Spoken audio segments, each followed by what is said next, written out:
it was yesterday, in fact, that I was commenting on how good the transcodes have been lately, and of course it's today that I have the problems. But it only took one reset, so things are looking up. So obviously, I anything that I said in the previous start is gone. Also, I have a very large number of files on in my recycle bin that are being dealt with. Completely irrelevant to the stream. I'm sorry. So I am a little unsure about what I'm going to do for the bulk of the stream tonight. But Kid Fox Games is, first of all, has been very kind in fashioning me with some keys to some interesting games, some of which I will be coming back to, by the way. I quite liked Six Ages. I had no luck at all playing the game, and I feel rather bad that I couldn't quite push it over the finish line before I got swamped by a bunch of stuff, so I've not forgotten that one. In fact, one of the things I would like to do is not just wrap up that story, but dedicate a few days sort of close to each other to do a proper playthrough that can be appreciated a little bit more as a story rather than all of these little fragments. But with that in mind, I have I occasionally follow things from them, and this is partly due to the efforts of their exceptional community manager, Victoria Tran. But one of the things I wanted to point out about this month in particular is that they seem to be everywhere. And not just Victoria, but I also saw an interview with Tanya Short, who is either founder, co-founder, owner, possibly all three. I guess one of those, or two of those categories are mutually exclusive. But yeah, it just feels like, I don't know if it's because I'm looking for it or just in general, they have been very active lately.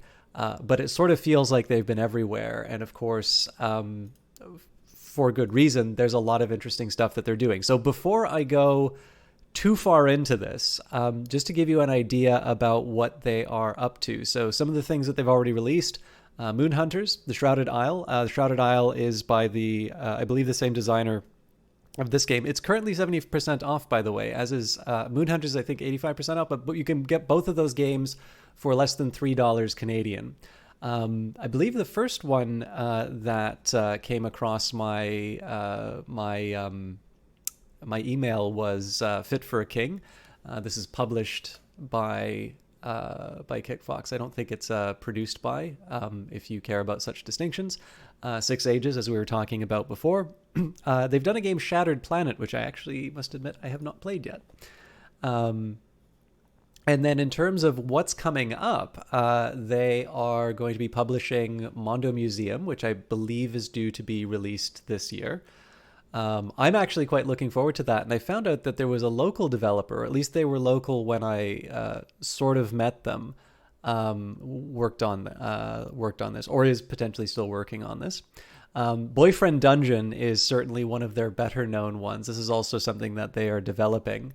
No official release date for this one. And while there's a ton of excitement for Boyfriend Dungeon, and I can absolutely see why, it's actually Lucifer Within Us. That's the one I'm probably the most interested in. And I think that's just because it lines up a little bit with the things that I'm interested in, which is, of course, no knock to Boyfriend Dungeon.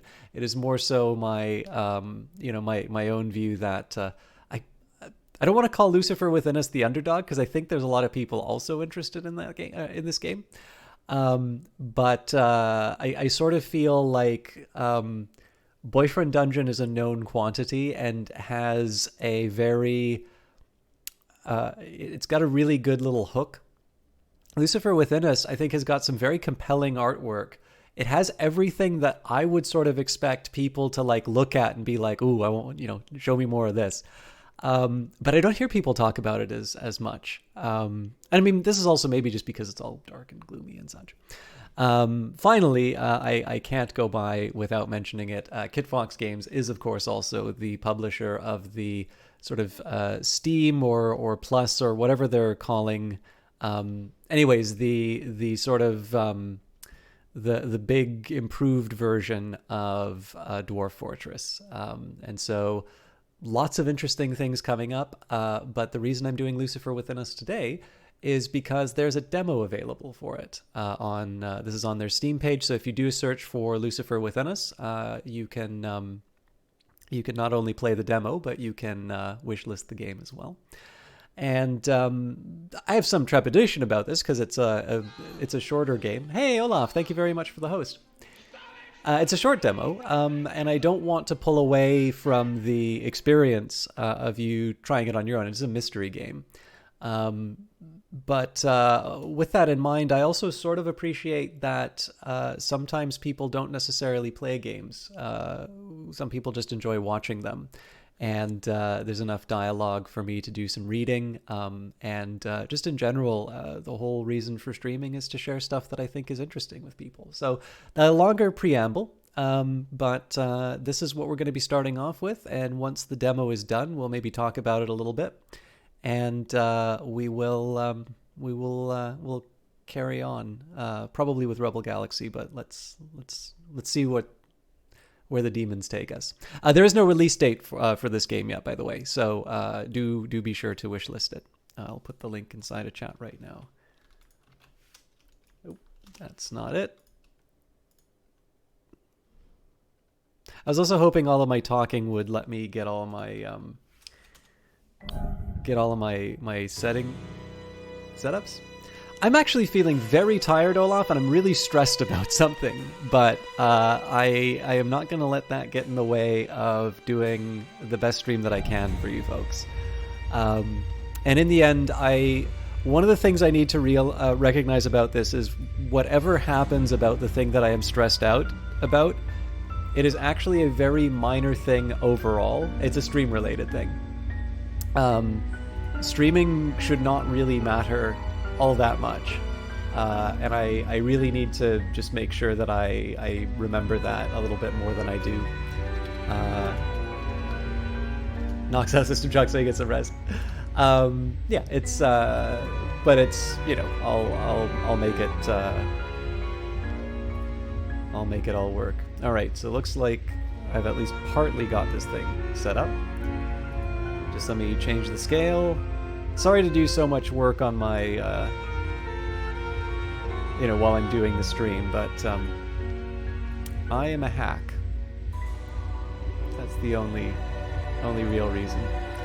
All right, so it looks like the game's a bit loud compared to my voice. I'm gonna preemptively lower it, but if it was fine, please let me know.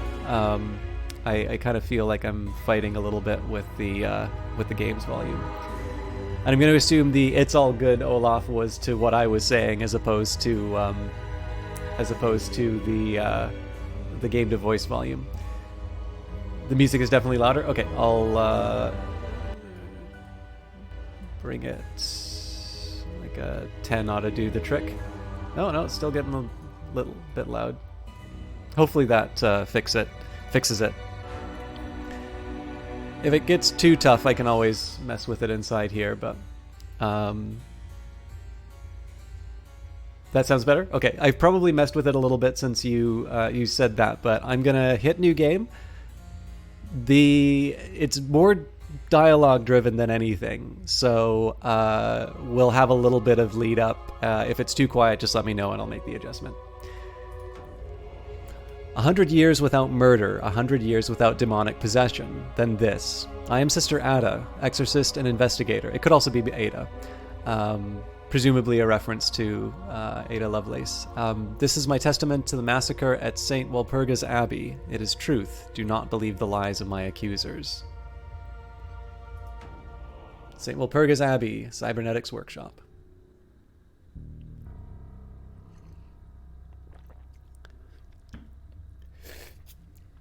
Sister Ada, welcome.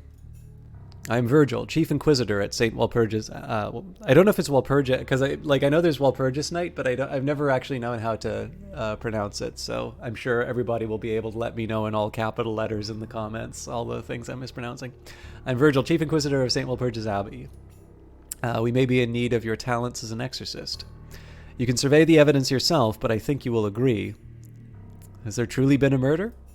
It seems so. A respected priestess, Mother Miriam, passed this morning under suspicious circumstances. A demon may be present, here, even now, possessing someone. What happened exactly? Mother Miriam was only recently appointed as successor to Abbot Gregory. This morning she came to my workshop to receive her coronet of office. Something went wrong with the installation? Yes, to put it mildly. The coronet oversurged, killing Mother Miriam. Brace yourself for the sight. I can see it in the background. Then the workshop operators, Gideon and Reuben, are the prime suspects. They're brothers, right? Yes, but it's highly out of character for Gideon or Reuben to kill someone. I think that is true for most murders. Even so, they were the only ones present when Mother Miriam died. Sorry, I shouldn't editorialize during the dialogue. Demons nurture our sinful desires into unthinkable actions, Virgil. One of the brothers has surely been seduced by a demon. Whichever it is, I will unmask his lies and cast out the demon within him. May Ein Sof's will be done. Amen. To exorcise a demon, I must uncover 4 things. First, the suspect. We must identify which sinner is possessed by a demon. Second, the opportunity. When exactly was the murder committed? We can pinpoint the opportunity by analyzing each suspect's testimonies. Third, the means by which the murder has been committed. The means can be found among the physical evidence at the scene of the incident. Fourth, the motive of the murderer, which can be found in their inner world, their sanctum. The motive will tell us which demon possesses the sinner. Very well. Let us begin our holy work. All right, so you get to zoom in and out, and you get to click, much like, well, lots of games, really. So let's start by interviewing. Oh, actually. Mother Miriam, victim, newly appointed voice of Ein Sof, who is scheduled to receive an ether coronet implant at the workshop. All right. Let's talk with the brothers. An exorcist? Surely there are no demons here, though. This was an accident, wasn't it? Oh, well, it did have Reuben come up. Reuben, elder brother. Also a very good sandwich. Elder brother, less popular than Gideon due to his dour, cynical demeanor and his focus on engineering of implants. On the engineering of the implants. If Gideon is possessed, that would mean he did it on purpose. Horrible. You must be the elder brother. Yes, my name is Reuben Garamond. I am responsible for the engineering and design of our implants. How did Mother Miriam die exactly? It was a completely preventable accident. Mother Miriam died because Gideon deliberately flouted the ceremonial guidelines for his own glory. Gideon may be my flesh and blood, but he must take responsibility for his negligence.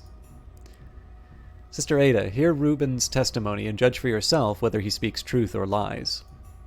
The testimony of a suspect is divided into events. You can access detailed descriptions of events by hovering over them. You can manipulate the timeline marker to navigate any moment in the testimony. Reuben's testimony. Let's listen to what Reuben has to say. Mother Miriam came to us to receive the consecration ceremony, but she wanted something extravagant. Gideon suggested setting the coronet to have a maximum ether output. I warned him that doing so is highly dangerous. What are you doing? It was this big. Gideon convinced her to move forward with the ceremony anyway. Since he was going to handle everything, I went back to my tasks. This part of the testimony is rather long and repetitive. Let's move ahead to the next section. Try to stop the ceremony.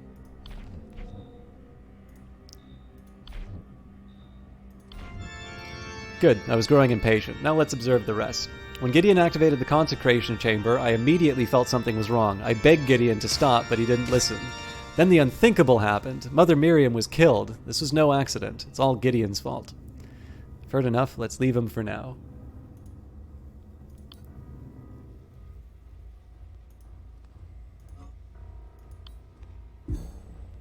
This is madness. I will not suffer this injustice. Gideon, the younger brother, crafts the casing and ornaments and implants and handles the ceremonial aspects of the installation. I'm Gideon the Grand, the greatest cybernetician of our generation. I am blessed. I don't know what went wrong this morning. My hands are guided by the divine. I see only gaudy trinkets here. Mother Miriam died by your hands. Is that not so? No, I would never harm her. Besides, why would I? She was my patron. In her kindness and generosity, she truly was like a mother to me, and I her son. I did nothing wrong. The consecration chamber must have been compromised. Let us hear what Gideon has to say. Keep in mind that Gideon's testimony may differ greatly from Reuben's version of events. If an event is corroborated by another suspect's testimony, it will be marked as verified on the timeline. Let's listen to what Gideon has to say. Mother Miriam came to me for her consecration ceremony. I performed this many times before, so I was confident.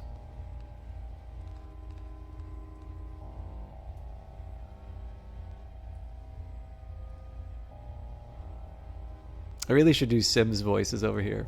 To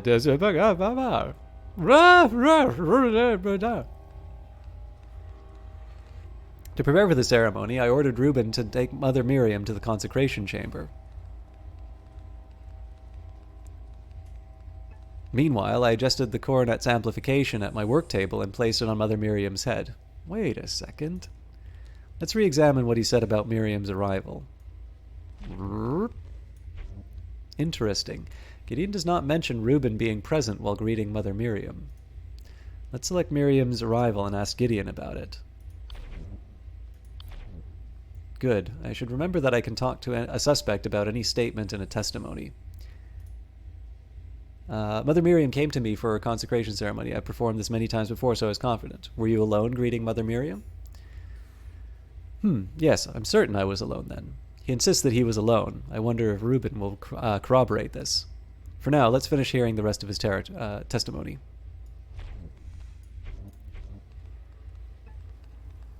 Meanwhile, I adjusted the cornet's amplification at my work table and placed it upon Mother Miriam's head. I suspect there probably won't be anything that comes up here, but let's watch it through for at least one case.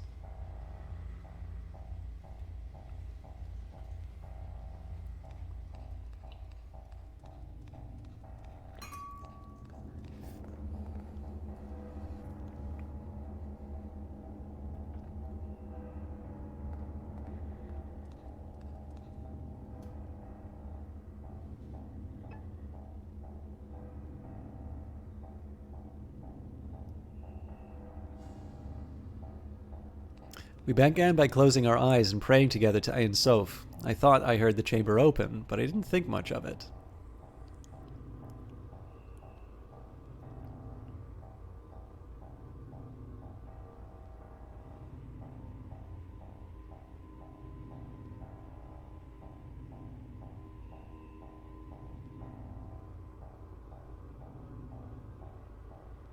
Then I activated the consecration chamber and began the ceremony itself. The ether output was within safe ranges.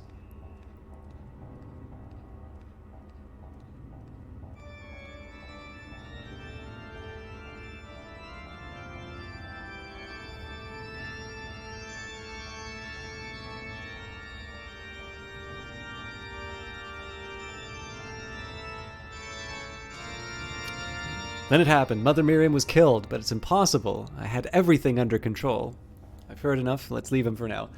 All right. Clearly, nobody is guilty here. They just played, you got equal temperament, you got well temperament, you've got all sorts of types of temperament, and if you play the wrong music on the wrong temperament, that sort of stuff can happen. All right.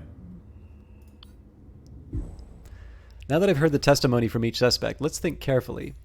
There's only one truth to the chain of events of this morning, and I doubt that either brother has told it to us. So I must rely on Ein Sof's greatest gifts to us, our minds. There are three ways we should consider what we've discovered. The first way is deduction, since there can only be one truth if two things don't align, one or both of them are false. If Gideon and Reuben do not agree on something, someone is lying. Or if what they say do not match the evidence I find, then they must be lying.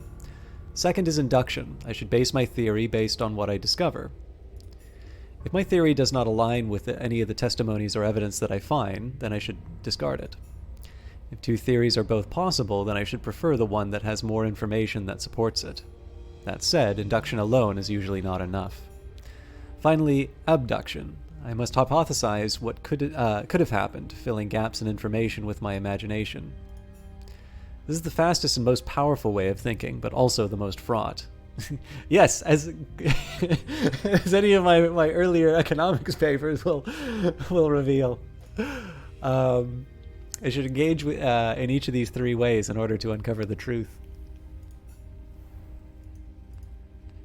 All right.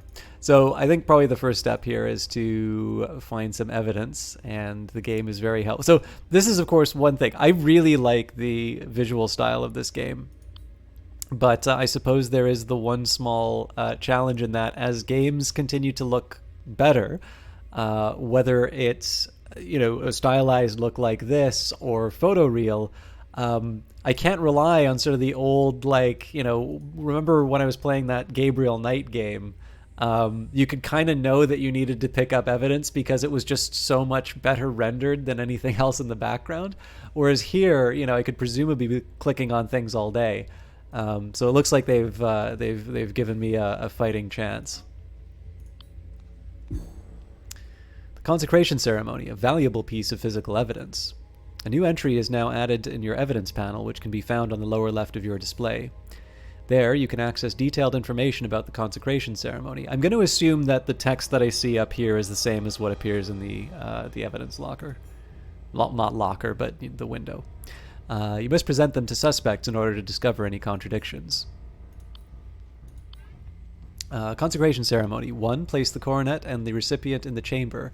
The performer and the recipient pray in silence. Begin the song to start modulating the ether. Intensify the ether output by bringing the performance to a crescendo. I actually have to admit, so I do know what a coronet is. However, in addition to playing the piano and trumpet, I have played cornet, which is like a trumpet but not exactly, in a brass band. Actually, Salvation Army brass band, so those kettles and whatnot. I've had to have a piece of metal at my lips playing Christmas carols in the wonderful Canadian North. So yeah, every time I see coronet, I kind of want to say cornet each time. But anyways, new piece of evidence. Let's examine it now. Coronet limiter, found in Gideon's workspace in pristine condition. Component is required to safely install the coronet without causing an ether oversurge. Well,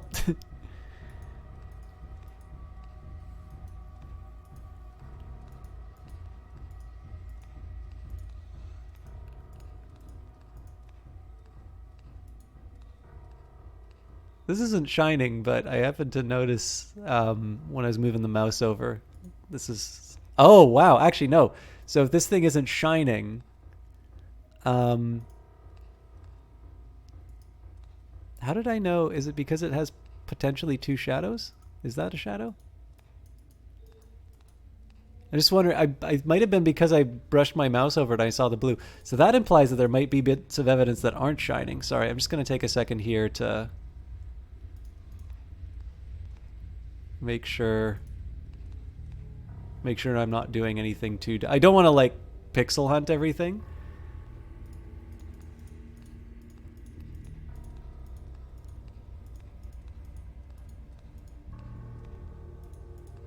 Or maybe they're putting it in there specifically to say, "Ooh, can we get away without putting big flashing lights? Will players notice it?"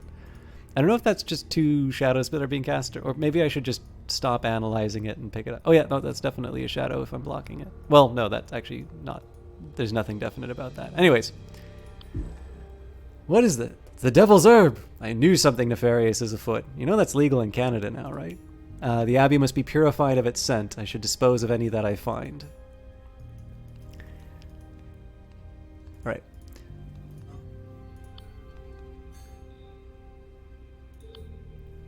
Coronet blueprints. Plans for constructing the ether coronet. The purpose of this device seems to be to amplify the ether's output. The components are amplifier, casing, and limiter.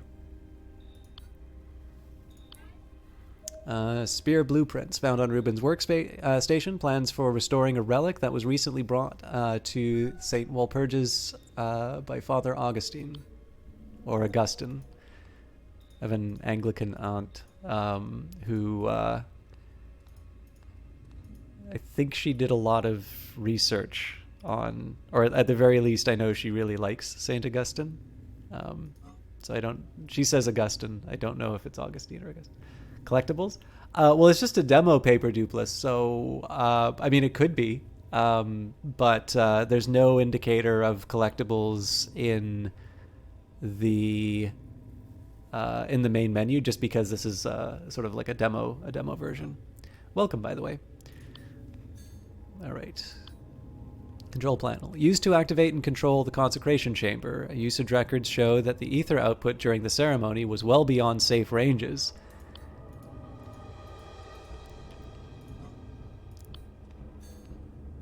Door controls. Used to open and close the consecration chamber. Only operable from the outside of the chamber. Usage records show that it was opened twice this morning.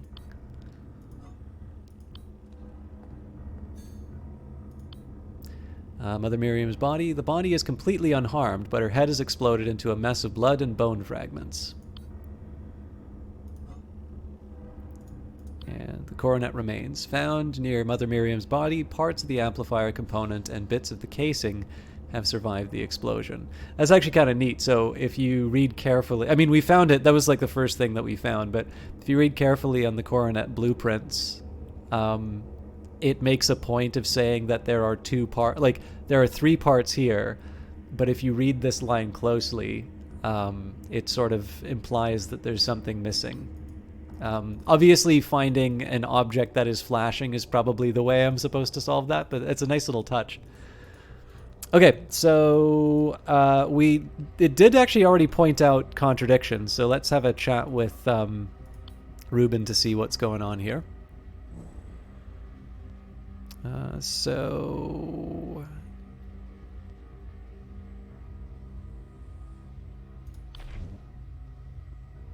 Gideon suggested the coronet was to have maximum ether output. I warned him that doing so was highly dangerous, so we'll ask about the arrival. Gideon didn't mention me there. Typical.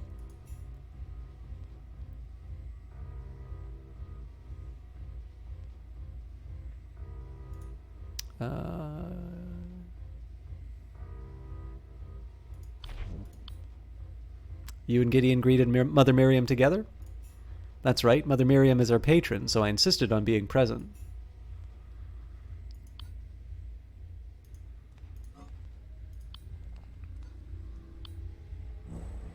Now that I've discovered important pieces of evidence, let's ask the suspect about them. Let's select any evidence and ask them about it. Ask about the ceremony. Good. I should remember that I can ask a suspect about any evidence that I find.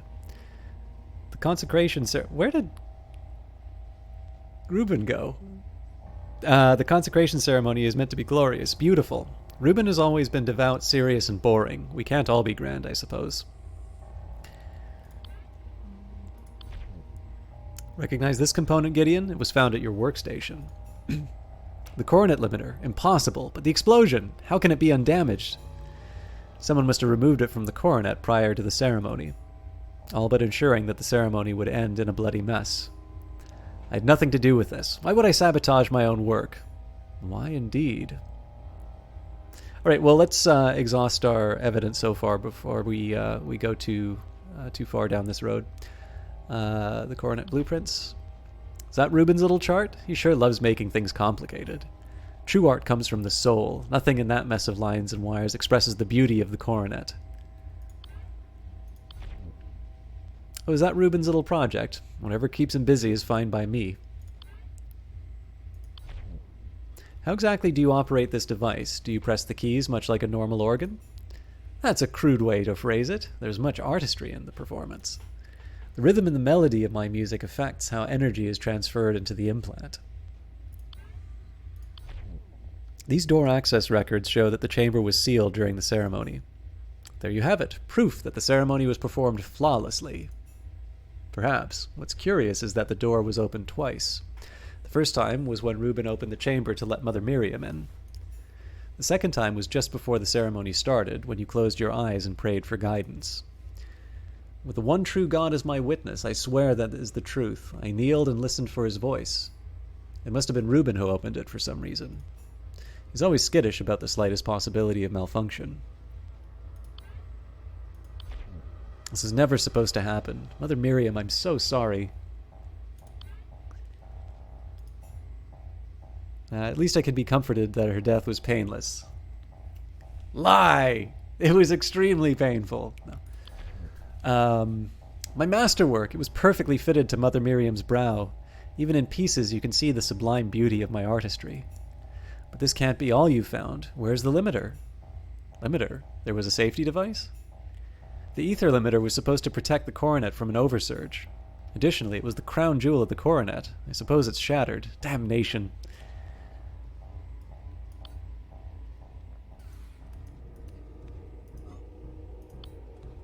All right, so we'll get Ruben's perspective on the different items.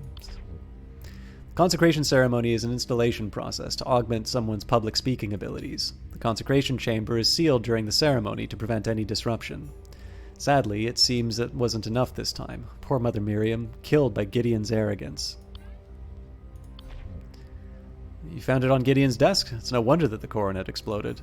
The imbecile must have forgotten to replace it after adjusting the coronet's amplification. Despicable.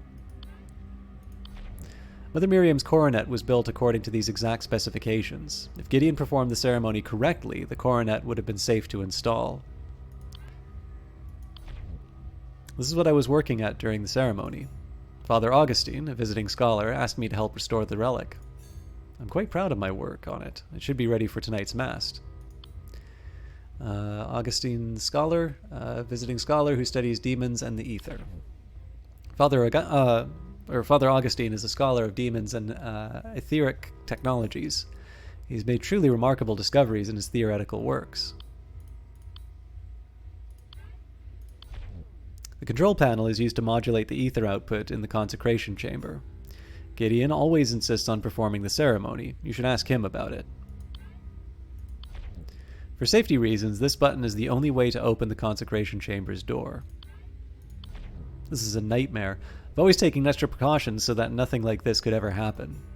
And yet, here we are. Mother Miriam would still be alive if Gideon was more careful. These are the only pieces that were found in the chamber? I see the casing and the amplifier, but the limiter seems to be missing. How could that be? Alright. Oh. I was just going to do a quick scrub through, but it says, curious. Reuben claims that he went back to his workstation. What does Gideon say? Let's switch to his testimony. Gideon claims that Reuben opened the door to the consecration chamber. Let's go back to Reuben. Let's unmask Reuben's lie.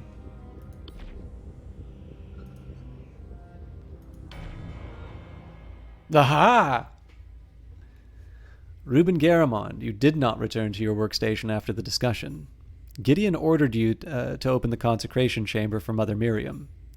Ordered me? Is that what he told you? Despite his delusions, Gideon is certainly not my master. I did open the chamber, it's true. I apologize for the omission. It's a regular part of our routine that slipped my mind earlier. Reuben has amended his testimony. Let's examine open chamber. Actually, I've been neglecting these details in here, so good. This statement from Reuben's testimony is now verified for two reasons. 1. Corroboration. Gideon's testimony confirms that Reuben opened the door for Mother Miriam. 2. Specificity. It has a shorter time frame and describes a clearer set of events. I can assume that any verified statement like this is true. What's more, the contradiction weakened the suspect's resolve. His eye of providence glows, which allows me to enter his sanctum, the digital representation of his mind. Let's use his third eye to enter his sanctum and see what truly motivates this suspect.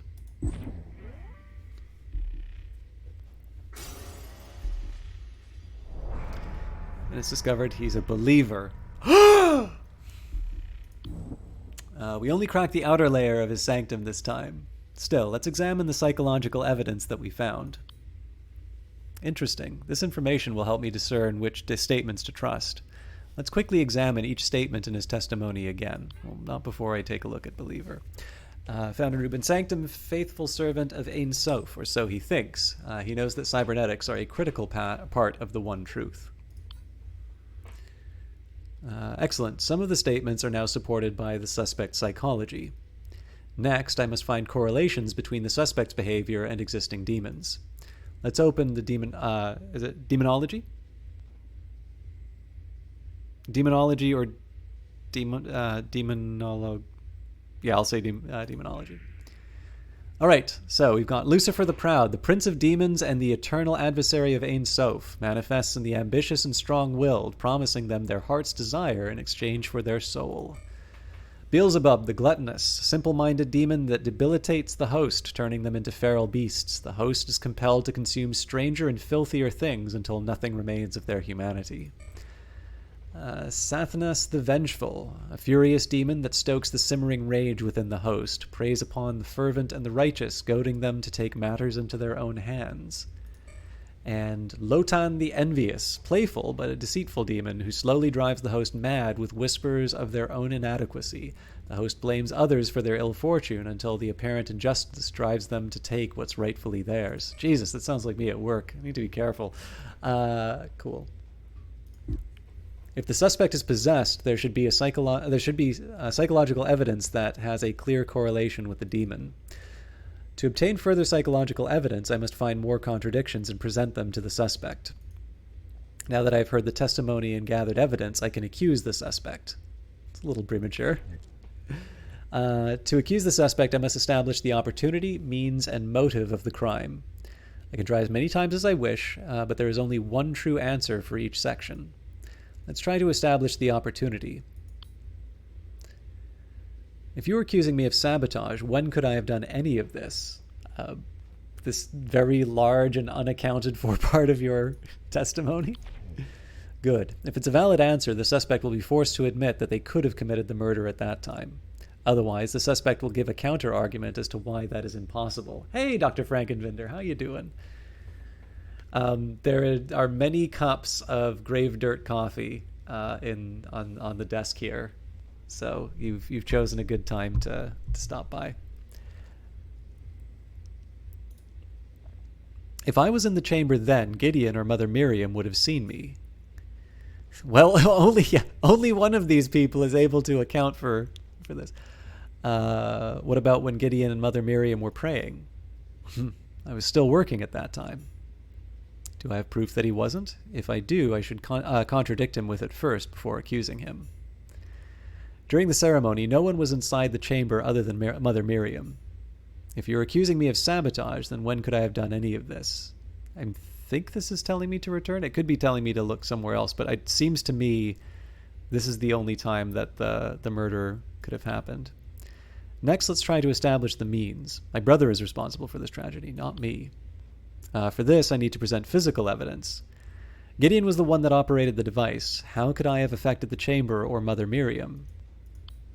I would say the removal of the limiter. Good. Same as before, the suspect will accept my evidence if it is valid, and deny it if they can explain why I'm wrong. There was nothing faulty with the coronet itself. Indeed, the craftsmanship was flawless, as was Gideon's performance of the ceremony. But you removed the limiter from the coronet without Gideon's knowledge, which, coupled with the coronet's high amplification, caused an oversurge. Gideon's arrogance may have endangered Mother Miriam, but you ensured that she would die from it. Okay, this seems to be correct, whereas the opportunity... the game kind of already indicated that the opportunity wasn't there, so... Frankenvinder says, you're doing, and that's wonderful news. Work has been no fun with a back injury. Hopefully it heals up soon. I'm very sorry to hear that, Frankenvinder. So we were allowed to go into the workplace today because apparently there have been a lot of demands to pick up personal items. Incidentally, the inside of my office is like full of people like writing end of the world stuff on whiteboards. And like it's a fairly like... this is not a workplace you would normally associate with this kind of behavior. Like most of the people who work there are a bit older, and it's like, you know, they're all economists, right? So it's not that economists don't have sense of humor, but it's not the job that you'd normally associate with that. But like it looks like, you know, it looks like a zombie game. It looks like the environment art for a zombie game in there. It's a bit ridiculous.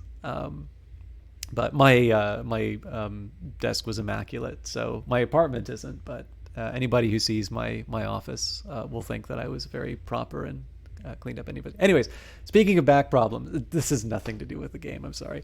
The I've slowly moved a bunch of textbooks that I use a lot from home to work because I'm much more likely to need reference material at work where I'm sort of doing my day to day.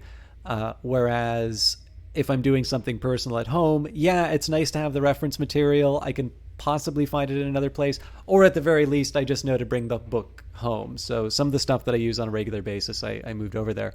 But it's kind of been this one-way accretion in terms of my office, and I really only knew that I had today to move it. So I had like a pair of nice shoes that I'd put on for like when it's winter. But I filled up a backpack and like a big bag full of like these hardcovers, and it was like a punishment out of Dante. It was like, it's wonderful. I cracking them open, I've remembered why I kept them close to hand and why I love those books so much. But yeah, that is obviously nothing like a back injury. I know like you are probably not having the best time, but that is one point on which I can relate and completely get off the topic of the accusation of murder. All right. I need to present psychological evidence from their own sanctum. Mother Miriam was our patron. Why would I want to harm her? Because you believe too much. Found a Reuben's sanctum, faithful servant of Ain, so for so he thinks. Yeah. Good. If he's the culprit, then presented with the correct motive, the demon within him will compel him to speak the truth. If not, he will deny my claim.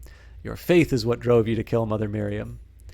Why would you think so? If anything, my faith is the proof that I would not have hurt a priestess. All right.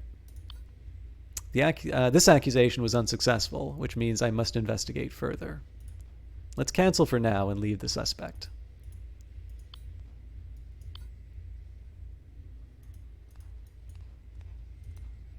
So I don't know if it's just at this point it's saying so here you go. How many cups of coffee can we count? 1, 2, 3, 4, 5, 6, 7, 8.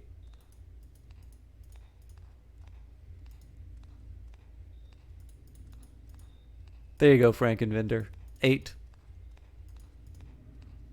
We should probably break one so that we get like a sacred number like 7 or something like that. But okay, so I'm gonna guess here that probably this is the part where it's giving me a little less detail in terms of telling me what to do. Have you examined the explosion remains? If any component of the coronet is missing, that would suggest that the incident was sabotage. Okay, so what I'm going to do here, it did say that we needed more psychology, but then I also haven't pointed out contradictions. So let's maybe see, I'm actually going to take a minute here to review the testimony that I have so far and maybe work on some hypotheses before. Because like, this is one of the things that I like about, I mean, there aren't a lot of games like this, which is one of the reasons why I'm so interested in this. But I think one of the fun ideas behind this is that it seems like the game doesn't punish you for getting it wrong. There doesn't seem to be any time where it's like slap me on the wrist for doing something dumb. So I suspect you can kind of get these degenerate solutions where you just like, take your evidence and put it up against the timelines. And then I think we had a contradiction which was based on the two different bits of testimony. But like, why would you play the game that way? Like, that sounds like the most dull clicker game in the world. So with that in mind, you kind of want to get involved. You want to read the dialogue closely and come up with some hypotheses. So Paper Dupla says, in some mystery games, he'd have done it to punish Mother Miriam for the arrogance of making the ceremony too extravagant. Well, we can't eliminate that as a possibility. This is the thing. So this is a good example. So Paper Dupless just put something in there. I don't actually think there's necessarily a contradiction with that, because we don't know the other psychological motivations for Gideon. So it's entirely possible that there is some other motivation. The one thing we know is belief. And with that in mind, like, I don't know that much about the tenets of Ein Sof, so it may be that Ein Sof is not a vengeful god. But we do know from the demonology that Sathanas the Vengeful, a furious demon that stokes the simmering rage within the host, preys upon the fervent and the righteous, goading them to take matters in their own hands. That would be consistent. The only thing that we're missing on out of that account would be that it wouldn't be belief that's motivating it. It would have to be something else. But of course, that's one of the reasons why we need to do more of the contradictions. So, anyways, we've been focusing on Reuben, so let's plow ahead with that. So, verified corroboration, specific. Mother Miriam came to us to receive a consecration ceremony, but she wanted something extravagant. Discussion. Gideon suggested that setting the coronet to have maximum ether output. I warned him that doing so is highly dangerous. They decided to perform the ceremony anyway. I opened the consecration chamber while Gideon brought the coronet. Since he was going to handle everything, I went back to my tasks. This, of course, is the prime candidate for contradictions. And, of course, this overlaps with the prayer. And he says, I thought I heard the chamber open, didn't think much of it. So far, we don't have anything to account. Well, okay. There's one, I think, kind of stupid way that we can account for the door being open. And then there's the one where I think it's actually the game's going with this. So it seems to me you open the door to get Sister Miriam in, and then the door is open presently, which would account for 2 door openings. I think what it's trying to say, definitely indicated by this prayer, is that the logs are indicating that while Sister Miriam was alive, is it Sister Miriam? It's Mother Miriam, sorry. I think it's trying to say that the Mother Miriam was like the door was opened while all 3 people were alive. There's, I think, a little ambiguity inside of that, depending on, I don't know, like maybe the ceremony happened at noon, so it doesn't count as a morning or whatever. But that's not a huge detail. I think this is where it's going. So this is kind of the most obvious. At the very least, we'll get a little bit further into Reuben's sanctum. Try to stop the ceremony. Oh, okay. I don't think I'm going to be able to read all of that. No corroboration is specific when Gideon activated. We can probably get this by asking him, and then Miriam dies. So, all right, we're going to keep talking with Reuben for a bit. So first of all, I want to do a test here. So if I ask him, Mother Miriam came to us to receive the consecration ceremony. You and Gideon agreed Mother Miriam together. That's right, Mother Miriam is our patron, so I insist on being present. Okay, actually what I'm going to do here is I'm going to ask about all of these details. I'm going to consider, I mean, it is evidence, it's just not physical evidence. But in particular, I want to see what he says. When Gideon activated the consecration chamber, I immediately felt something was wrong. I begged Gideon to stop, but he didn't listen. And then the unthinkable happened. Mother Miriam was killed. This was no accident. It's all Gideon's fault. Although technically we won't know about corroboration and specificity, I have a feeling that the fact that Mother Miriam is dead is corroborated. Okay. So before I go on the whole contradiction story, I am actually going to take a minute here. This might seem a little tedious, but I'd like to get some information. So let's do agree to together. They didn't heed your warning? Why not? Gideon believes that his so-called genius makes him impervious to danger. Well, he was impervious to danger. An ordinary man might fail, but not Gideon the Grand. As for Mother Miriam, she has only ears for Gideon. Today was no different.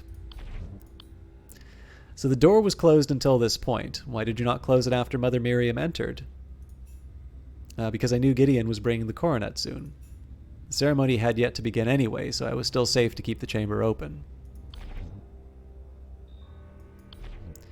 What were you working on? I was restoring the ceremonial spear for tonight's mass. It's a magnificent relic. I think Abbot Gregory will be pleased with the result. This is about trying to stop the ceremony. Did you have to ask Gideon to stop? Why not force him? Couldn't you open the chamber or push Gideon aside? Interrupting the ceremony would have been more dangerous. Had I opened the chamber, the energy would have been let loose into the workshop. Had I pushed Gideon away, no one would have been controlling the energy gathered within the chamber. In either case, my action would have resulted in a greater catastrophe. And in the end, there was nothing I could do to stop this tragedy. If only for Mother Miriam's sake, I hope that you bring justice to my brother. Alright, let's ask him about his brother's version of events. Gideon didn't mention me being there? Typical. Gideon did not order me. I chose to help out by opening the chamber door for Mother Miriam. Unfortunately, I was occupied at the time and did not see exactly what Gideon did when adjusting the coronet. I saw Gideon pray before the ceremony began. He did that right, at least. The ether output most certainly was not within safe ranges. He is lying. Gideon acts as though he's remorseful, but it's just pretense. He knew that he was putting Mother Miriam's life at risk from the very beginning. Okay, so we're going to do the most obvious contradiction, which would be... I suppose it would be return to... okay, so I think it's taking return to work as the... since he was going to handle everything, I went back to my tasks. I'm going to say that the door controls are the evidence against return to work because it's contradicting the fact he was always at his desk. Aha! You test my patience, Reuben. Has your memory slipped once more? Our door records show that the consecration chamber was opened twice today. Given that Gideon was praying during this time, you could only have opened only you could have opened the chamber. It's true that I opened the chamber again just before the ceremony started, but I had my reasons. Something about the chamber seemed unseemly. Given what happened to Mother Miriam, I feel vindicated in my fears. Tell me what you did in the chamber.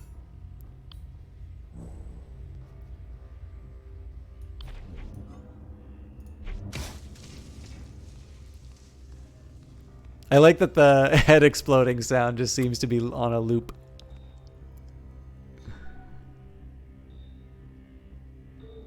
Since Gideon was going to handle everything, I went back to my tasks, but I couldn't shake the feeling that something was wrong.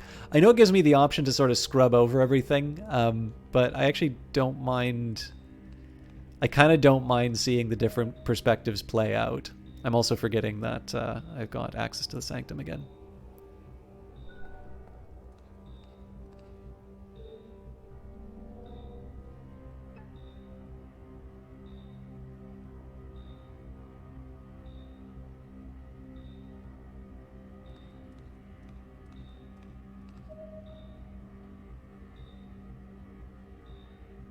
So I opened the consecration chamber to verify that the coronet was in working order.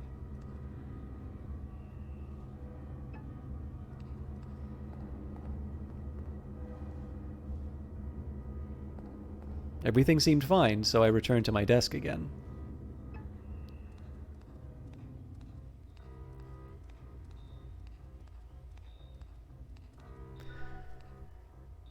Alright, so that's everything that we've got. I will ask about check the chamber just because that's new evidence that we've been given.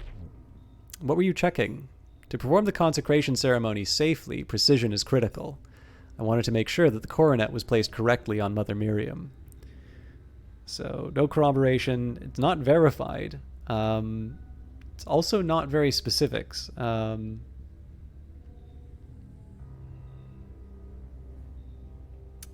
When you say the cone of it, like, are you talking about used in terms of the, in terms of like what my character can do, or specific? Because I definitely feel like that's, for the specific accounts that are being given. For instance, if I could, I don't think I get to zoom. Oh yeah, I do get to zoom out. So in both of these versions, the limiter is not on this desk. Now that could be because the cone of vision, as you point out, is the wrong spot. But of course, that limiter was on that desk somehow, and so far as I can tell, neither one of these versions actually have the room in the state that we found it. I think that's a nice touch, as you say. Okay, so I mean, I will admit, I am somewhat skeptical of the claim, but what am I going to on what basis do I challenge him here? Well, I mean, okay, so if the limiter is missing, then and he's checking stuff, why wouldn't he have noticed that it's not set up? He was the one to present these blueprints. Apologies, Sister Ada, I do not follow your logic. Okay. Then the blueprints. Okay. The broken coronet. Okay. So one way or the other, I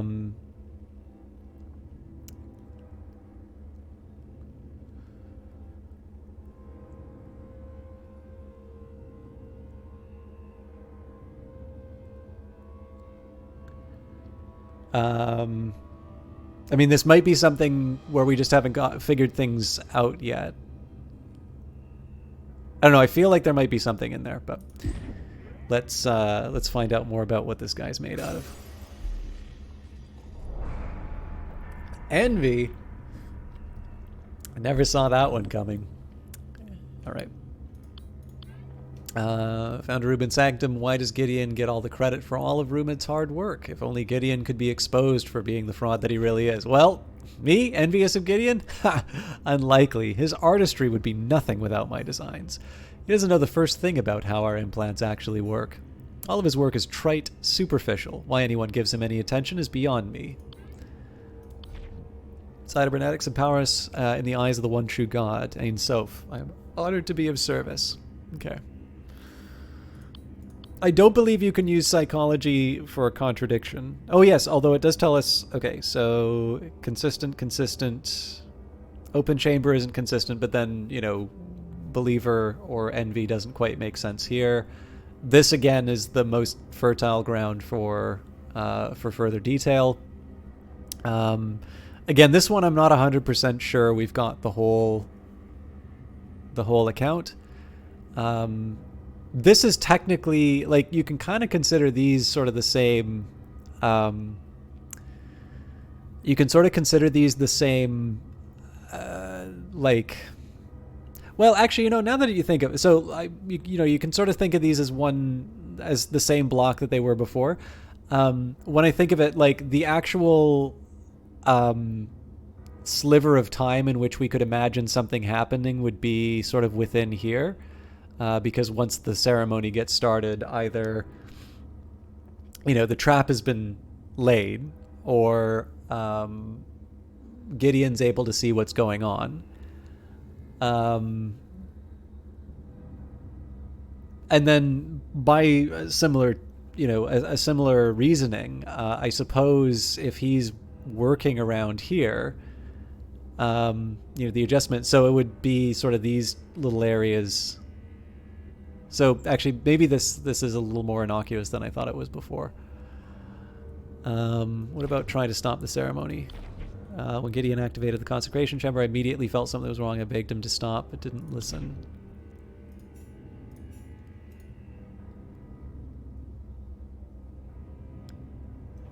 I don't know if it's necessarily a contradiction in the fact that, actually, you know what? I don't think the statement.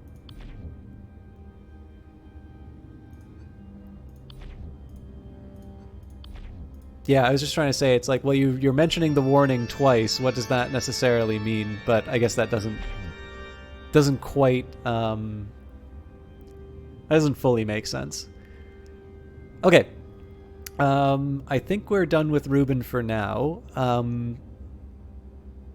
This is so the catch here is actually what I want to try and get in the contradictions or reasons against accusing this guy, because it would seem to me that sabotaging the ritual to you know, stick it to his brother is a perfectly credible perfectly credible line of events, but we haven't really examined the other possibility here. So let's see what's going on with Gideon. Hey, Uncle Cranky, how you doing?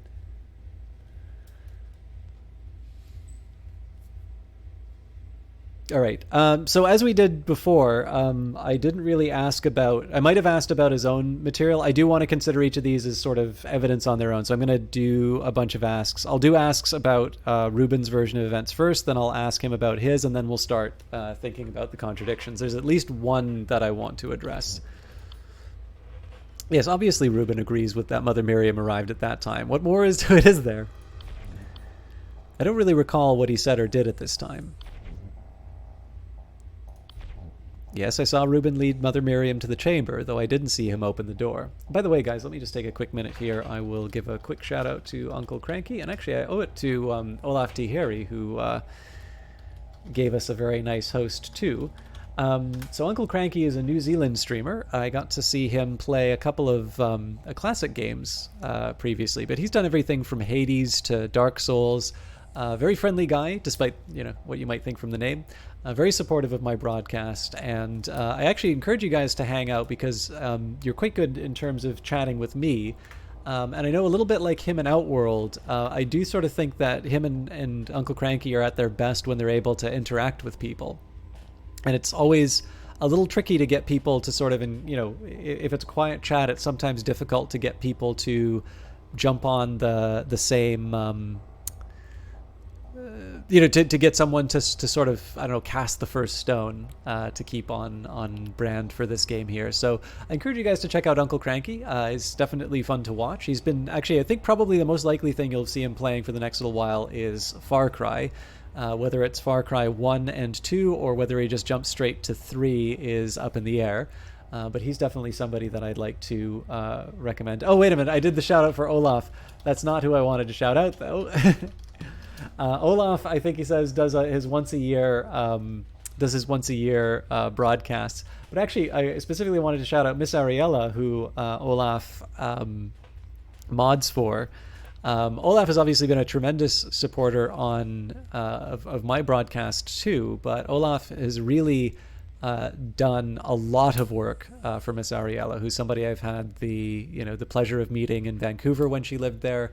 Another sort of a streamer from Down Under. So again, if my hours don't necessarily work for you, if you find you're coming in at the end and wondering where the rest of the broadcast is, I can definitely recommend Uncle Cranky and Miss Ariella. And actually, I feel like Miss Ariella would probably like this game quite a bit. Miss Ariella is very... If you are watching this stream because you like the indie stuff or the weird and wonderful games that maybe you wouldn't have noticed before, although, of course, I did just talk about how well marketed Kid Fox is, so maybe I shouldn't say that. But although again, every indie game is probably going to have more people that don't know about it than do, even the very successful ones. But with that in mind, if that's what's brought you to the stream, definitely I can recommend Miss Ariella. I noticed she's been playing a lot of Crash lately, but she's very good at, whenever somebody offers her a key, she's actually doing a really good job of keeping on top of that. I've kind of declared Chapter 11 on the keys, and I need to kind of catch up with those. But those are two broadcasters that I can definitely give you a recommendation for. I should have done Ari's a lot sooner for Olaf, and of course Uncle Cranky just recently stopped by. Anyways, with that intermission, so yes, I saw Ruben lead Mother Miriam to the chamber, though I didn't see him open the door. Oh, well, there you go. I mean, she teleported in, right? Well, it's a demo for the game. So what I'm playing, if there's any confusion about this, you can actually play the demo I'm playing right now. I believe that store page will let you get there. I do encourage you all to wishlist this. But yeah, I just figured it's a nice little chance to share something I think is interesting. However, Mother Miriam was inside when I brought the coronet, so Ruben must have opened it after all. Ruben returned to work? I have no idea. That's not important here anyhow. So I'm curious if I say, what about over prayer? Okay, so it seems to be the same answer one way or the other. Check the chamber. He opened the chamber while I was praying? That seems paranoid, even for him. Did Ruben return to work? I have no idea. That's not important here anyhow. And again, I'll just double check during before. Oh, Gideon claims that the ether output values were within safe ranges, but the control panel indicates otherwise. Okay, so they've found the contradiction I was going to bring up. Let's present the control panel to him and unmask his lie. I kind of feel like it's telling me how to do something that I've already demonstrated, but this isn't bad because we don't have a psychology for Gideon yet.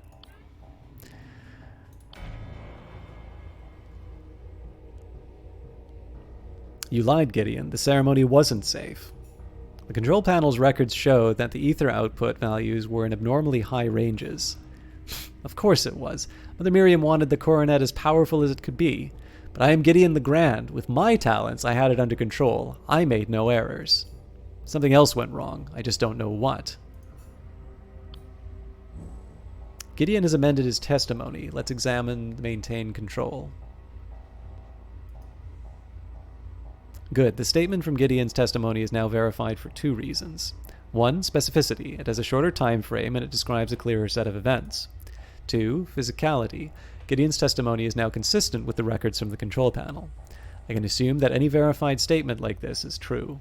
Now, when it says verified like this, this is the slightly trickier part. It could be because it could just be the little gold bars indicate verification. In that case, I should look for... Basically, I'm trying to... When they say verified like this, they mention a few different conditions, and so I'm not sure if they all have to be true or whatnot. It's probably not that critical. I'm really making a meal about some of these. I've definitely got a few ideas about where I can go, but part of this is just, picking it apart as I play it and see how it goes. So, corroborated...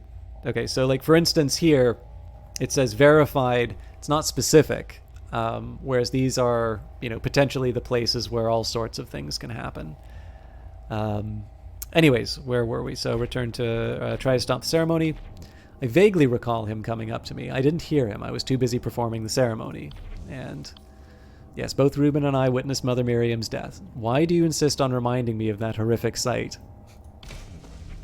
All right, so now we're going to ask him about his versions of events. Oh, wait a minute. I didn't enter his sanctum yet. Were you alone when greeting Mother Miriam? Yes, I'm certain I was alone then. Did we? I don't think we did the...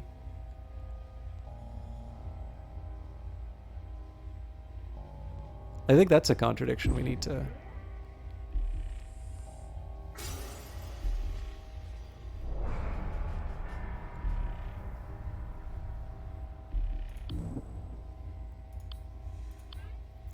Found in Gideon's sanctum, craves attention, and sincerely believes that he is the best cybernetician in the world. I am indeed talented, and proud of it. Ein Sof granted me my gifts, and I gladly used them for his glory. Oh, you know who we didn't ask him about was Augustine. My brother idolizes the man. I don't understand it. Theories and histories. Pointless. Okay, so let's see if we can unpack anything about this division in terms of who was present. Aha! Lies, Gideon. Reuben tells me that he was with you when Mother Miriam arrived. What? Come to think of it, yes, he was standing there, scowling as usual. He was not just standing there. He tried to stop you. Mother Miriam wanted her coronet to be extraordinary, so you convinced her to increase its ether output. Reuben warned you about the danger, but you insisted that Mother Miriam that the ceremony was safe. I love my brother, but Reuben can be a sniveling coward. He is exaggerating the risk. Yes, the ceremony had some danger. However, it is well within my abilities. I made no error. This is how it happened.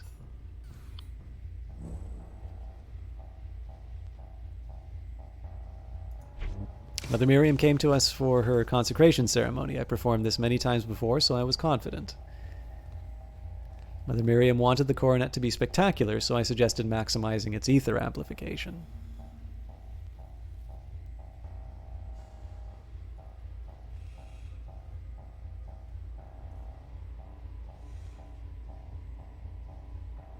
To prepare for the ceremony, I ordered Reuben to take Mother Miriam to the consecration chamber. All right, so we've got sort of the full account of the start. I think that might be the final evidence discovered. Skeptic.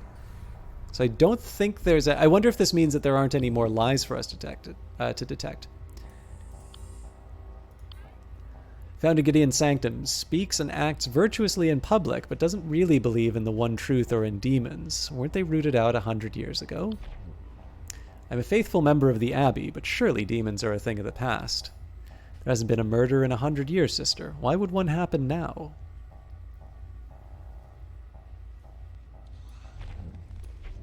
Okay, so we've got Mother Miriam came to us for a consecration ceremony. I performed this many times, so I was confident. Mother Miriam came to us to receive a consecration ceremony. She wanted something extravagant. Mother Miriam wanted the coronet to be spectacular, so I suggested maximizing its ether amplification. Gideon suggested setting the coronet to have maximum ether output. Yeah. I warned him that doing so is highly dangerous. To prepare for the ceremony, I ordered Reuben to take Mother Miriam to the consecration chamber. They decided to perform the ceremony anyway. I opened the consecration chamber while Gideon brought the coronet. Meanwhile, I adjusted the coronet's amplifications at my work table and then placed it upon Mother Miriam's head. What exactly did you modify? I modified the amplifier to within its maximum setting. To do so, I had to temporarily remove the limiter. But I made sure to replace it before taking it to the chamber. Okay, so I wonder if we can contradict with the limiter here, then. Found in Gideon's workplace in pristine condition, component is required to safely install the coronet without causing an ether oversurge. I have no idea what you mean or what it has to do with me. Okay. I'm a little surprised about that, but...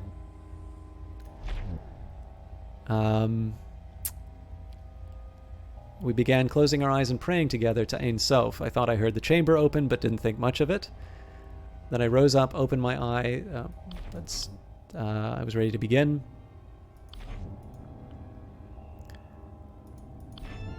The ether output was dangerously high, but I had the chamber under control. You've now admitted the ceremony was risky. What makes you so confident that you maintained control? Because I'm a maestro. I remember every bit of my performance. Nothing I did could have overcome the coronet limiter.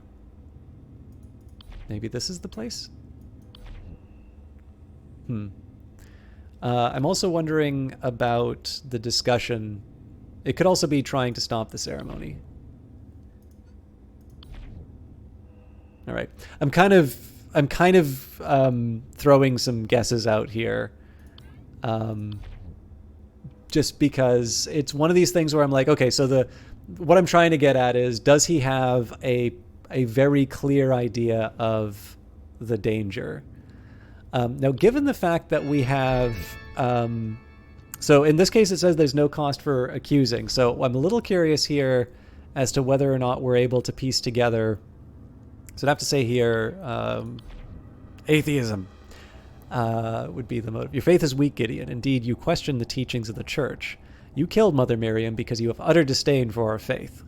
What nonsense. My skepticism merely serves to fuel my creativity. I must be open to all possibilities to create truly original works. Besides, that does not explain why I would wish to kill Mother Miriam in particular. Yeah, he's got a good point. But narcissism seems like something. You're a self-absorbed man. Everything you do feeds into your pride. Oh, wait a minute. We've only got two. Yeah, we've only got two here. So, to you, Mother Miriam was a mere prop for your masterpiece. You carelessly caused her death in the pursuit of artistic glory. How dare you? I took the utmost care in everything I did for Mother Miriam. The coronet was designed to be worn by her. Without her, it will forever remain imperfect. I would never risk anything that could harm my work or Mother Miriam. Interesting. So, I mean, the opportunity is pretty clear. It would be in the ceremony. You performed the ceremony yourself. This gave you ample opportunity to hurt her. So I performed the ceremony, but I did nothing that could have harmed her. Her decapitated corpse says otherwise, Gideon. you can tell he's lying because of his monocle. And then the means, I think, is fairly clear here. We would say the limiter. While you were adjusting the coronet, you removed the limiter. It's nonsense. Do you really think I would forget to replace the crown jewel of my masterpiece? Interesting. So that doesn't count.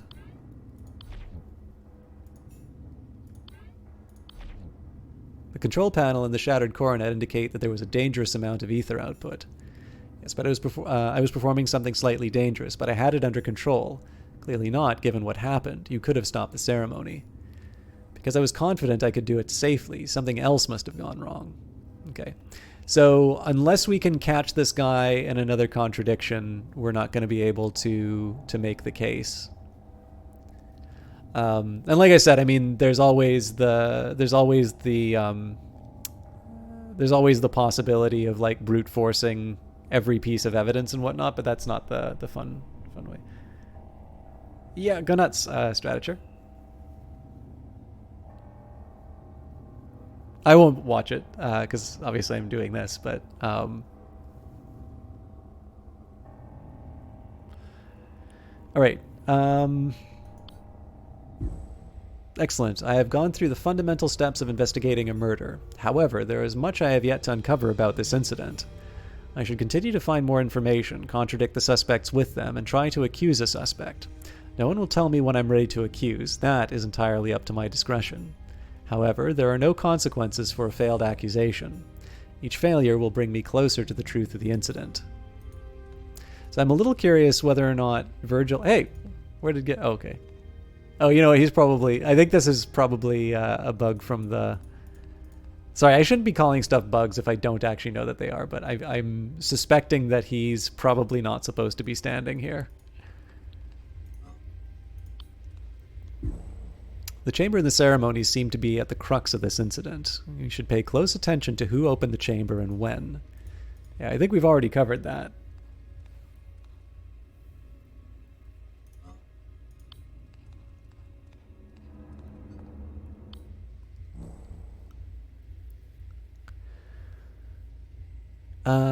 All right.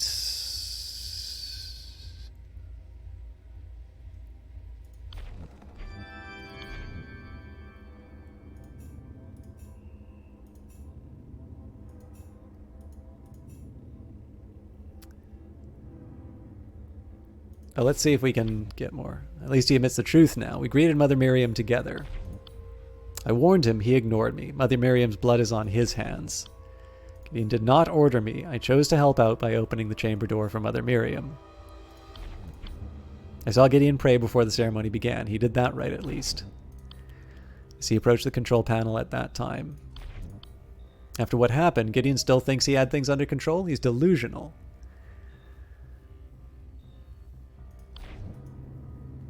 Now, I guess the big trick here is the idea of trying to stop the ceremony. I mean, I suppose discussing the ceremony. No, apologies, Sistrata. I don't follow your logic.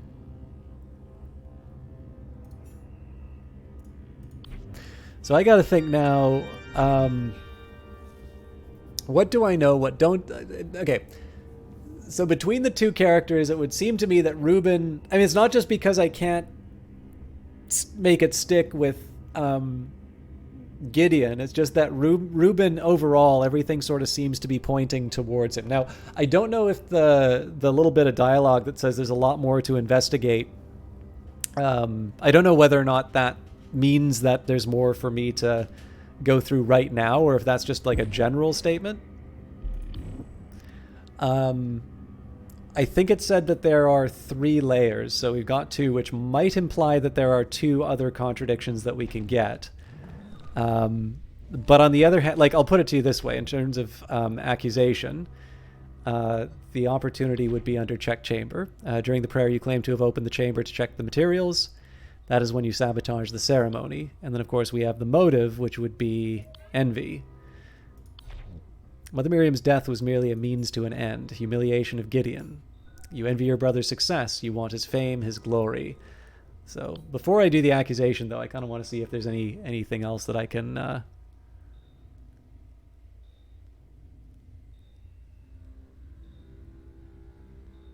And I think I'm just going to try a contradiction with return to work again. So you cannot present psychology as... Okay, yeah, it's just physical evidence and testimony that that goes through. So I mean, like I said, if I'm curious about seeing everything that's going on, I could just like hammer every single thing. Okay, I'm gonna do one more run of both accounts. We'll see if there's anything that leaps out. Because I kind of want to see everything available in the game. If I don't have anything that just immediately leads me to say, oh, here's something we should check out, I might just try brute forcing. That seems like a lot of connections. Maybe I'll just do that on my own time.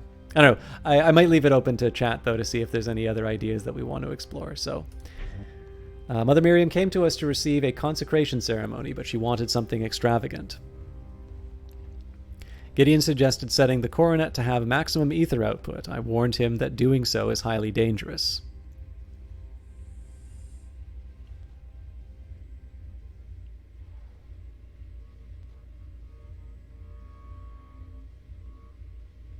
They decided to perform the ceremony anyway. I opened the consecration chamber while Gideon brought the coronet.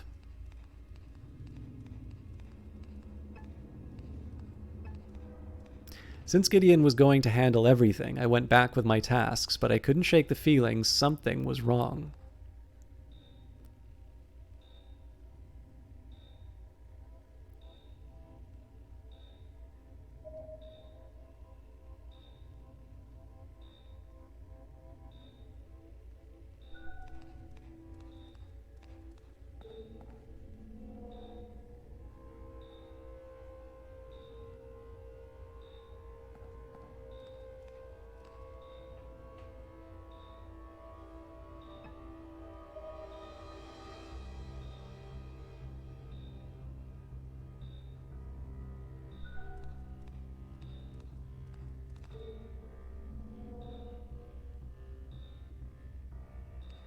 So I opened the consecration chamber to verify that the coronet was in working order.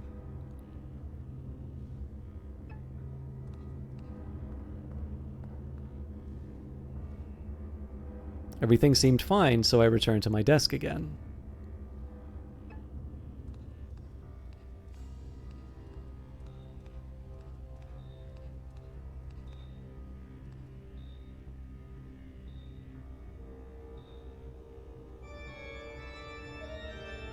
When Gideon activated the consecration chamber, I immediately felt something was wrong. I begged Gideon to stop, but he didn't listen.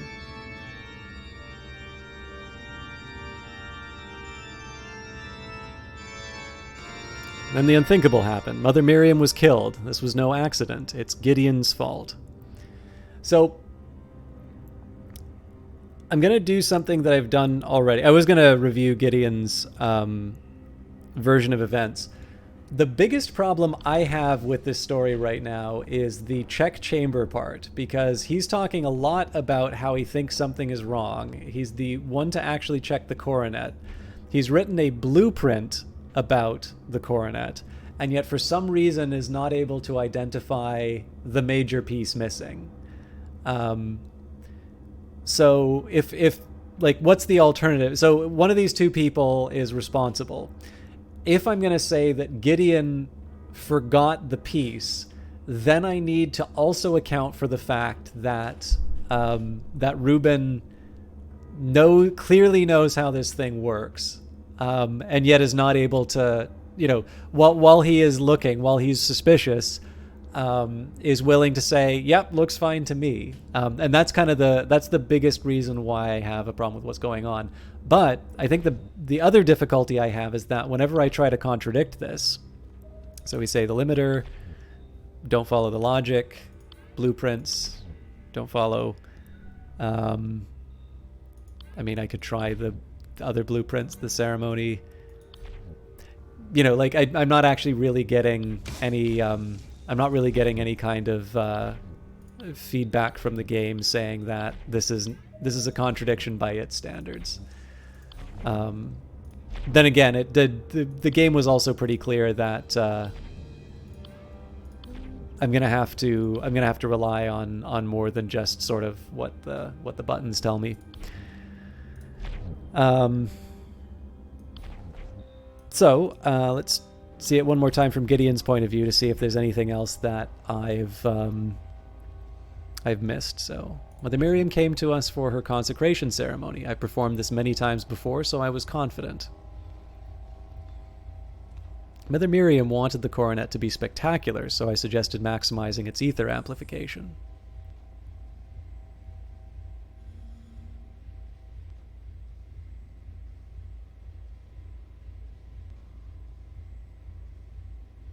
To prepare for the ceremony, I ordered Reuben to take Mother Miriam to the consecration chamber. Meanwhile, I adjusted the coronet's amplification at my work table and placed it upon Mother Miriam's head.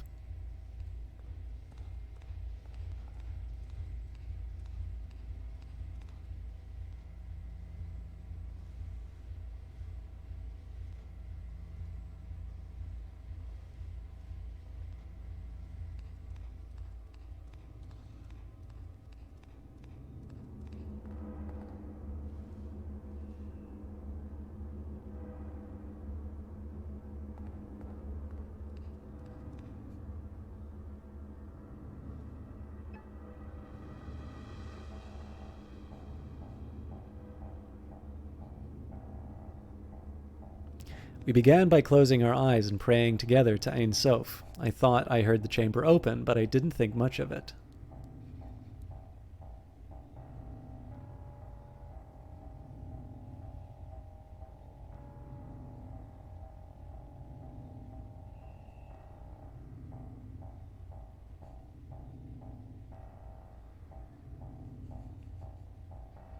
Then I rose up, opened my eyes, and approached the control panel. I was ready to begin. Interesting! I just saw him... The ether output was dangerously high, but I had the chamber under control.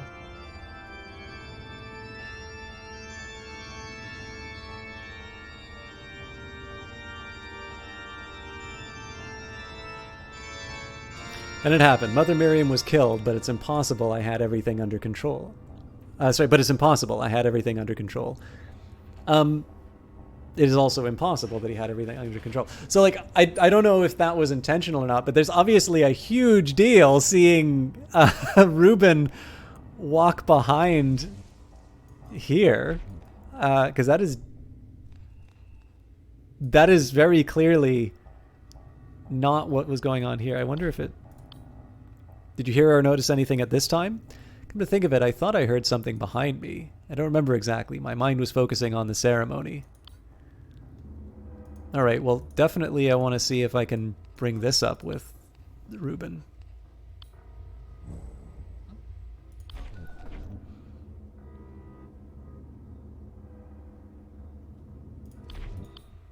Yes, he approached the control panel. Saw Gideon pray. What are you working on?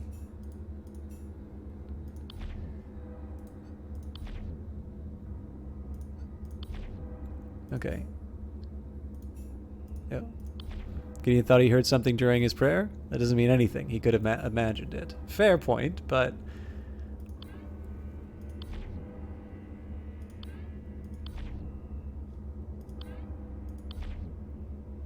All right, I don't like doing this, but this is one of these points where it's like it's very clear there's something that I need to get, and I'm not putting the pieces together. Huh.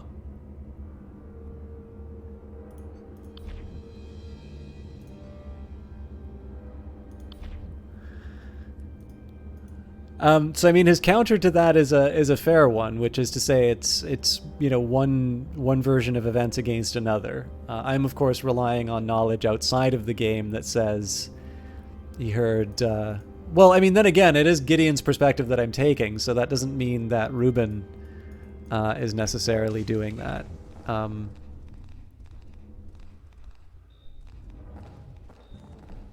But one way or the other, I mean, all of this is sort of a formality here. I'm feeling a little bit safer doing the accusation to Reuben. So, does as a final measure, does anybody have any other hypotheses they want to test, or anything that they feel we should check. This is one of the rare chances you get to backseat me. I will say, though, I'm going to limit it to stuff that is very specifically combinations of events and evidence. If it's just sort of like, well, I think it's blah, blah, blah, and you're adding some extra color to what's going on, fair enough. I'm sure there's lots of if going on, but if this is your time, if you want, I'm willing, instead of just brute forcing all of the different combinations, which maybe I'll try on my own, I'm interested as if you guys would like to see a specific combination attempted that I haven't done yet. I will entertain those thoughts. Hey, Plagas, how you doing? It was Ruben because you like the sandwich and you are hungry. You're definitely on the Ruben train. Dramatic periods of closed eyes are very compelling. Having already finished this, you can't say, I'm just here to watch your playthrough. That's fair, Olaf. How you doing, Plagas? I'm sorry you're coming in at the end of this. We're about to solve a murder. But if you want, you can see the murder happen over. Okay. Murder, unmurdered. Murdered, unmurdered.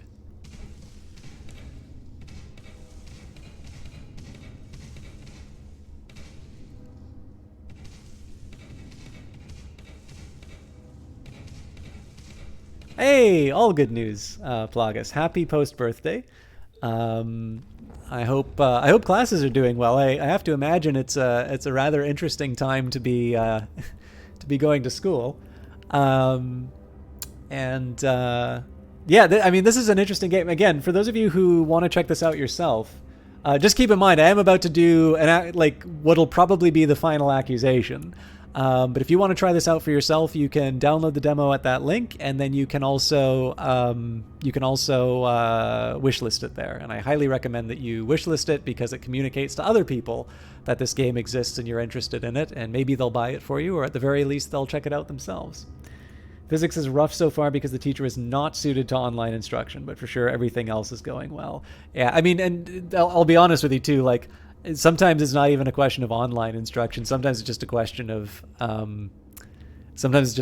whether or not they're suited to teaching. Unfortunately, being someone who gets tenured at university doesn't necessarily mean that you are the best at. I mean, you may be good at communicating your ideas to a specialist audience, but it doesn't necessarily mean that you're a good educator. Although I was very lucky. My best profs were simultaneously extremely gifted economists and also did a very good job of explaining in very plain terms what was going on.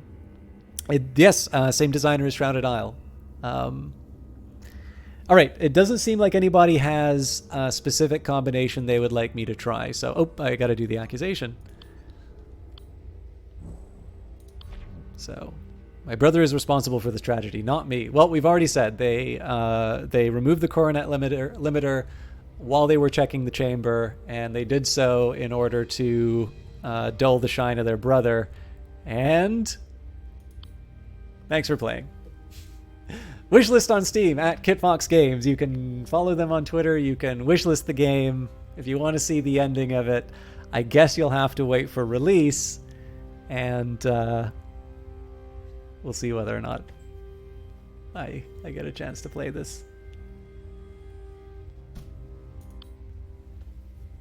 What do you guys think of that?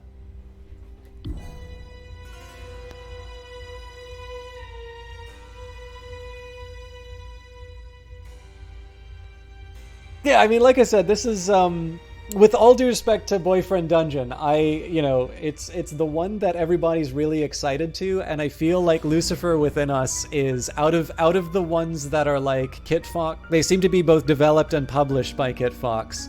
Like, Lucifer Within Us seems to be scratching quite a few itches for me.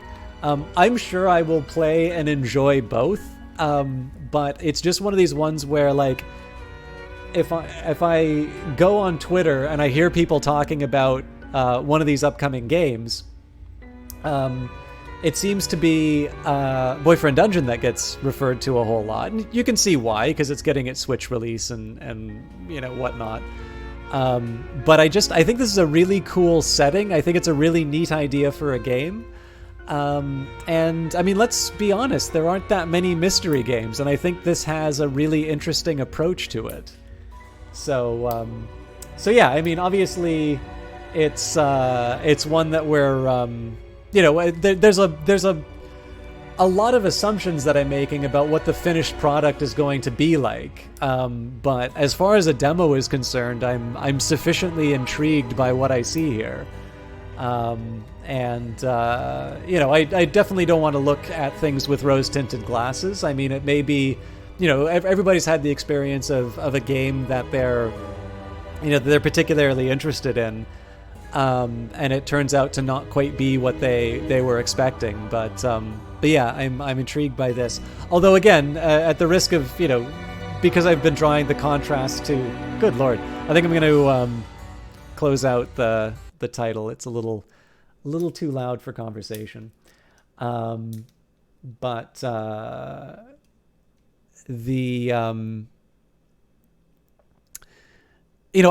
a couple of things I'm looking for. So gameplay wise, a dungeon crawler like Boyfriend Dungeon is neat. I actually just kind of like like I said, it's a very it's not an obvious hook. It's an obviously good hook. It's one that as soon as you hear it, you're like, why wasn't this made before? And it's one that, especially because I like surprising people with romance options, I think Boyfriend Dungeon will be enjoyable for that right. But yeah, this was really neat. My interest is definitely, it's maintained and enhanced by playing that demo. Paper Duplicate says the cold ending kind of leads you to believe that they don't do anything particularly cool or dramatic for exorcisms, which may be unfair. I mean, it's tricky, right? Because it would seem to me like if I wanted to get someone,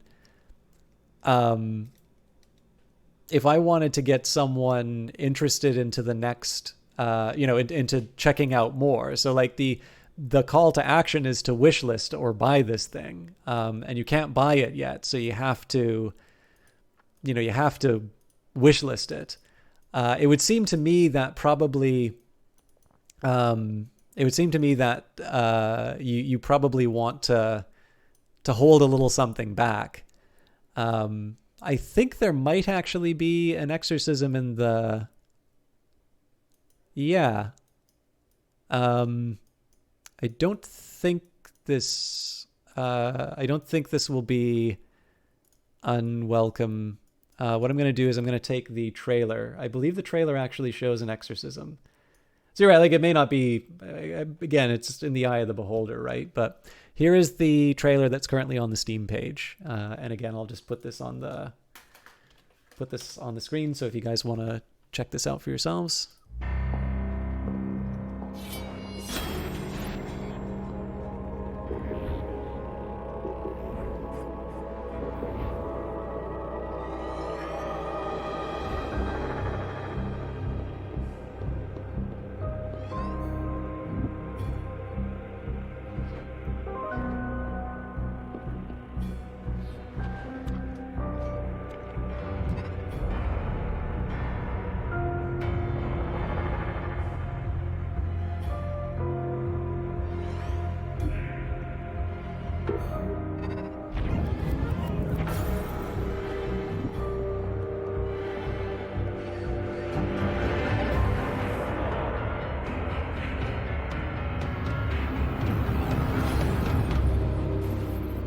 So, that might just be for the trailer, or that might be within, it does say 2020. I wonder if that's changed, because if you look at the Steam page, it doesn't actually indicate 2020. Either way, I thought this was a really neat idea for a game. I thought it was one that I really wanted to share. Kid Fox has definitely been very generous with their time and attention already. So I sort of knew that there was a little bit of a hook for the stream here anyway. But I hope I have, for at least some of you, I have, brought your attention to something which, if you hadn't heard of it, or maybe if you've heard of it but are now a little bit more motivated to try it out yourself, I hope it was at least a fair use of your time. I don't think another run will necessarily give us anything extra. I mean, all I'm really going to do on a later. Actually, here's a question for you, Olaf. Did you wind up with the same accusation, or were you did you get a successful accusation against Gideon?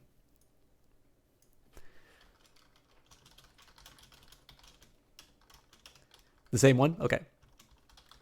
Because this is just it. Like, I don't know. It says it's non-linear, but I don't know if that implies that sort of everything is true and it's just a matter as to whether or not you are clever enough to uncover it. There's a lot that you can sort of pull out of that. But what I am going to do is move on to Rebel Galaxy Outlaw, which is another game I really like. I don't have a good title for it.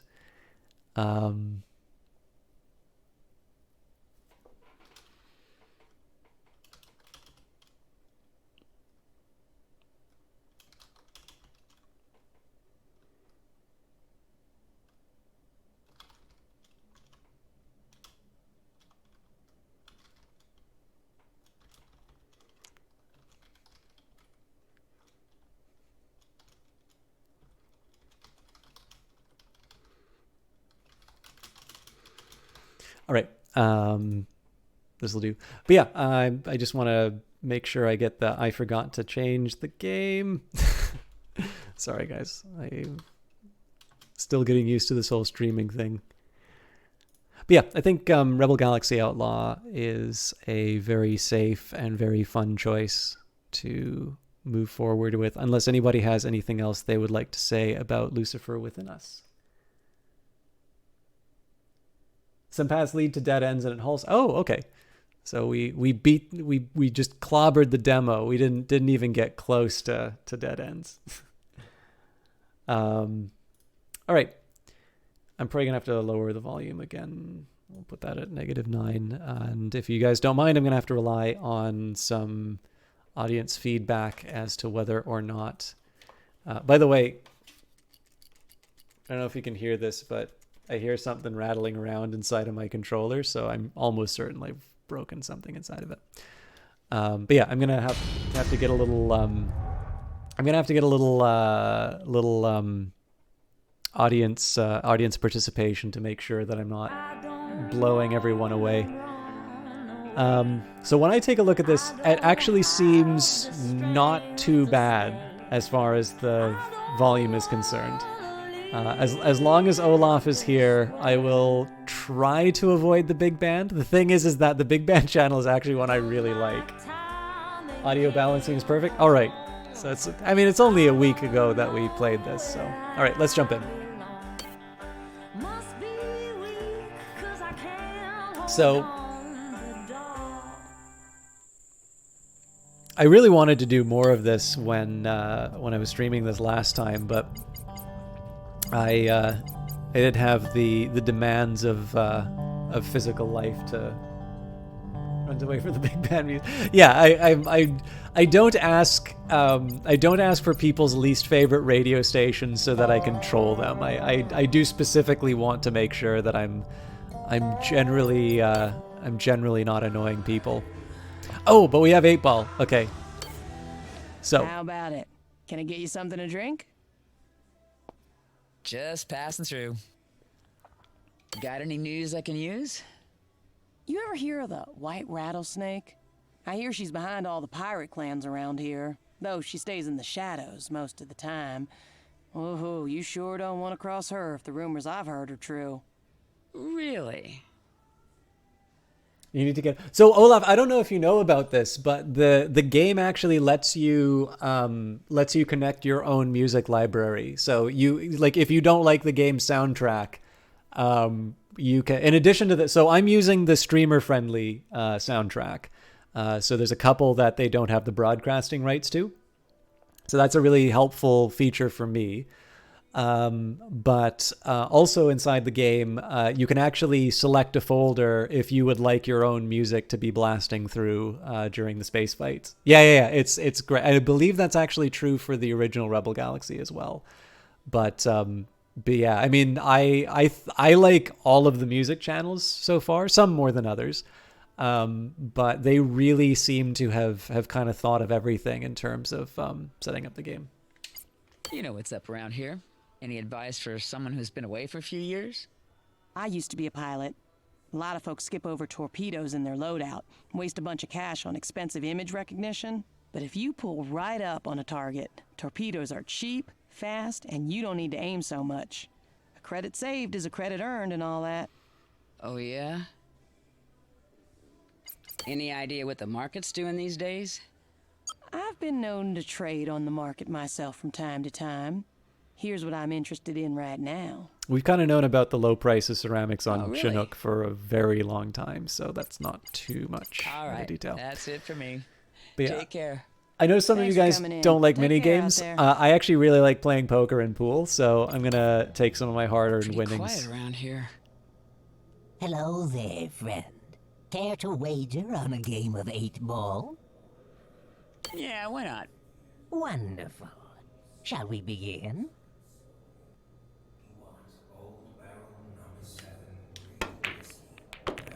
Okay, that's at least one solid down.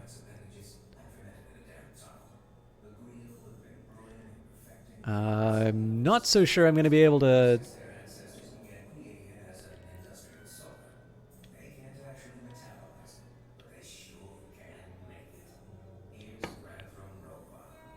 Hooray!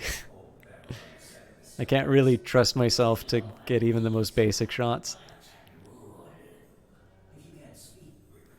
It's pretty optimistic if I think I'm going to make the 3 work.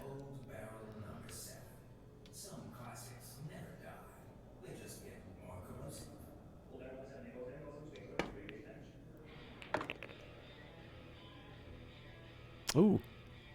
Radio starting with some good songs at the very beginning. I'm not feeling too confident about this red, but...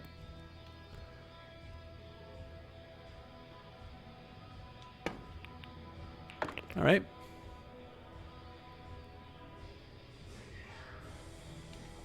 So I guess I have to try...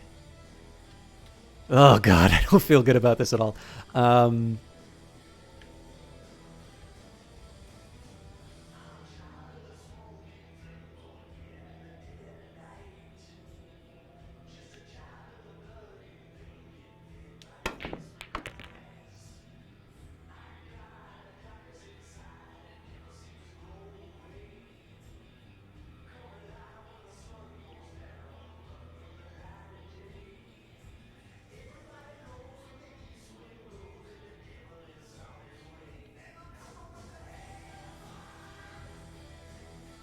This is a tough one.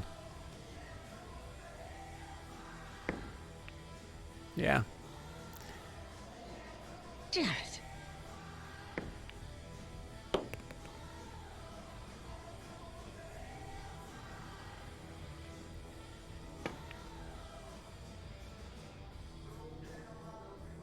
So if I can do the same thing I did with the yellow there for the top left pocket, I'm good. But at this kind of range, I'm not great at the pool game in the first place. But this one in particular, for the long shots in particular, I'm not too good.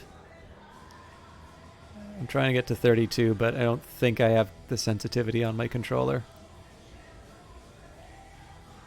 Yeah, 36, fine. Okay. I have no idea how I'm going to get that brown one, but... I mean, this is super optimistic, but... And the whole idea of trying to get the Q somewhere it's going to screw him is pretty much...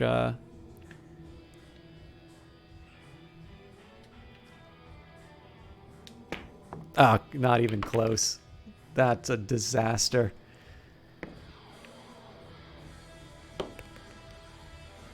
Aha.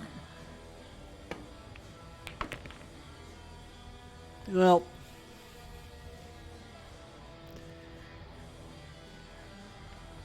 I don't think I'm going to be able to move the queue exactly where I need it, but yeah. Maybe I can get something out of this though.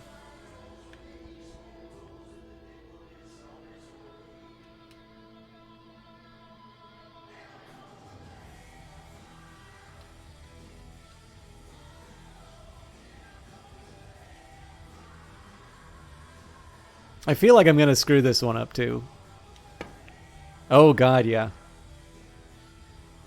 All right. It started well.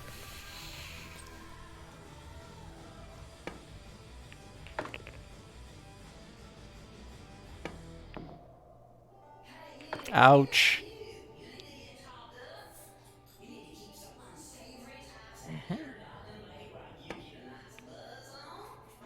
All right, well, I better make this work. Pasta.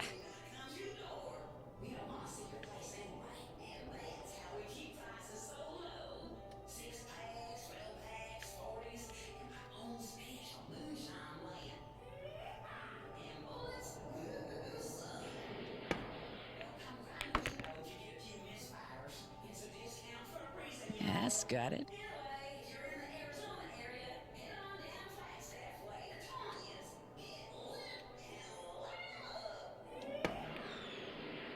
Hey, we got it. Pasta. If I were impolite, I might suggest you had cheated. I think that's all I got time for. So I kind of want to get some tea and like take a second to go to the bathroom too. So here's what I'm going to do. I'm going to put the kettle on now. And then when it's done, basically I'm going to go to the next system. And then when, hopefully by then, the kettle's boiled, I'll be able to get my tea. That'll be the best way to divide it. So I'm going to be gone for like 15 seconds to just get everything started. We'll go to the next system. I'm going to take a slightly longer break just to get myself sorted out. And then we're locking into Rebel Galaxy for the rest of the stream. So see you guys in just a second.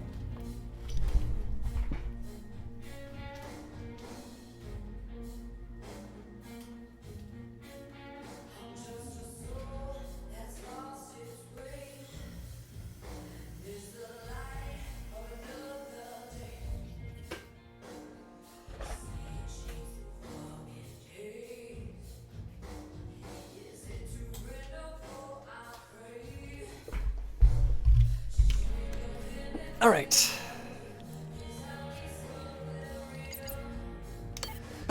So, I believe we had 2 missions. There was, so apparently with Ruth, oh no, I guess we're waiting for news from Ruth, so we need to get to Juarez.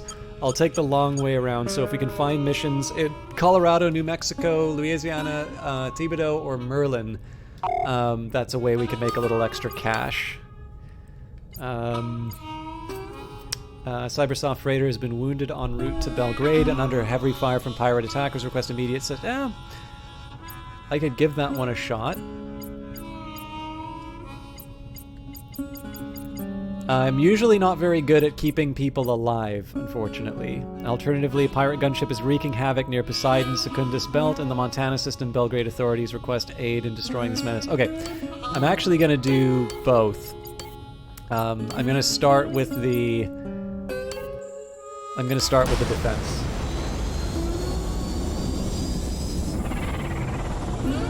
So yeah, I guess I never explained what this game was to those of you who came in here for the indie mystery. This is indie space sim.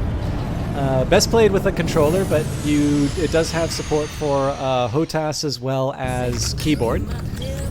It's got a really good soundtrack, and it's got...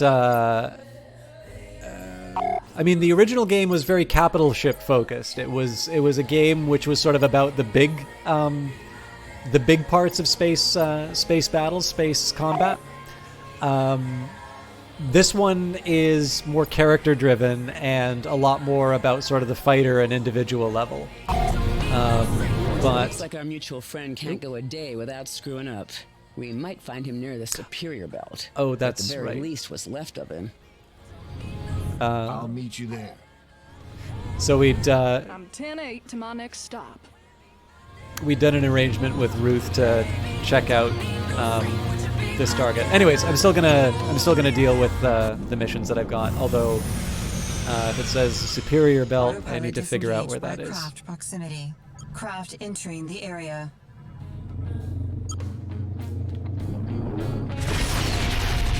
Oh, that was not the right button. That was a missile I just fired. So one of the things that I really like about this game is the fact that by craft proximity. Um, Resources detected. so when it says disengage from craft proximity, basically this is saying if you, by the way, I think the game might be a little too loud. Is this the consensus or are we good? Basically, I'm able to say, okay, wake me up when something major happens. I can actually put some, I know there's a way to disable, you can actually tell it to not to wake you up for certain events. I'll just run ahead here. Super tiny bit. Okay. And the kettle's already boiling, so I screwed up, but hopefully that'll... What have we got here? Destination reached. Resources detected. Oh, God. Inbound. Okay, so let's... And there he is. Missile inbound. If we don't save There's him, a lot... there's gonna be nothing left to question. Oh, God, there's so much stuff. Ah, you goddamn cops, get off! Missile inbound. Oh, Juno Markev. It's been a wee while. All right, let's... God, Dodge Trooper, Police Cruiser. All right, you know what? Screw it. And, oh, Mr. Ruth. What a pleasure. And a coincidence. Missile inbound. I'll shoot out the I'll shoot out the police and then rescue them. So yeah, instead of doing the mission that I had in mind, I'm completely I'm doing the story mission. But that's fine because combat's Missile fun. inbound. Missile evaded. Mayday, mayday. What else have we got here? There was somebody who was definitely shooting at me.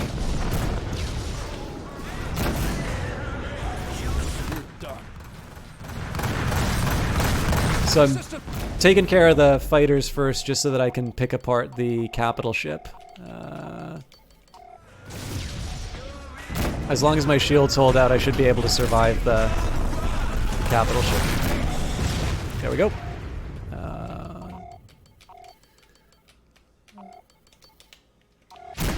You don't have to do targeting this way, but I've definitely found in firefights like that it's helpful to have the helpful to have a little more precision. Whoa!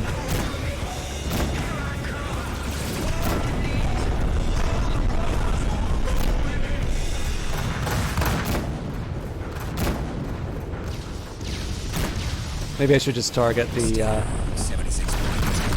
should maybe just target the tail now.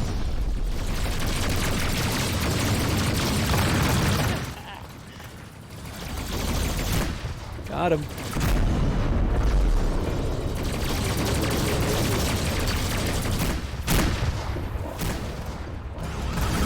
Take a bite out of this.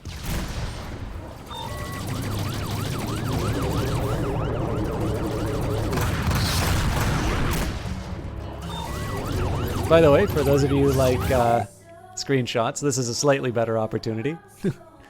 Oop. But I'm really screwing up the focus. Alright, screw it. I just want to... Whoa! Forward shields down. Juno. My bad. Fine, just take the cargo. Let me live. Ah, whew. Thanks for the hand, lass. We can share in the wealth together. I'm not in it for the gold, Connor. Ruth here tells me you're full of shit. And we're here to find out how full. Indeed. Oh, what an unkind thing to say, girlie. Impugning my honor and all that. The three of us are gonna have a little sit-down, unless you want us to tie things up right here. Fine, fine. I tell you what, let's meet up all civilized like on Belgrade, okay? After you, Connor. Be sure you make the appointment, Connor. So, for those of you who maybe aren't as familiar with the story in the game, Mission complete. we start off with a cutscene to basically on a mission to kill Ruth, that person that we were talking with. Ruth is short for ruthless.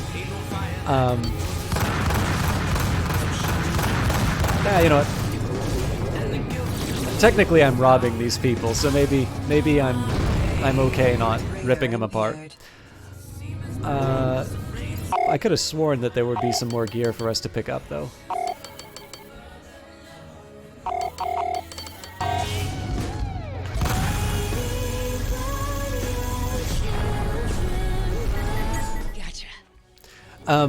Anyway, so the twist that we got last session that we were playing was that Ruth was. We talked to Ruth, and they were just understandably upset that we tried to kill them, but also did not agree with the characterization of events that they.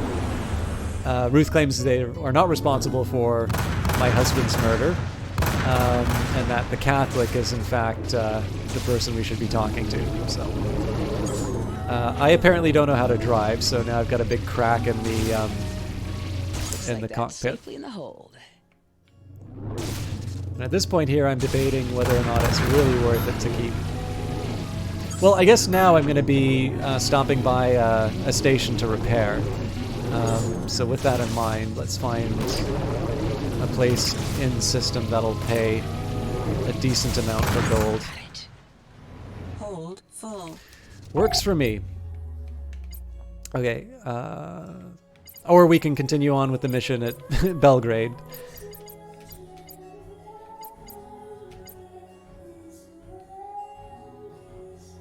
Okay, so... Well, they're paying 24 for gold. Yeah, we're gonna take a quick trip to Chinook Refinery first.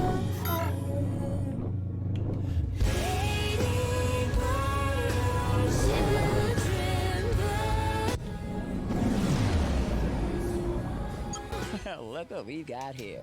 A couple of assholes. Autopilot disengaged by hostiles. I can't get these bastards off my ass. Some neighborly help sure would be appreciated. So as I was mentioning, there's the fact that the game gives you sort of the autopilot to the next exciting thing. That's one feature that I really like. The other thing that really works for this game is that if you don't like kind of old flight sims and the fact that they sometimes turn into these jousting matches where like you'll fly towards the other ship and you'll try and get some hits, there's an assist in this game. So right now I'm holding down the left trigger, and what's nice about this one is that it doesn't perfectly line up the target for me, but it does kind of point me in the general direction. And so what's nice about this is that the dogfights, you still get to... Autopilot disengaged by distress signal. We'll help our fellow man, assuming that it registers that as wanting to do that. Destination reached. Yep. So in this case here, I'll just hold the autopilot so that you can see. Looks like trouble. All units, please assist. I'll try and move a little bit closer.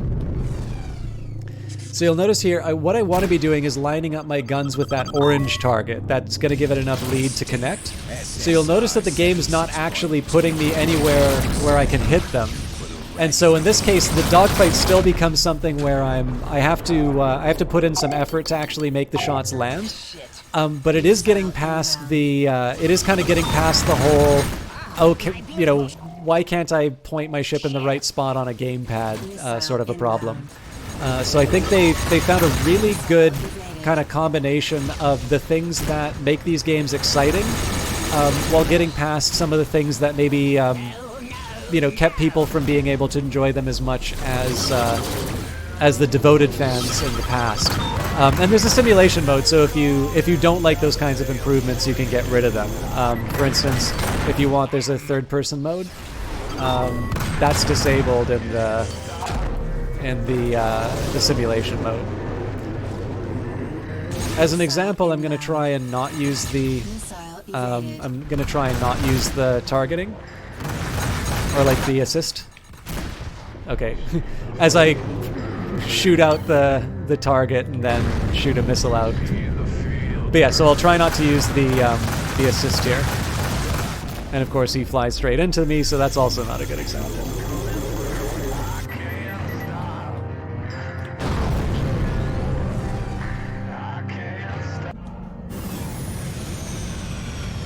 Destination reached.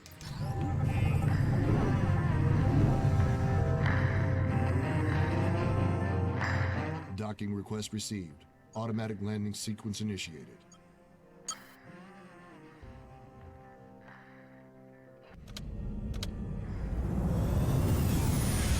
You can skip these two. One interesting comment that came up when I was playing this. Someone said they didn't like that there were so many little cutscenes. I kind of like them. I think it's a very visually attractive game. But I can also I can sort of see the point. The nice thing is that these are all optional. But of course, the reason I came here was so I could sell off my gold. So it's not quite as high as what I thought it was going to be, but I mean, I got it for free, right? So what did we clear? 18k on that run. All right, so this is a little bit different from what I was expecting. I'm going to have to turn the kettle back on, but it's already still warm, so it won't be as long. I'm going to take a quick second to, again, refill my beverages and grab some... and go to the bathroom. I don't think I'll be all that long, at just like a minute or two. But yeah, I'll be back. Although I'll answer Remarkable Frisbee first. So you've got the original Rebel Galaxy on your PS4 for free, part of the subscription service, and it's pretty fun. Would you recommend Outlaw enough to warrant purchasing it over the first? Ooh, that's a tough one. I love Rebel Galaxy. So the problem that I have answering your question is that I don't know how much of my love of Rebel Galaxy Outlaw is the fact that it's the cool new thing for me versus the fact that it's the better game. I would say that probably the things that make me a little bit more into Rebel Galaxy Outlaw is, again, that individual focus. So you're not an unnamed protagonist, you are Juno Markev. You have this motivation. You can choose to ignore it, but a little bit like Rebel Galaxy, the original, right? You could ignore the main story, but why would you? It's fun. The focus on individual ships, so you're no longer playing on a plane, but you're going across the 3 axes, works a little bit better for me. I just generally think that the stuff that worked well in Rebel Galaxy, that you're building your own ship, you're making it your own, you are expressing preferences about how you want to do things, both in terms of your choice of loadout as well as the approaches that you take. All of those are amplified in terms of Rebel Galaxy Outlaw. And to a certain extent, this is also a reflection of the fact that generally I tend to think that the follow-ups of beloved games generally are better because, of course, the developers have more experience. They're able to take the technology that they developed for the first game and use it in the later one. There's enough differences between Rebel Galaxy and Rebel Galaxy Outlaw that I don't know how strong that argument would be. But yeah, I mean, it's a tricky one because I think the two games are different enough that I could see someone liking Rebel Galaxy but saying Outlaw isn't for me, and then I can see a lot of people saying that Rebel Galaxy Outlaw is awesome. It's a great modern take on a type of game which we are only really now starting to see come back with stuff like Star Wars Squadrons. For me, I do think revealed preferences have something to say about this. For my first 2 streams of this, I probably put like 16 to 20 hours live, and it was like I was intending those to be 3-hour streams. I've put a lot of time into this game. And while that was true for Rebel Galaxy, it took me a little while to get there. Whereas Outlaw, I was like immediately switched on and into it. So between the two, I think Outlaw is probably the better one for my personal preferences. But I think there's enough difference between the two games that the difference will largely be based on whether or not you like the capital ship approach or the individual approach. And because I think stories about individuals and the fighter sim as opposed to the capital ship sim, I tend to think those are just inherently more interesting. And the fact that this game, like when you go to port, it's so you can see the sights, and so you can see the, you can go to the bar. And when you go to the bar, it's not just so that you can get a bounty, it's so that you can gamble, and so you can play Space Invaders or Asteroid. I just think all of the little details in terms of Outlaw push it above and beyond for me. And I know this is coming to PS4 if it isn't there already. So, but with that in mind, like, I don't know if you said, you said it's pretty fun. So you have played Rebel Galaxy. If you haven't completed Rebel Galaxy, you don't need to worry because Outlaw is a prequel. I think the game is great. But yeah, and the other thing that's nice too is I don't get to say that there's any financial incentive, because if you're buying it on PS4, you're not going to use the affiliate link.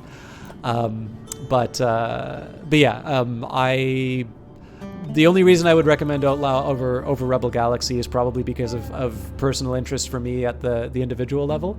But I could see someone make the other case more fully. I paid full price for this thing, and actually I guess I used the Epic, like, we pay you to buy on our store thing, so my discount came from Epic. But other than that, I paid effectively close to, if not the full amount for the game, and I don't regret it at all. I think it's great. But I am going to take a second here to refill my my fluids and expel others, and I encourage you guys to take a second and do the same, and maybe get a little bit of a stretch in. I'll try and make it no longer than like a minute and a half if I can pull it off. See you guys in a little bit.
All right, sorry about that. I am going to need one more small break. I've just got the timer going right now while the tea steeps, so I'm going to need a minute to to get by. I'm buying the surround. Oh no, I'm not, because I want to do some missions in between, and I need the cargo space. And yeah, the worst thing for me, Olaf, is that. So, and by the way, I know I think every time you've asked a question, Remarkable Frisbee, I've always given you these like encyclopedic answers that don't say anything. So if you'd like me to just nail down a yes or no, let me know, and I'll do my best to actually speak English. What was I saying before? Sorry, I didn't get a lot of sleep last night, so I'm gonna be a bit scatterbrained. Yeah, so I got a timer going. When the timer finishes, I just need to dispose of the tea bag, and then I'll be 100% back. Yeah, sorry, Olaf, Firefly. So the one thing I always hear about this game are Firefly references, and I haven't watched it, so I don't, and I guess the movie was Serenity. I don't actually have a frame of reference. But the fact that it comes up so much makes me think that it's spot on. So, what are we playing for? You up for a friendly little game? What have I got to lose? Let's get to it then. Let's see. I tend to feel most confident doing dice poker, but I think my higher winnings are actually in pool. Yeah, that show has a very devoted fan base, it seems. So it's pretty obvious what I want to do here. Nice. So, I mean, the catch here is that they're going to, and they're actually rather well positioned. Clearly, I don't want to be moving on this hand, but getting the full house so early has also kind of forced their hand to try and go for that last spade. So let's just hold our breath. Yeah. Oh, crap. Damn, I'm losing my edge. Well, I mean, this is the thing, right? Like, that's all I got time for. See you around. We're definitely very lucky in terms of having lots of really good television, specifically like long form stories told episodically. But of course, we also live in the time where like everybody has that show where they're like, oh, you haven't seen X, you haven't lived. And like, there's just not enough time to follow every bit of advice like that. So to a certain extent, you want to share the stuff that you're interested in, but you don't want to be so evangelical about it that people get turned off. And so I completely appreciate the dilemma.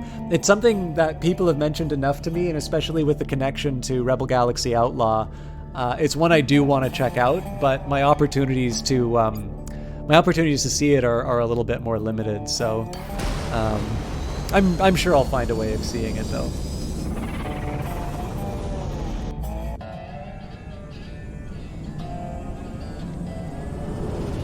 Okay, so seeing as the story missions, at Belgrade, I'll take care of the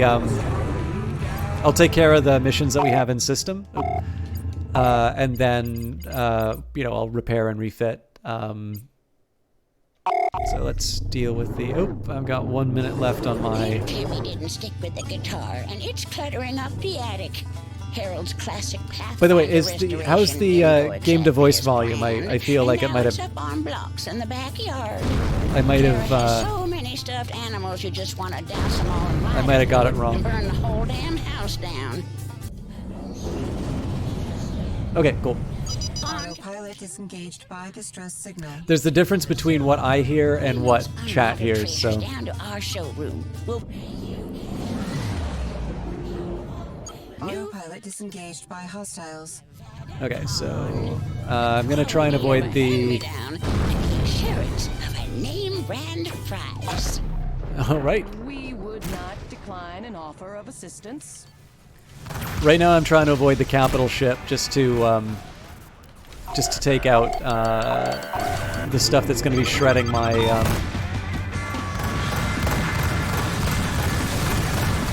Shredding my armor. Also, just to give people an example of the diversity of radio stations, not that this song is bad, let's bring up the grinder for Olaf.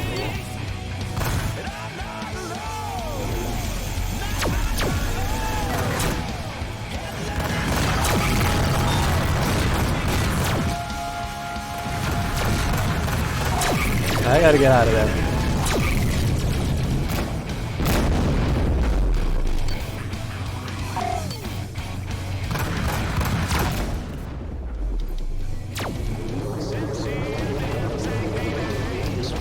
Alright, technically I need to expel my tea bag, but let's deal with the task at hand first.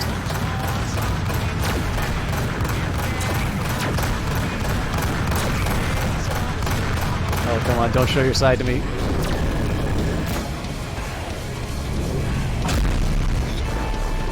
Back in a second.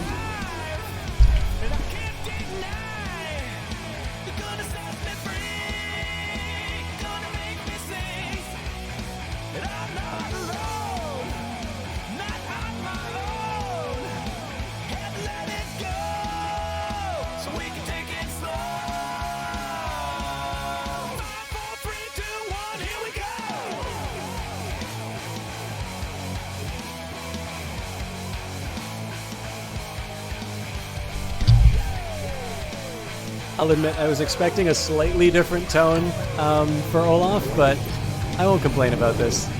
This is catchy. Alright, let's pick up the pirate.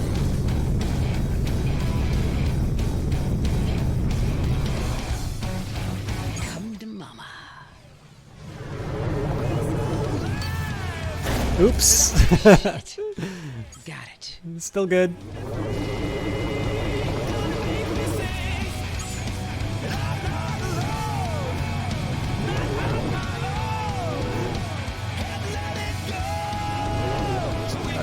I think that means the mission's done. Let's go rescue. Keeping it locked and loaded. This is red candy for the grinder.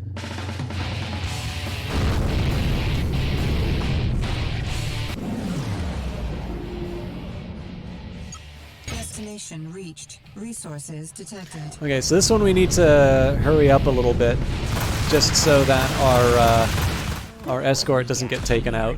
Something juicy. Yeah, obtainium. Resources detected. Alright, so where's our... Okay, so I think that's what we're trying to save.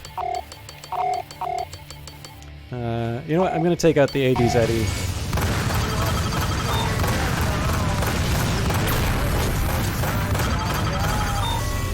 That's a shameful display. Missile inbound.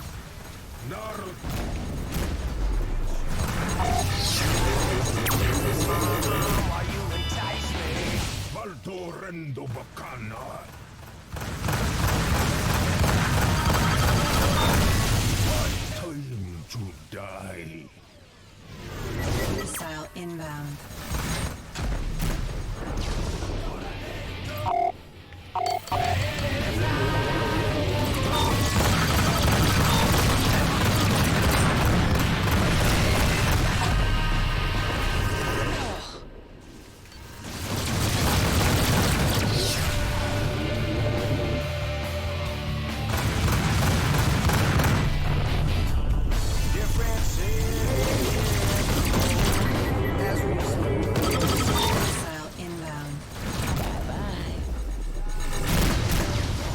I think there's only one more.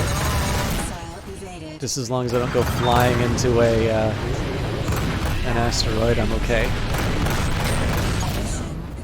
Glorious. Resources detected. There.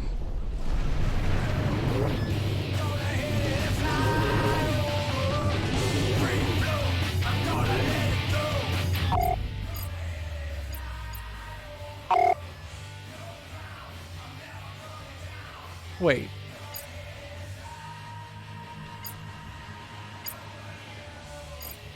Huh. Alright, fair enough. So apparently I was focused on the wrong target.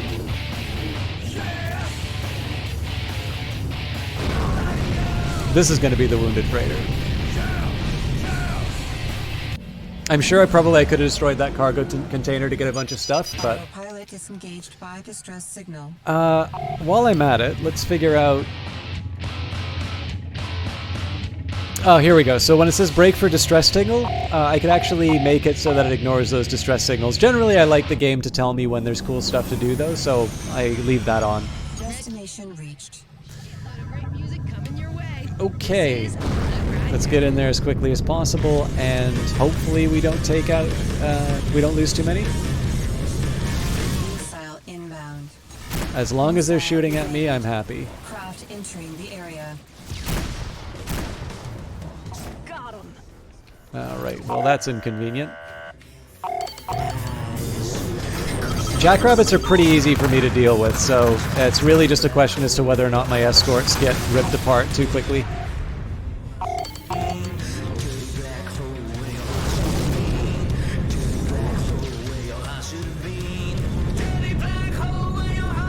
Oof, that was stupid of me. This guy's really far away.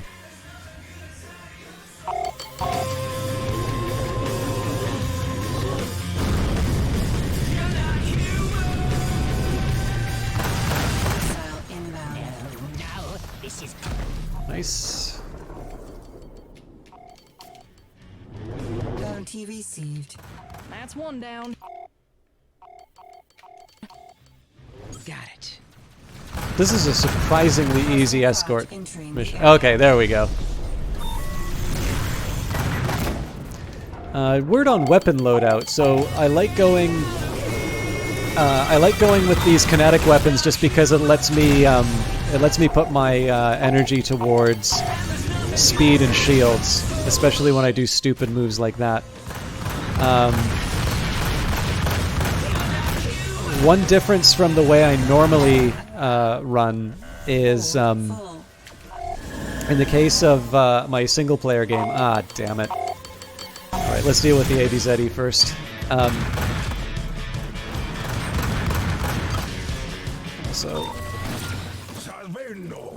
No, backbeat is the one that... Jackal, here we go.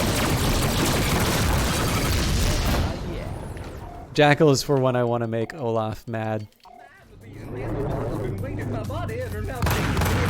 That's a kill. Okay, so now I gotta work on the freighter.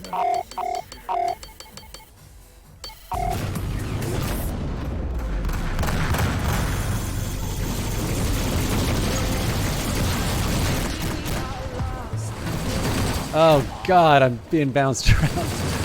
Let's try that again. Alright, he's out.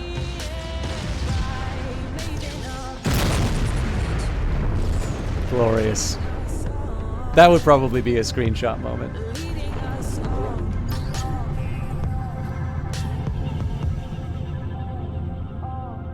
I should turn on sub-only mode or something so you can spend all 10k of your channel points.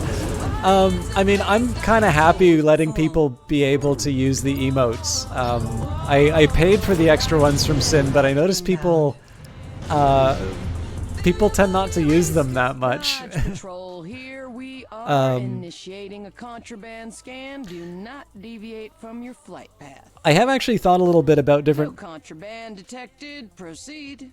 I've kind of thought a bit about some of the different monetization options, because ever since the affiliate program came in, I have been sort of running at a loss, which is fine because that's most people like run at a loss on their hobbies.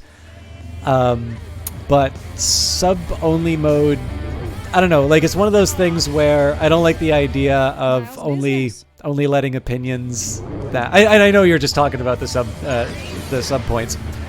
But the thing I don't like about that is, especially on my channel,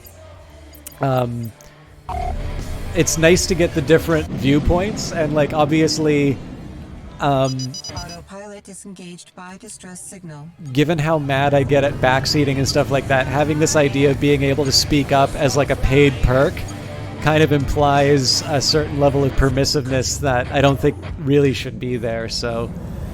But yeah, I don't know. Maybe I should do some kind of like extravaganza where I, you know, I just break a whole bunch of standards and give people a chance to blow through their points.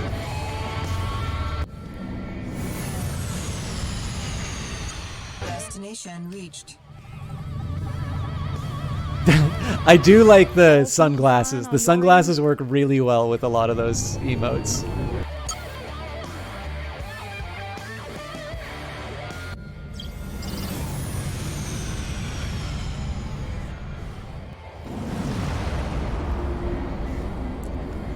I always feel a little bit bad when the view count goes down during Rebel Galaxy Outlaw, but I don't know. I like this game a lot. You can't, like, the Aristotle and the so the newest emotes would be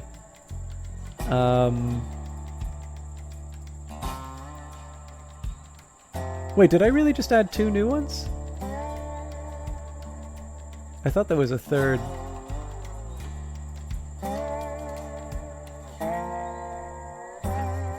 Okay, so it looks like they lock away the premium ones.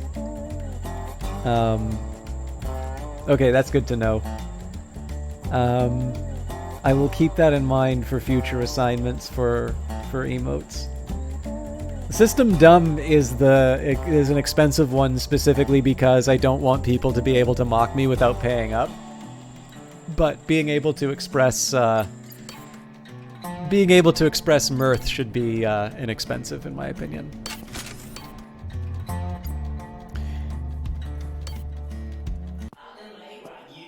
All right, let's see what's going on with Catholic.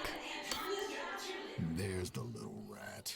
Okay, fine, Jesus, you found me. Arsing your way after me all around the fickin' galaxy. Sounds like the thank yous for saving your ass are over. What the frick do you want, girlie? Can't you just leave me be? I'm hoping for a reason not to kill you now, but my resolve is ebbing. Connor, you swear a whole lot for somebody called the Catholic, and you want me to leave you be? Explain why you lied to me about Brace's murder before I strangle you with that cross around your neck, you little shit. Calm down now. It was just a bit of a spoof. Nobody got hurt or nothing. So hey, I gets a bit of cash out of it. It's not worth getting your panties in a twist over. It certainly didn't do anything for my health. My husband is dead, so you need to think about the next words you say really carefully. Well, that's the thing. No, he ain't. You better start making some sense real fast. It's just like I told you, nobody got hurt. Hell, your man was the one that paid me. What? It's like I said, he's alive and well. He paid me good money to point you towards this good man here. I see. Where the hell is Brace? I don't know. We ain't exactly best of friends. How'd he contact you in the first place? Tracked me down in Carolina, dropped a load of credits on the table, and hey-ho, there you go. But I don't expect you to find him there. I'm sorry, lass, but I don't have much more to tell you. It's not that I don't appreciate you pulling me arse out of the fire out at Superior and all. I gotta think this through. Brace, you son of a bitch. Do I really want this person as a wingman? No. Although I could see myself teaming up with Ruth a little bit more often. Hello there. What's on your mind? What do you say? They're always after his Lucky Charms. Got any news I can use? The Brust Arms outfit has been hiring up mercs all over the Dodge system. They've practically got their own private army at this point. It's not like there's any military out here to speak of, and barely enough cops to keep a lid on things. I'm not sure how I feel about it, honestly. Oh, yeah? You got your finger on the pulse around here. Any advice? There's a friend of mine who stops in from time to time, flies this old heap. The way she tells it, she can make that hunk of junk sing with some careful power management. Something to think about anyway. Oh, yeah? So to come back to that point, like, this is one of the reasons why I've loaded up a lot on kinetic weapons, because it means that my manual interventions for power are quite a bit lower. I sort of have some default settings that really work for me. I'm hoping to make a few good trades. Got any info you might want to share? Sure, I keep up on the market. This is what's happening right now. Yeah, we almost bought all of them. Interesting. So if I were playing on my own right now, I would be doing another round of 8-ball. But I also know that some of you don't really like mini games, so I will abstain for now.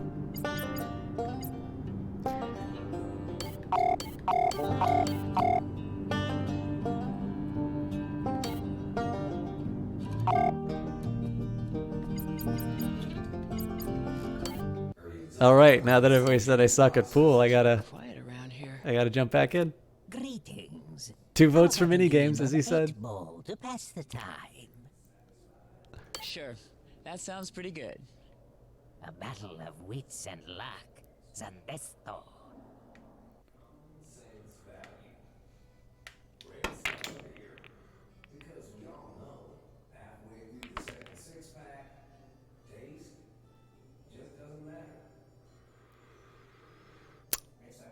That kinda sucks, but I think I can make something out of this.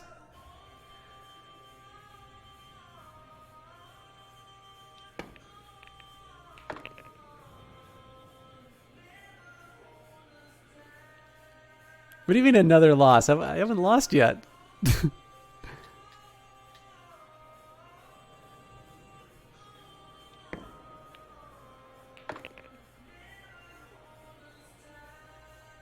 I was feeling really nervous about the way that was rolling.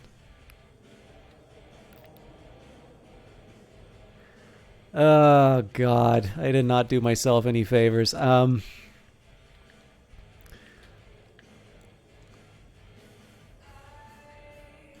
like never make these shots whenever I try them.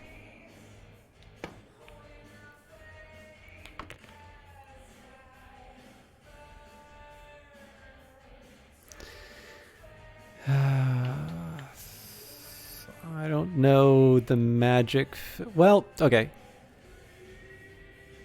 This is really dangerous with where the 8-ball is right now.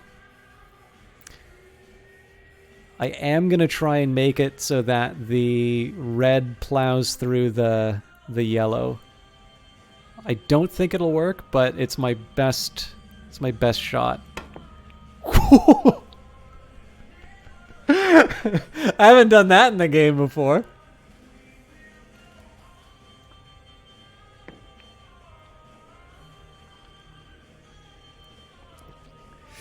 I see the AI and I are evenly matched. All right.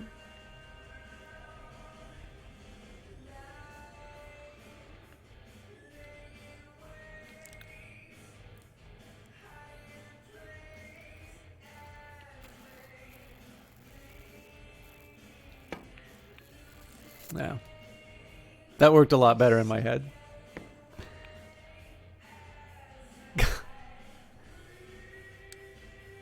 I'm glad the computer's feeling merciful today. I mean, there's a site. I've already been throwing away a few of these, so at the very least I can sort of... The least I can do is try and break some of this up so that I'm in a better position next time.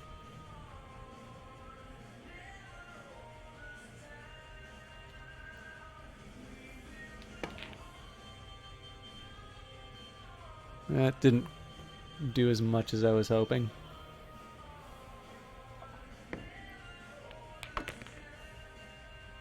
I would have loved it if he scratched.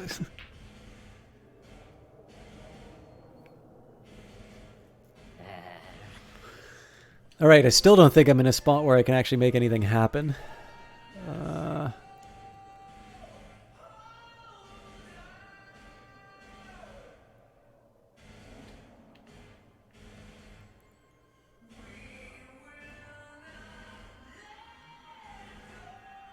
So I could try and get fancy and bounce the yellow off of something, hoping I pocket it, or I can... I mean, this one at least has sort of a credible chance of working if I get it just so. I won't get it just so, but... Oh!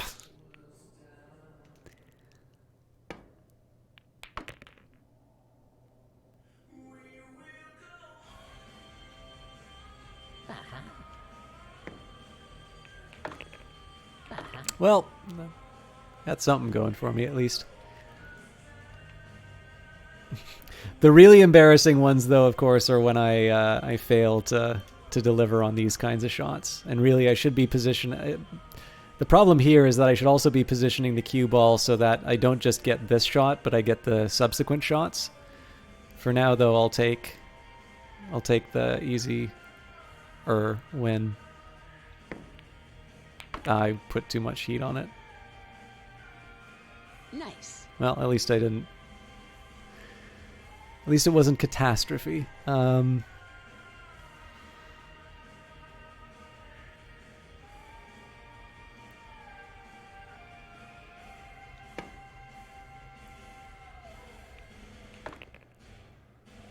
That actually worked about as well as I was hoping it would.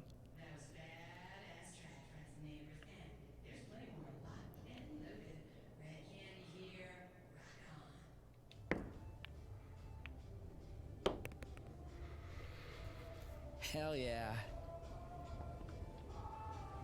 It's definitely optimistic, but let's give it a shot.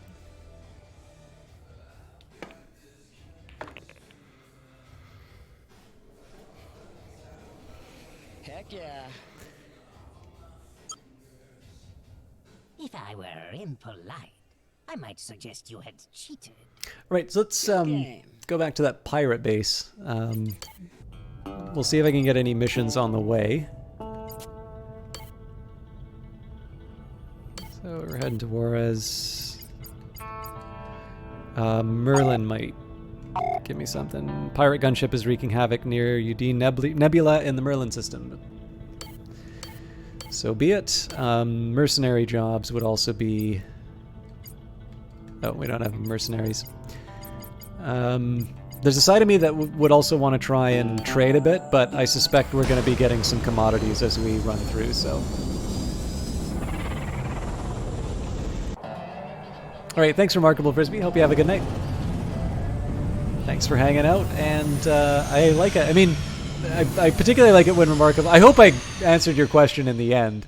But thank you for giving me stuff to respond to, because obviously it's tricky to do when I'm playing a game like this.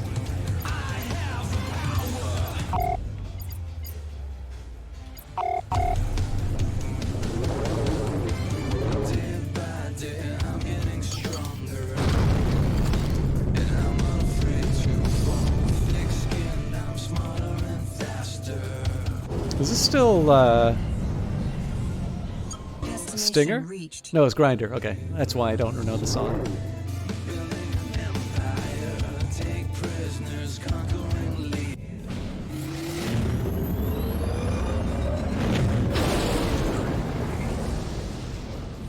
So normally I'd be done in about 15 minutes, but I definitely have a little more gas in the tank. So let's see if we can make some more progress. We're not going to take the shortcut. I'm going to jump.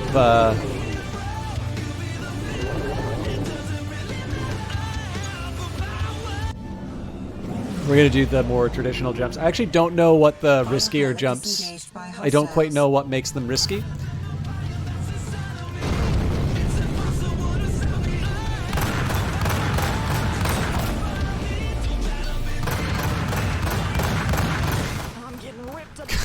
I'm pretty sure I provoked that little bark.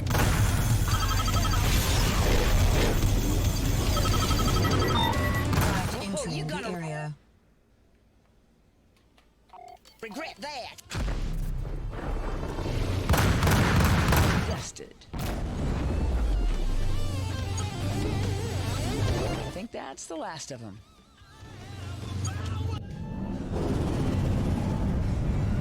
Destination reached.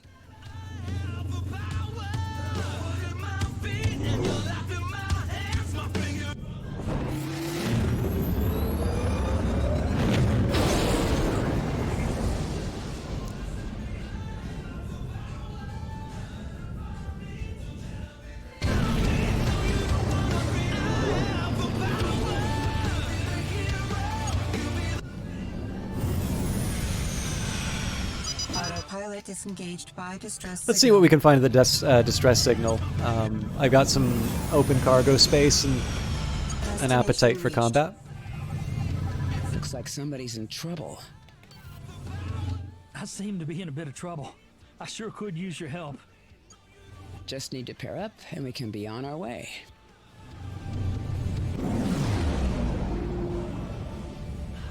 Destination reached. Okay, not quite free money. Damn, you sure showed up at the right time. I can only give so much, but I hope this makes a square. Missile inbound.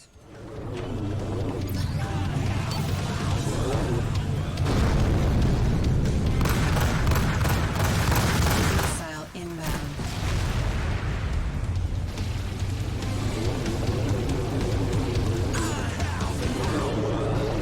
Iron ore doesn't exactly make my heart sing with joy, but again, it's free cargo, so.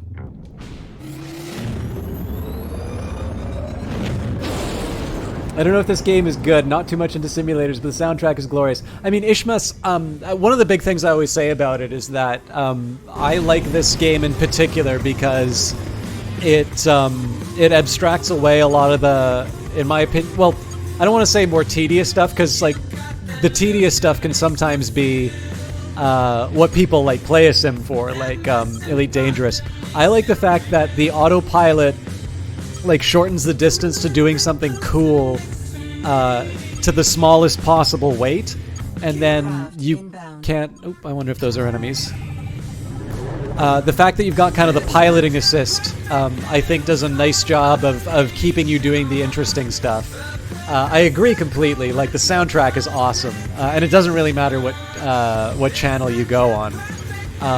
But if you think like the flight sim isn't your sort of thing, I do recommend checking out Rebel Galaxy, which is definitely it's definitely a little bit more like third-person capital ship focused. You play it on a plane rather than in a full. Well, it's a three-dimensional environment, but your interactions on the Z-axis are going to be in the turrets shooting at the fighters. And so I have a feeling for people who don't want to go for the full, like, you know, Son of Wing Commander kind of game. I feel like Rebel Galaxy is generally inexpensive, especially if you get it on sale. And you tend to get a lot of the stuff that makes this a really good game without necessarily the things that make it a flight sim. But with that in mind, like if someone were to say, like, I don't know if I'm into like space flight sims, you know, I liked, you know, and they gave me like a list of games that were like first-person shooters that they enjoyed. I would probably feel comfortable enough saying you should probably play Rebel Galaxy Outlaw, but if on the other hand it's like the first person in the cockpit view isn't something that's too. The time has come for me to call in my marker. Xander, I was wondering when you'd pop back up. Indeed. I trust that you'll engage with me sensibly. Maybe trust isn't the word to use. Meet me in the Sexton system at the Crow's Nest. We'll continue our discussion there. All right, well, I'll pick it up. I'll pick it up with him in a little bit. But yeah, for someone who I sort of knew that the first person or the sim aspects wouldn't appeal, I think Rebel Galaxy was like one of the secret, you know, the secret gems in my library. I was so happy to wind up playing that.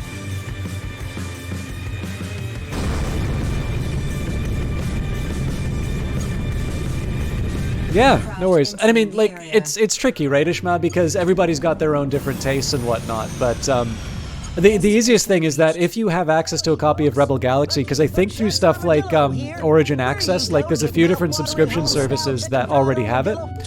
And so that's probably the lowest risk way of playing it. And then I think it was Remarkable Frisbee was saying that they have access to the base Rebel Galaxy and like through their PS subscription. So I suspect there's probably a few different ways that you can figure out whether or not the original was for you. Of course not. Of course, the nice thing about having an awesome soundtrack is that you can watch streams and get the same the same effect. Destination reached. It's a sure shot at buckshots.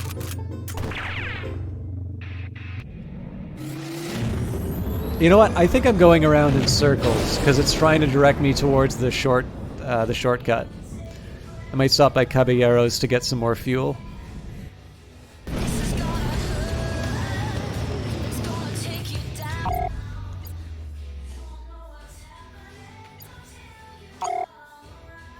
Yeah, I want to be going to Louisiana.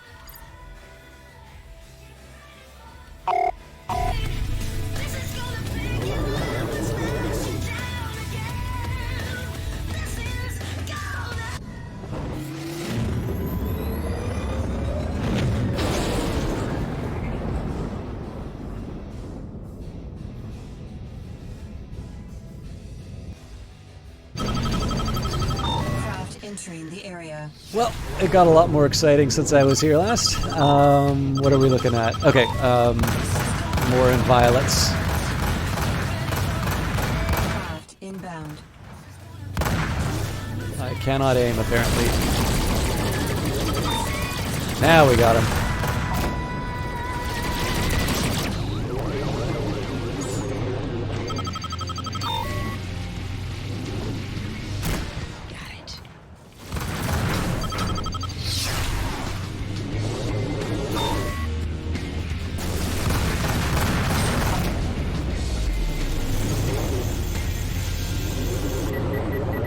Okay, so let's see where I actually want to go in here. Wrong button. Okay, quick trip to Caballeros just for a refuel. Oops. Craft inbound.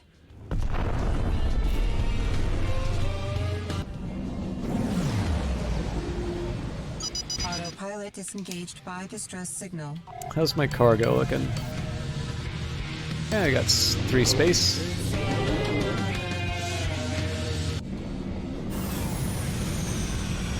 Destination reached. Looks like.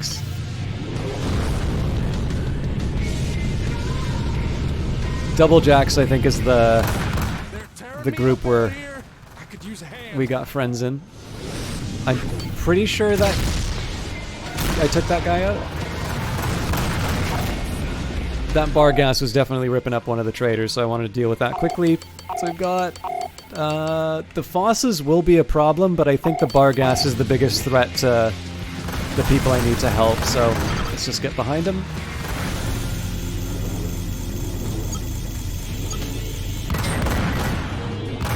Even just getting him off of shooting at the ships is good.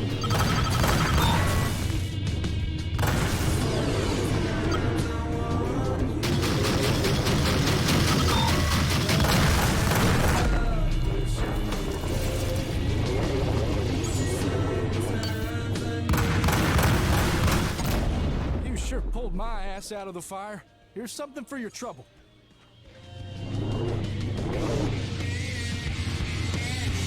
Tip of the hat to you. What do we get for that?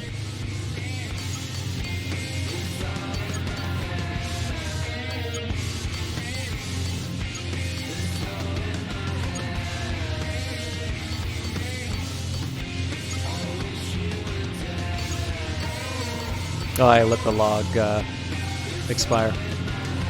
We'll never know how much I got paid. Well, no, I could check the VOD if I really wanted. Reached. So unfortunately, I can't buy and sell at Caballeros. This is just a refueling station. Caballeros, the Dodge Sector's fuel fiesta. Pull forward, please.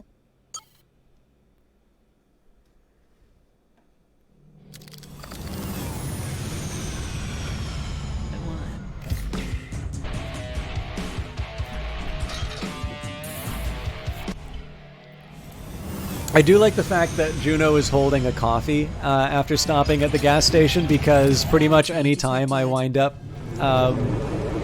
near a gas station, I wind up with a coffee. I don't even drive, but...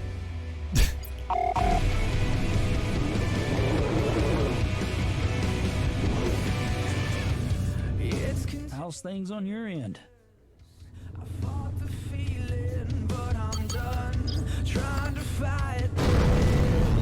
I'm drinking tea right now because I didn't want to clean out my French press on stream. But autopilot disengaged by hostiles. All right, so normally I wouldn't go after a capital ship to start off with here, but it's a target of opportunity, and it looks like it's poking. Oh no, it's looking at me now. Okay. inbound. Missile evaded. So here I'm holding the B button just to be able to kind of float forward. I think I can survive this. Basically, I wanted to drift a certain way while still being able to point the ship at the. Oh, he is gonna blow. All right. I need to recover a bit of energy to the rear shields. Missile inbound. Oops. Is that a freighter? No, that's a Foss. Craft entering the area. This day just keeps getting better and better. I don't know what's shooting those missiles at me, but they have a lot of them.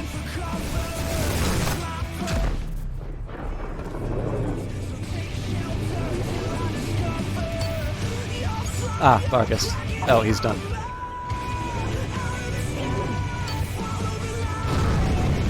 Safe traveling. So one of the funny things is, even though bounties aren't worth that much, I do have a tendency to want to pick people up off the battlefield because I don't like the idea of leaving people to sort of, you know, float in space. But not to the point where I'll like dump, not to a point where I'll dump cargo for it. Destination reached. So I don't think it would hurt for me to stop by a station in the next system just so that I can clear out some of the hold space. I also know friendly stations are few and far between in this neck of the woods. Craft entering the area. Alright, so definitely don't want to stop by Dante's station, but Bonaire manufacturers... Oh, they actually pay really well for ceramics too. I wasn't expecting to see that. Craft inbound.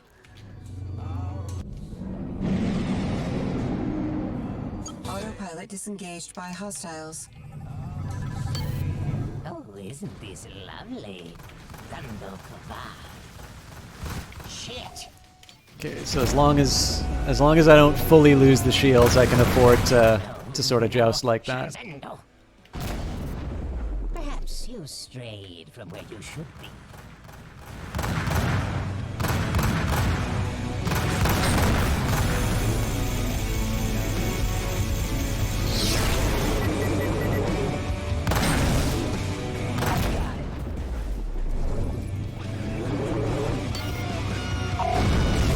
Is he really the closest?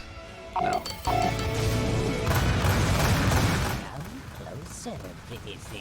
So again, as long as the shields hold up, I don't mind getting into those contests. It's only when my armor starts getting shredded that it's a worry. Screw this, I'm out. Oh no. I'm dragging you by the ankles and throwing you back in the ring. Red Candy here for the Grinder 171.1. You ready to kick some ass?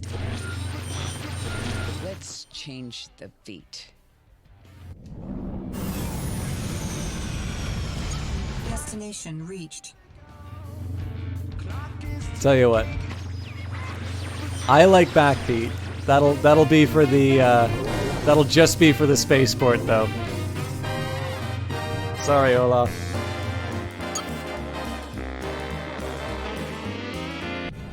Requesting landing clearance.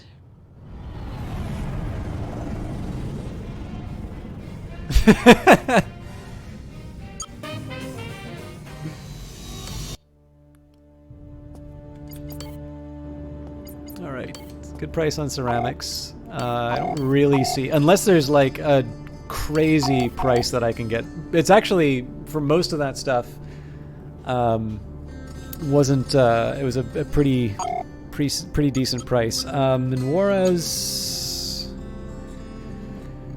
I don't buy or sell anything. Loretto, yeah, so alien stolen freight's not going to do anything. So soy paste, counterfeit goods, and Skag. none of which we have here.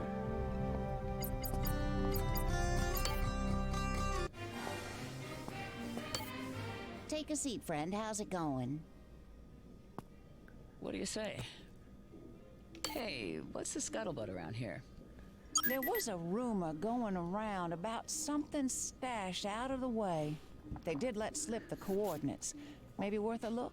I was wondering if we'd run out of those because there'd been a few times where they just kind of gave us some stories rather than specific coordinates. It looks like we still have some places to uncover, though. Around here? Any advice? There's a friend of mine who stops in from time to time, flies this old heap. The way she tells it, she can make that hunk of junk sing with some careful power management. Something to think about anyway. Oh, really? I'm buying and selling. See anything that might tip me one way or the other? Yeah, I hear a little about the local market. This is what I know. Oh, yeah? I mean, if I could get to Dante, buying Narco Cola wouldn't be bad because I can sell it legally in the Texas system, I think. You take care now. All right, see you around. But that's a bit of a trip to make. All right. No, 100's my... Okay, we'll do 50 then.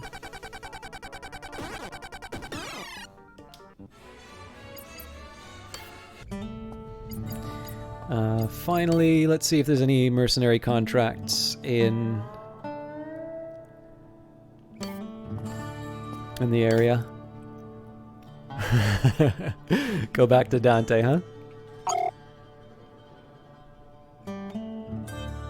That's got to be Merlin or Juarez. Wait, unless I'm misreading this.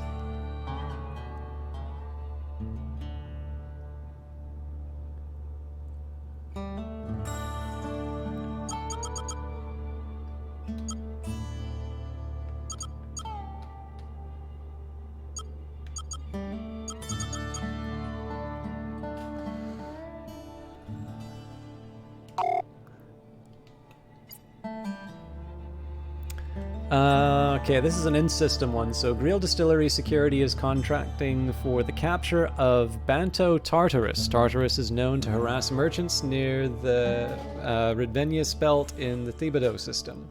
Bring him to justice alive at the closest facility. So it's just the at the closest facility side of things that make this unattractive for me. I mean, it's 30k, so it's not nothing, but it's also not... It's not the most exciting mission that I could pick up right now. Clearance, again, Dante, New Mexico's wrong spot. Yeah, they're all heading in the wrong direction, so I think no need to get fancy. Yeah.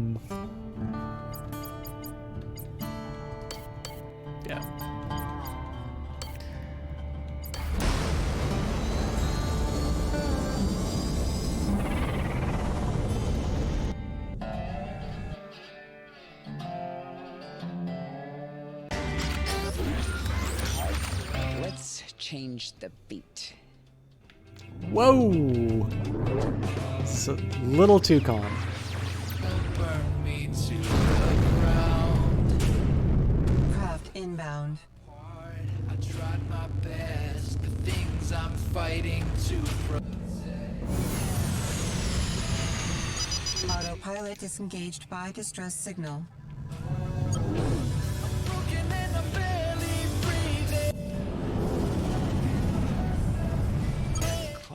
Here. Destination reached. So normally this sends me to another location. Whoop! Shit. I thought that was just decorative. So normally this sends me to a close region where there's hostiles. I said the last station was a little too calm. This one isn't exactly any better, but... I want to at least give a couple of I want to give a couple of stations a chance. I don't go on the Jackal as much, so.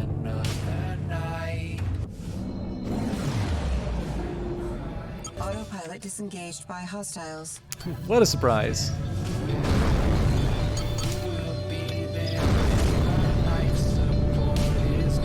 who's okay. No, they're close now. Shit. It's done. Missile inbound. Not great. Nice ship you have.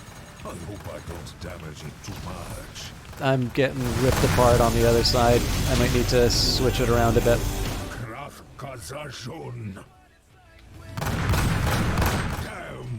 Good. What are we looking at here? So it's a Foss and a Bargeist. Bargeist are the ones that kind of make me... Well, okay, this is why they make me nervous.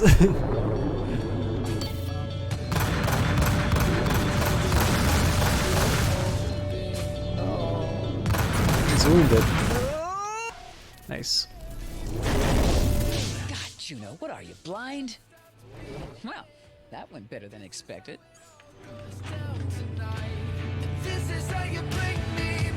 Oh.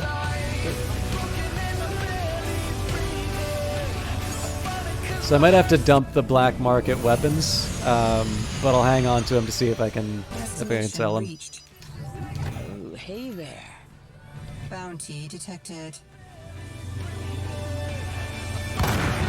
Look at this. Easy prey.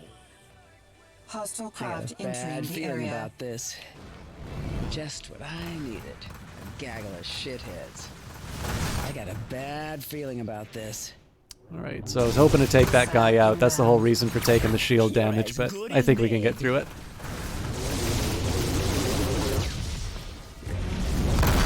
Oh, hell yeah. Oh god, where is this guy? Okay, we've got a Mead, it's all Meads, and a Bargeist, but it's not quite that close, so let's deal with the guys who can chip away at my shields. Missile inbound. There's no profit in this. Bounty That's a lot of missiles. That's the Bargeist, right? There's another one there. Into cinders. Our shields down. Oh, this is bad.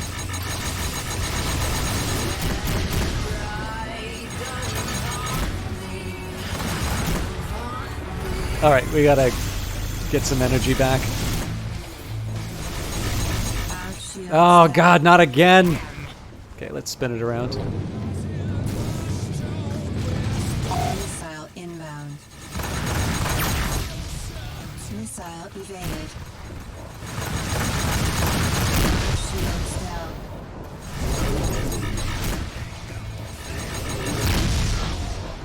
This is a lot more than I was bargaining on. I'm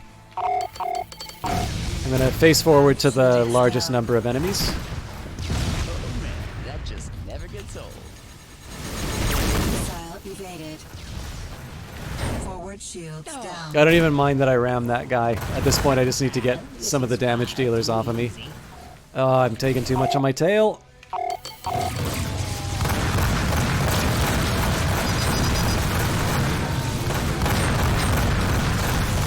Missile inbound. Missile evaded. Alright, what are we up against now? Just two?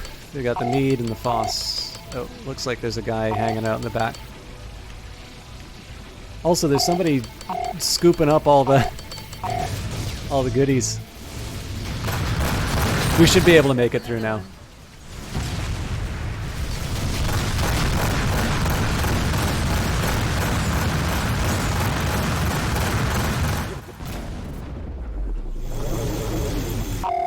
What else are we up against?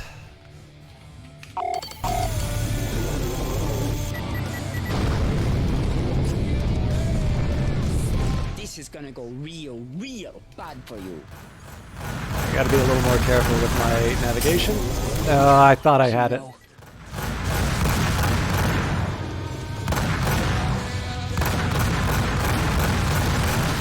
damn it!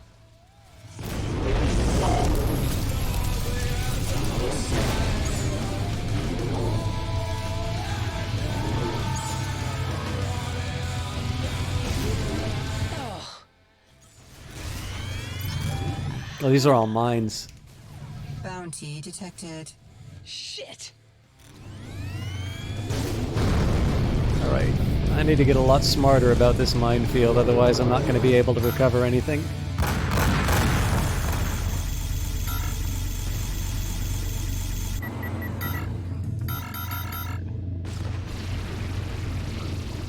There we go. Okay, no point in going for any of the others. So, given what a clown show that was, I guess I need to. Well, no, I said I was gonna head to my target.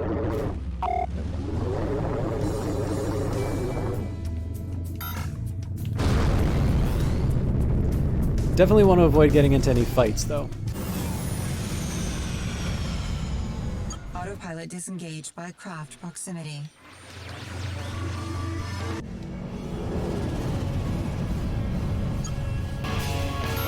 Missile inbound. You're kidding me. Look, I think we can work something out. Let us withdraw. Nice. Nothing left but dust.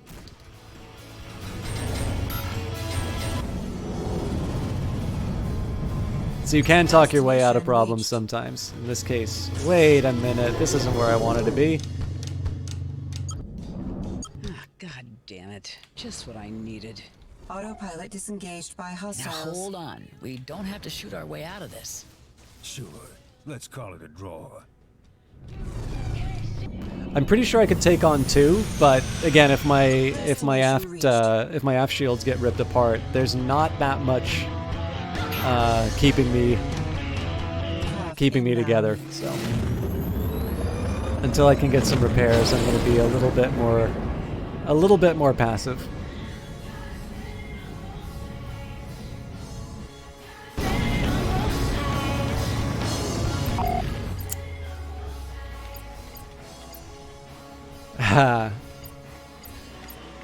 Alright, I will do the gunship assault like I said I would, but I am definitely stopping by the pawn shop first.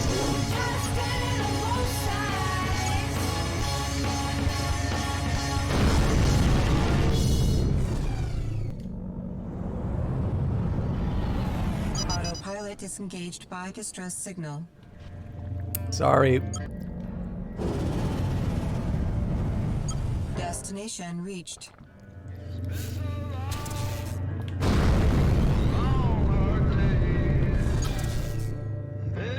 Traffic control, your request is granted. Please proceed to the designated bay. I did learn it is possible to enter so quickly that you do wind up colliding with the ship during the dialogue bits. Or you collide with the station, rather.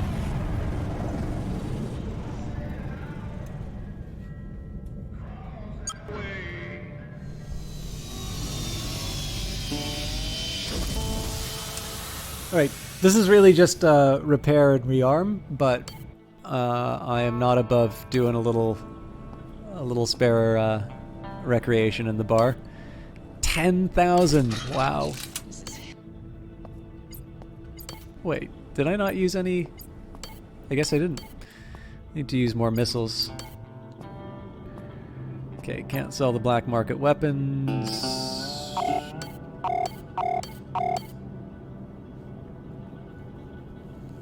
Stolen freight's not worth anything where I'm headed. And oh, there is a bar. Take a seat, friend. What's on your mind? Just passing through. Hey, what's the scuttlebutt around here? You overhear a lot in here. There's a spot somewhere around this location that could be worth a visit. Don't forget the favor now. While I'm doing dialogue at the bar, how does anybody feel about 8-Ball? Do we go? I guess that's my third or fourth game this time, or do we just move towards You got your finger quests? on the pulse around here. Any advice? An old buddy of mine won't fly a ship without a turret mount. He says having that extra coverage has saved his butt more than once. And he can deadeye a missile sneaking up on him from behind. Oh yeah? So the main benefit for turrets, in my view, are the mining turrets for cash, but I don't exactly have the cargo space to do any meaningful mining. Any idea what the market's doing these days? Yeah, I hear a little about the local market. This is what I know. Oh, really? So we'll see whether or not Black Knight's a place I can actually visit. But All right, that's it for me. Take care. Come on back by anytime.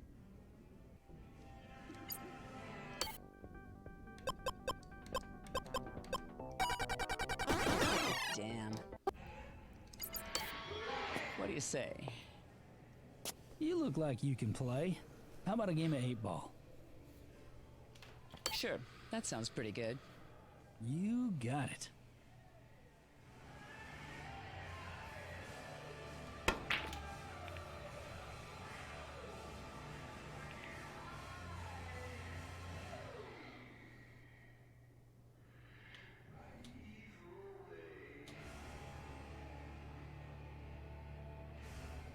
I'm a little nervous about that 14, but I feel like the stripes are in a little bit of a better position for the follow through.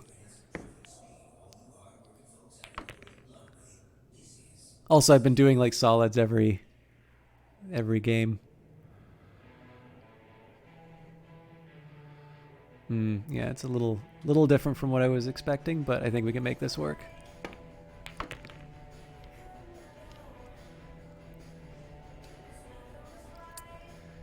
I think I hurt myself a bit.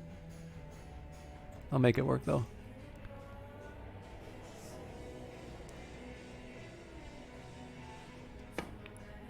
Ah, damn it. Ah, damn. I do like it when my curses match the characters.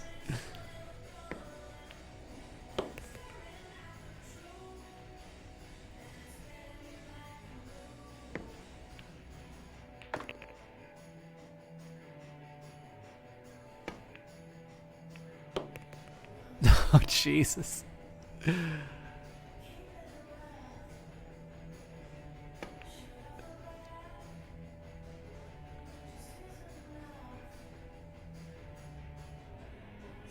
Oh God, what am I gonna do with this?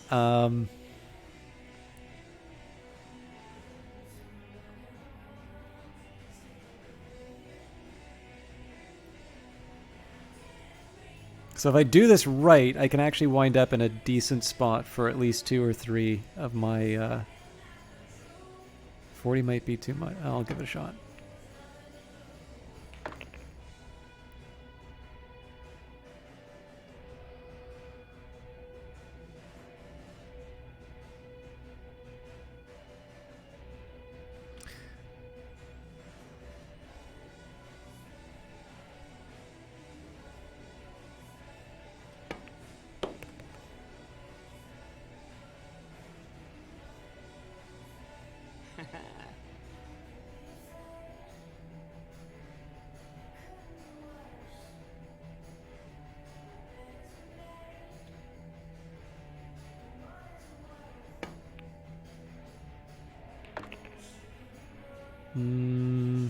All right. Maybe.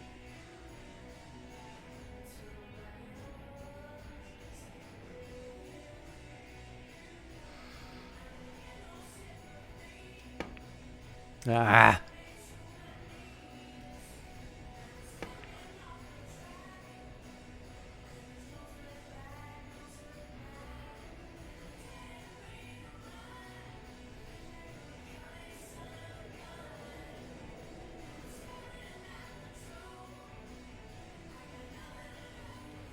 I don't know how I feel about this.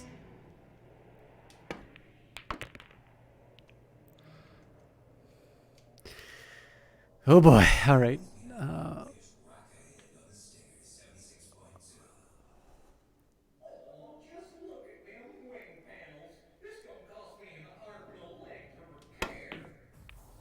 Damn it. That was, yeah.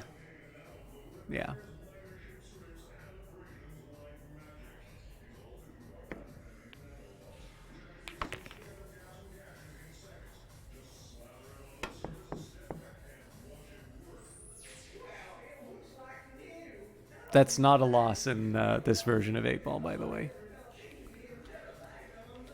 I think in normal pool that is, but not in this version. Oh, Christ. Right on.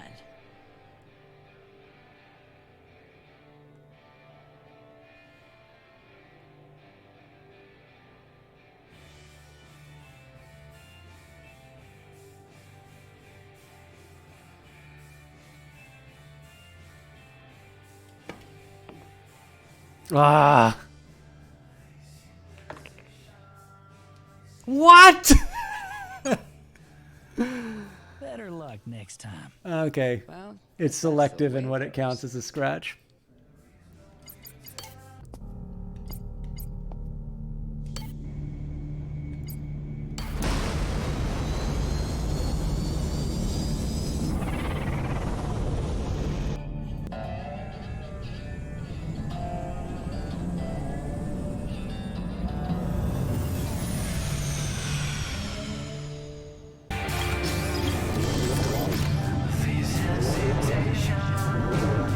Clearance granted. No, You no, are no. now entering an automatic. Should probably be a little more. I mean, it's only 50 for docking fees. That's not. I spent more on the slots, but it makes me feel like a clown when I.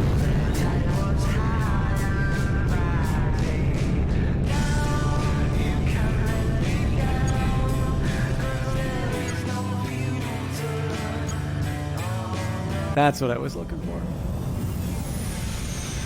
Destination reached. Resources detected.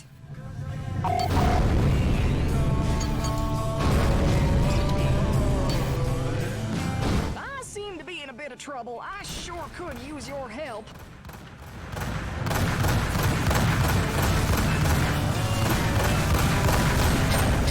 My aim is about as good as my pool.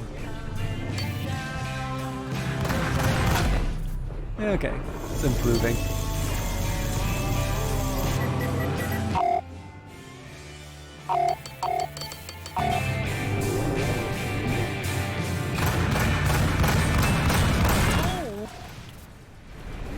Radar impaired. Resources detected. 12K away. I don't think that's my target.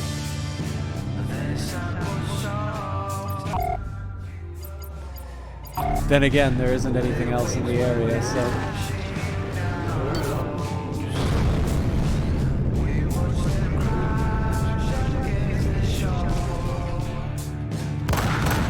No, no, no! Objective complete.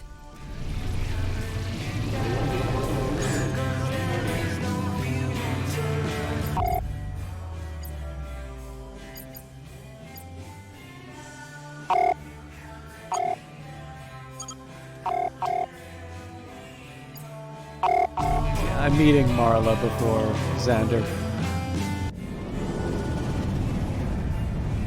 Destination reached.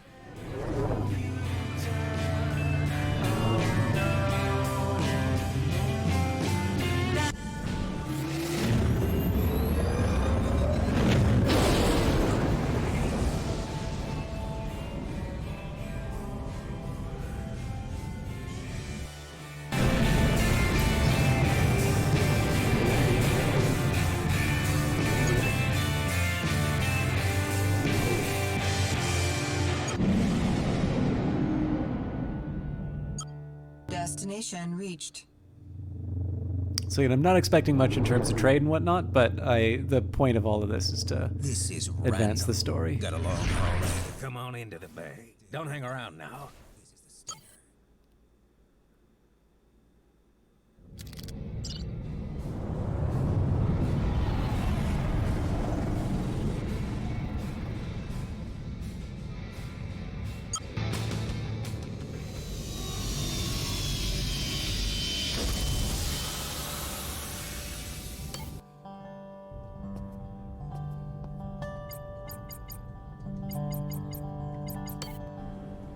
Just want to make sure I didn't need any repairs.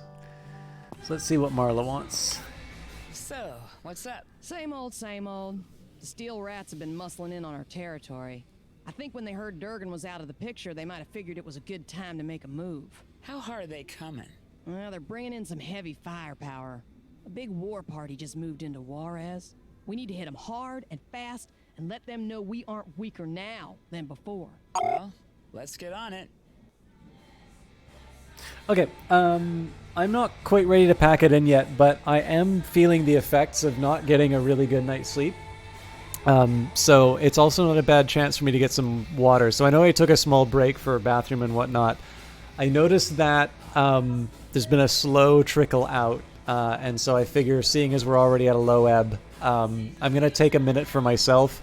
I'm not quite going to be the guy at the bar, but honestly, like, I just kind of need to get up and move and just sort of get out of the haze a little bit, and then I'll be back for at least a bit more Rebel Galaxy. We're only like half an hour over, so I'd ideally like to go an hour or two further if I can. But if you guys don't mind, I am going to take a minute just to sort of get myself back and maybe a little more peppy.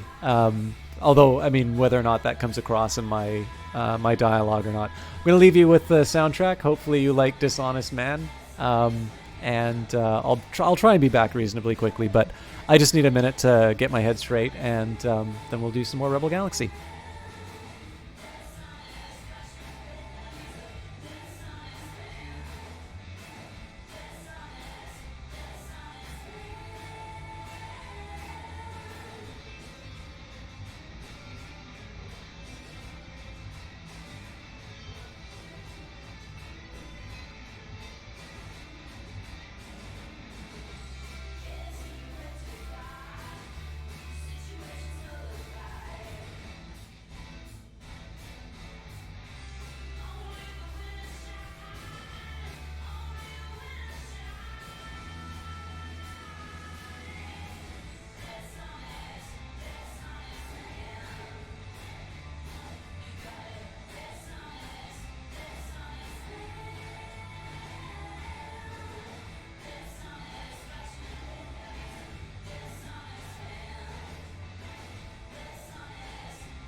All right.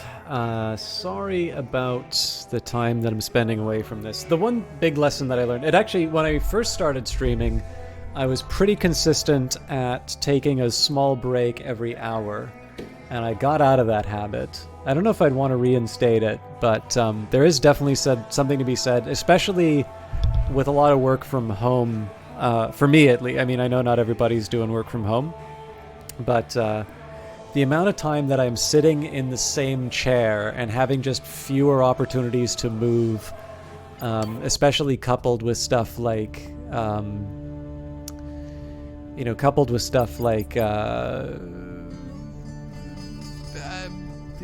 streaming and just generally, it's nice to, and I think important to take the time essentially what I want. I don't want the bad decisions. Like, I don't want the fact that I'm doing a stream to suddenly become an excuse for doubling down on bad decisions earlier in the day. It's always terrible for concurrent views whenever you take a break, but I think it's worth it anyway, because I don't think there's any point in feeling crummy so you can move up a ranking on Twitch.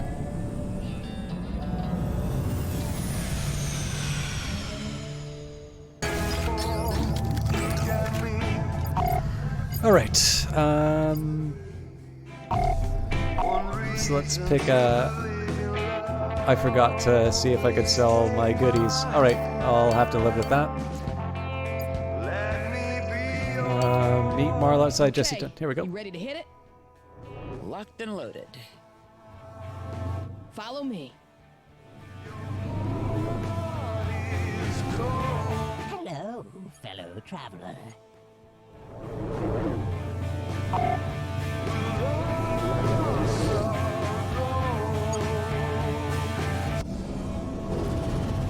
I thought that was something related to the mission. Pilot disengaged by distress signal. I don't think Marla's going to be happy with me if I run off mid-mission. This ain't your lucky day. Destination reached. All right, Craft inbound. I'm going to have to pick my targets here. So we've got 3 capital ships. Damn. I don't think I've had to go up against scrims before, so I'm not really sure what I'm working with. Although it looks like... Okay, so the double jacks are coming in. With that in mind then, missiles tend to be the thing that... like really hurt me. Stick with us. In these kinds of cases. Damn, they've got a couple of destroyers. This is gonna be nasty. No use talking about it. Let's get to work. Missile inbound. What am I targeting now? Oh, that's upsetting. I was specifically going in so I could get that. Alright, you know what? I'm just gonna take whatever I can.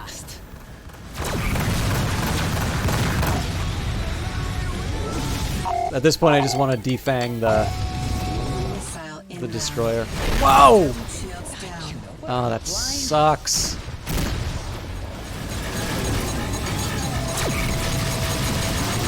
Missile evaded. Forward shields down. Are you? This is the end. Forward shields down. Ouch. I don't think I'm going to survive this. Headquarters in Montana. Okay, there we go. Missile inbound. Forward shields down. Family with the Dodge Missile evaded.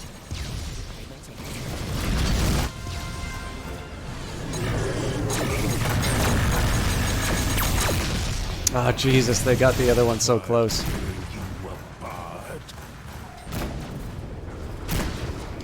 I don't know if I can afford to do that to it. Yeah, they're all clustered now.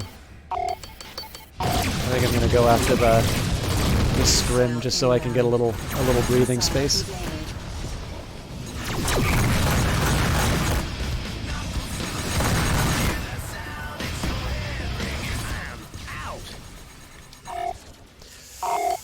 This is tough.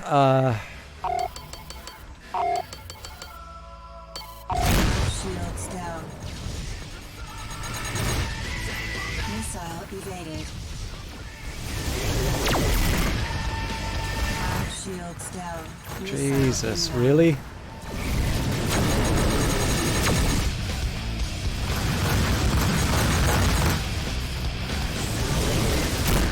Shields down. Missile inbound.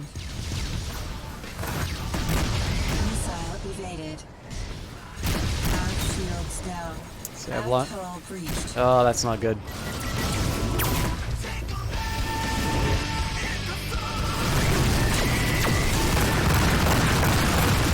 Damn it, systems burning out everywhere. Missile inbound. Missile evaded. So as long as I can take apart these destroyers sort of bit by bit, I should be okay. Missile inbound. Power shields down. No! Missile evaded. I'm already maxed out on shields. Here I'm just trying to do everything I can to take this thing out in time. No, not enough. Oh!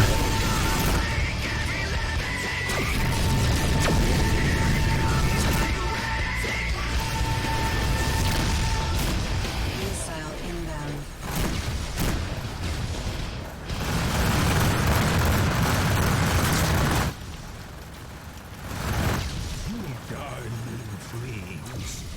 Missile inbound. Radar impaired. Just trying to spread the damage where I can take it. Missile inbound. Missile evaded. Forward shields down. Forward hull breached. Missile inbound. Systems heavily damaged.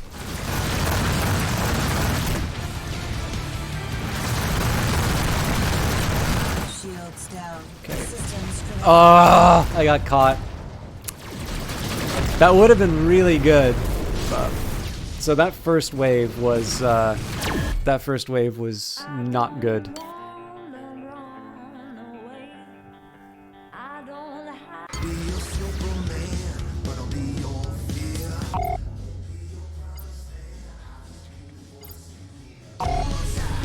Okay, you ready to hit it? Locked and loaded. So this time I'm not gonna Follow me. charge in like last time. Hopefully that'll preserve a little bit more of the ship.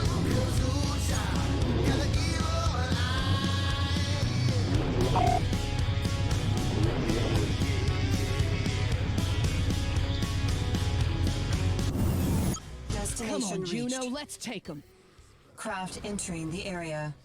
Damn, they've got a couple of destroyers. This is gonna be nasty. No use talking about it. Let's get to work. Missile inbound. Missile evaded. Coming for you. Actually, at this point I'm just gonna put everything into the shield so that I can try and survive this encounter. Okay, gotta turn around.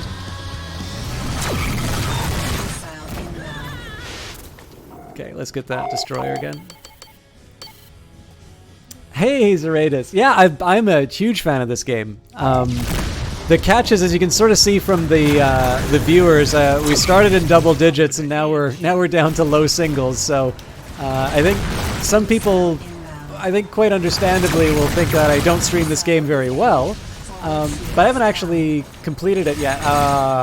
It's risky, but yeah. I was really hoping I could take that out. Oh, we did. Okay, nice. So there's a bit of an argument for trying to defang the destroyer. But giving my shields a rest wouldn't be a terrible idea either. Well, let's go for the scrim. But yeah, so I actually haven't finished the main campaign yet, but I've been having a great time with it. I'm a huge fan of the original, and the sequel or prequel rather, is just the icing on the cake in my view. Okay, I think we can survive that, but I really need to mind my manners.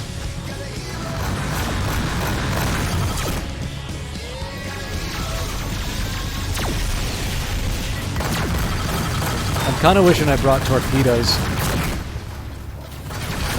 Yeah, well, this is just it. Like, this is one of the ones where the side missions are perfectly enjoyable on their own, and so I sometimes feel like if you're not spending a lot of time, like, avoiding the main story, you're missing out on the experience. Oh, I'm gonna get... God damn it. Come on. I didn't slow down fast enough. But this is an opportunity.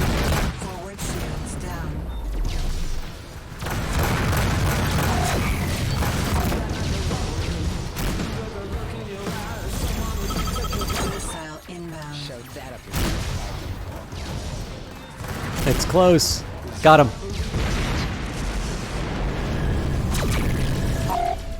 All right, I think it's just the destroyer, so... Yeah, exactly. Well, I mean, I think it's just a testament. The thing that, I mean, I'm sure some people are going to get tired of me saying this, but the thing that really sells me on this game is how they shorten the distance between, like, wanting to do something interesting and being able to do it. So the fact that the side missions are really enjoyable, and the fact that, they make it so easy to kind of jump in and out of them makes a difference. So, like, you know, Elite Dangerous is a fine game, but obviously if you want to do something, you're committing a fair amount of time to travel and whatnot. Whereas in this game, you know, if you wanna not have to deal with the traveling bit, you've got autopilot available right away. So it gives you lots of time to experiment and see what works for you in the game.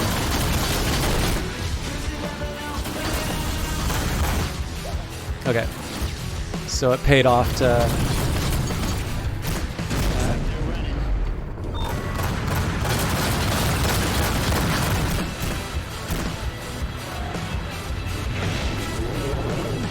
Yeah, and see, this is the thing. I never really played any of these classic space sims except... Twice before nosing around Juarez. Thanks a lot, Juno. Kind of like wire some credits your way. after they'd been well-established, like, classics.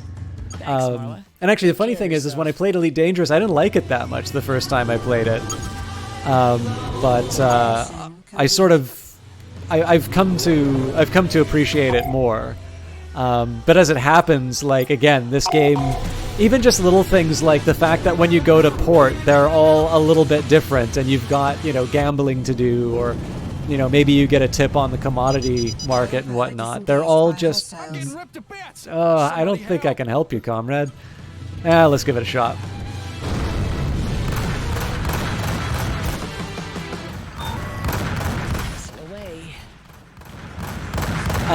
Again, just little touches like that really sell me both on the world and, you know, just give me enough variety in terms of things to do to make it worthwhile. The other thing that surprises me a little bit is that Double Damage Games has put a lot of effort into sort of making something very streamable. So the fact that, you know, you have the streamer soundtrack so that you can avoid copyright claims for the stuff that they don't have the broadcast rights for. And the fact that, you know, the game sounds great and it looks great. I'm a little surprised that more people don't stream it. But, I don't know, it gives me a captive audience, I suppose. Yeah, well, I mean, I suppose that must be a selling point on this game over the original Rebel Galaxy. Like, I really like the original Rebel Galaxy. I hope this will help you out. But what I really like here is that... Say, Juno, not that I'm saying I need the help, but if you were bored or something, then maybe... Need a little adult supervision, is what you mean? I'm just concerned for you. Gotta keep you in fighting shape, right? I wouldn't want you to let yourself go. Very thoughtful. You know, you have the... Anyway, swing on by if you're interested in staying sharp. That's all I'm saying. Man, they're giving me a lot of... Sharky. Sure. A lot of story missions now. Juno, my dear, I was wondering if you might be willing to assist me with a little problem. A little problem? Surely nothing dangerous. A bit of investigative work. If I can, I'll drop by Sparks. Thank you, Juno. Greatly appreciated. All right. But yeah, so, you know, I really like the original Rebel Galaxy, but you're obviously this faceless protagonist, and the story's interesting enough, but I think what I really like about this one, because you've got that individual fighter focus, you also have an individual story, you have a character with a very clearly defined motivation. It doesn't mean that you don't have the freedom that is present in the Rebel Galaxy games. Obviously, you can kind of choose how you want to approach things, and there's even more customization of the ship than there was in the original. But for me, one big appeal about this is sort of that with the individual focus, it just gives you a more interesting story, in my opinion. Oh, interesting. Yeah, I haven't seen anybody else stream it, but then I don't actually watch a lot of Twitch. I tend to broadcast. I'm like a write-only Twitch streamer. Yeah, I mean, I'll admit, like, I have a different ship on my private playthrough, but unless there are some really, like, unless there's a really substantial improvement, I kind of feel like I'm gonna be flying this one for a while. I will admit, if like when I just take a look at my options, so Platypus is obviously the starting one. There's the Sonora, which we had a great time with before. I was running in the Durston for a little while because it was fun to do the cargo runs and such, but at this point, like, especially because the Coyote is the one from the opening cinematic, I kind of feel like this is the one that I'm going to be sitting in for either the rest of the playthrough or at the very least a very substantial portion of it. I suppose I should see what I can... Yeah. Oh no, hang on. These aren't in my hold, so...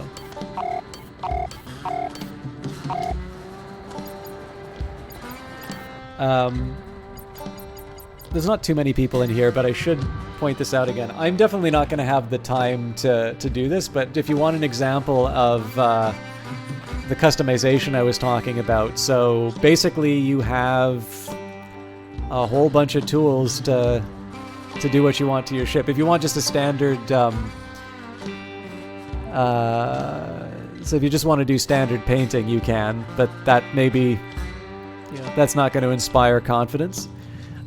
What is kind of nice is that not only is there... it's not just that you have the painting tools. They do give you some stencils that you can work with. And if they're actually not limited to Rebel Galaxy.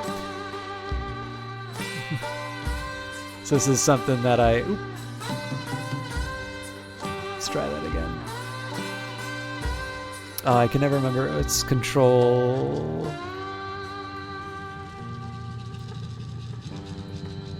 This isn't in the game, by the way. This is something I had on my desktop.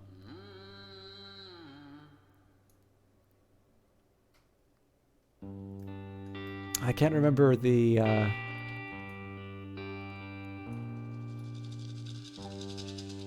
Nope.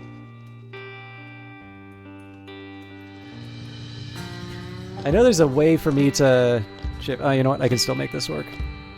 I don't want to spend a ton of time on this. It's just a little fun to play around with, so... Where'd my stencil go?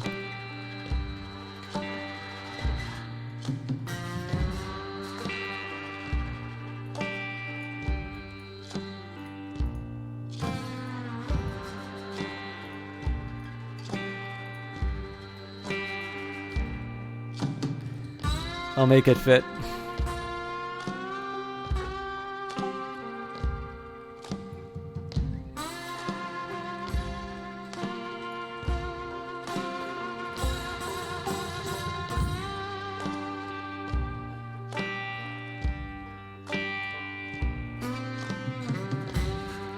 Perfect, ship it. But yeah, like to my understanding, the support for this included. Actually, let's see if it's. Oh, you guys can't see it here. Print physical model. 3D printing is temporarily disabled. Squip, the 3D printing service Rebel Galaxy Outlaw uses, is being relaunched. This feature will be re-enabled once the service is back online. Thank you for your patience. But yeah, the fact that you can get a 3D printed ship and that you can really customize your ship, you know. It's not just color schemes, but you can really, like, you don't just make it your own in terms of gear, but you make it your own in terms of design. Is a really appealing feature. It's not something that I use very often, but I just think it's one of these things that shows you the amount of love that went into this game. You know what? I've got a bunch of missions already lined up, so let's just try and find the closest...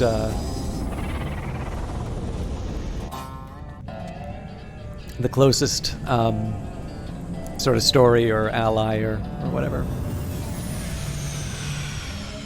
Yeah, like if I was better at customizing ships, I could imagine getting a 3D printed ship. But the problem is that because I'm not very good at customization, I feel like I'd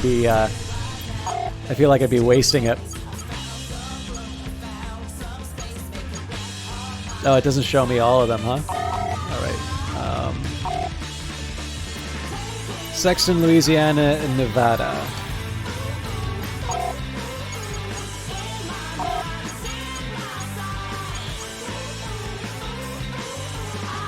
I genuinely don't know where this... Oh, wow, that's all the way over there. Okay. Yeah, so we'll do Louisiana, Nevada, and then we'll head over to Sexton.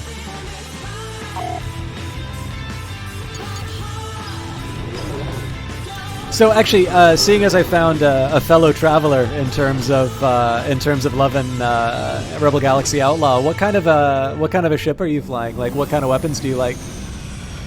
Destination reached. Craft inbound. And what's your favorite radio station? Here on the Stinger, 76.2.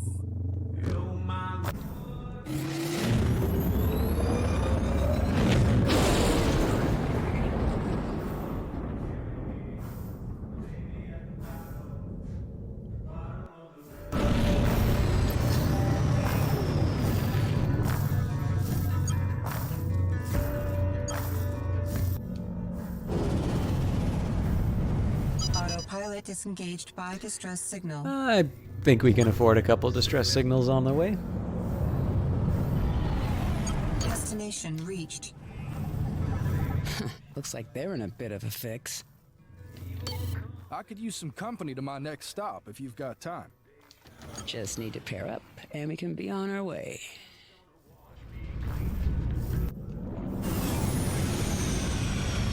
Autopilot disengaged by hostiles. Hostile craft entering the area.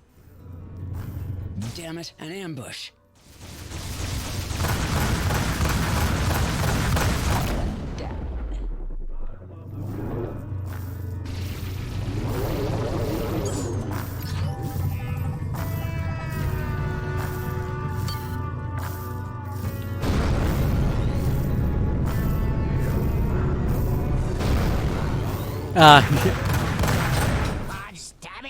I'll admit, I think we're clear. I've played it less because Olaf is not a fan, but I actually just need to pair up, and we can be on. I was surprised by how much I like the. You know, I think we can afford some of the contraband this time. I'll maybe dump it if I don't get if I can't sell it in Louisiana, but yeah, the backbeat station. I was surprised how well the big band works. Oh, so like the opposite of what I'm running. Yeah, I've come to really like the kinetic because of the savings in terms of energy. I tend to find Appreciate the ride along. Here's something for your trouble. the option to be able to put a little something extra into the area. Anything hostile. For me, the ability to be able to put a little something extra into the shields or into the is this really where I want to be?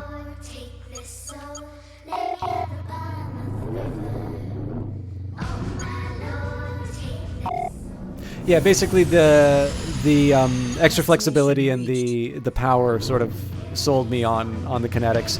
I actually also run torpedoes on my sort of my private game, but I haven't had the heart to change it out here. Yeah, you know, I will admit, I actually had a lot of fun with the, whatever the hell it's called, like the large barge, the freighter. I cannot remember what it was called, but I don't know. I really don't feel playing a game called Rebel Galaxy Outlaw in anything but a fairly capable combat craft is quite doing it the way Destination reached. I was imagining when I bought it. You're listening to the Stinger 76.2. Yeah, that's how I normally run. I've actually gotten I've gotten a little My beautiful ship. I've gotten a little more warm towards dividing between shields and kind of what I got right here, shields and engines. And this is just because for the last couple of streams, I've forgotten to, I don't think they're going to survive. I'm wasting too much time.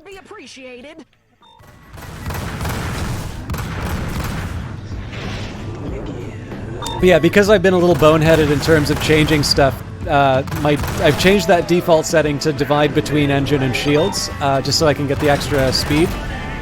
The other problem I ran into with really high engines was I kept crashing into the backs of my quarry. But when I'm a little more focused, I'm like you. I like to have max engines if I can, and then I just put it into shields when I feel like I'm in danger.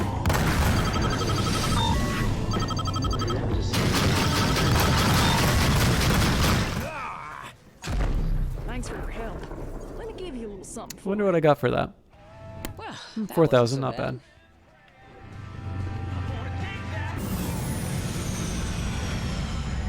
Autopilot disengaged by Yes, I mean when you do transfer power. The nice thing here, actually, I've noticed is that when I do this division,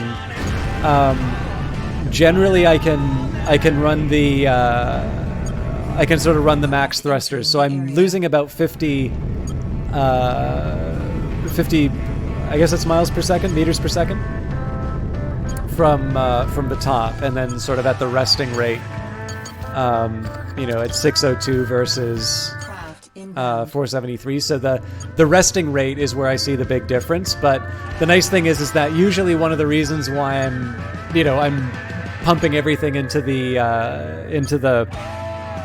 engines is so I can just kind of lean on this speed.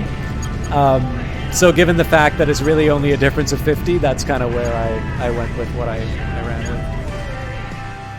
Yeah, it's actually one of the reasons why I haven't quite been able to go to the max difficulty, because the auto, like the thing that I love about it is that it doesn't take away the whole targeting thing. It just takes away the jousting match.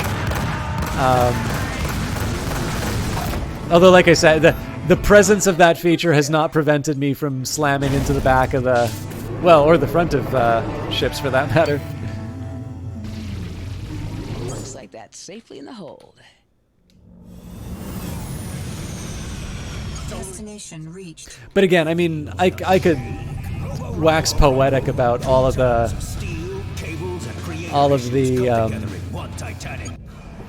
little touches in the game that really sell this. Ramming does help on smaller targets. Yeah, it's the biggest reason to go for a freighter.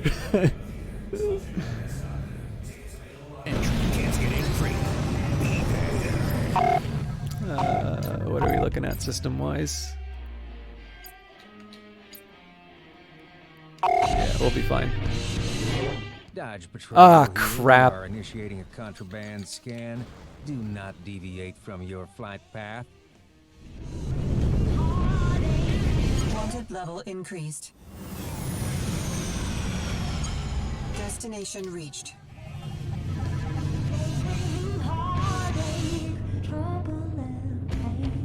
Clearance granted. You are now entering an automatic landing zone.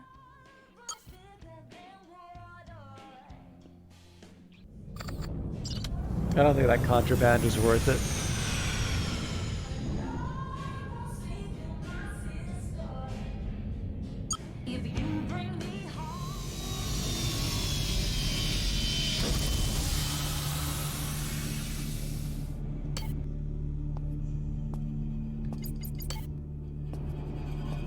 Okay.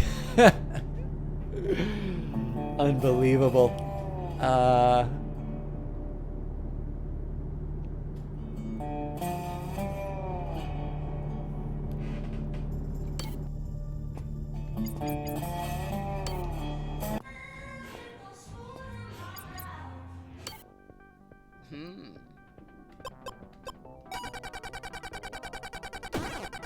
Very nice. Yeah, it's better than the losses.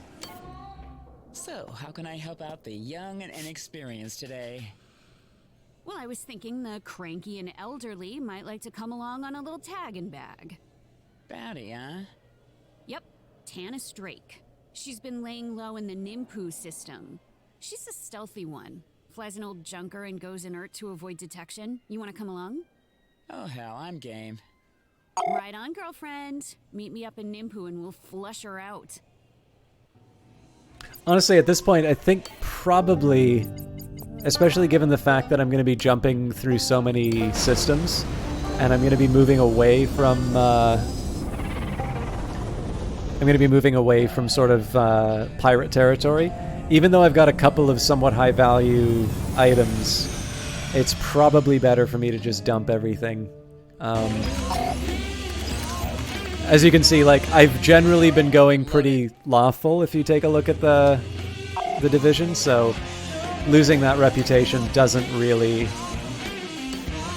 spark joy. Have you always dreamed of having your own little patch of the stars? Have you felt the need to step onto the landing pad and say, yes, friends and neighbors, this here is my rock? Then swing by Bountiful Vista, the jewel of the Eureka system. Take a free tour of this fabulous investment opportunity, a cozy station positively packed with charm and real development potential.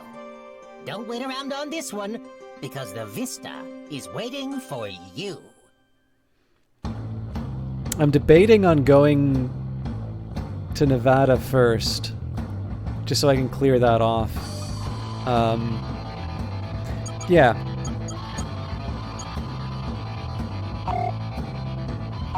I'm gonna tag Montana just so I can. So it's a roundabout way of getting to my destination, but given that Nimpu's kind of far away, I figure I might as well load up whatever quests I can.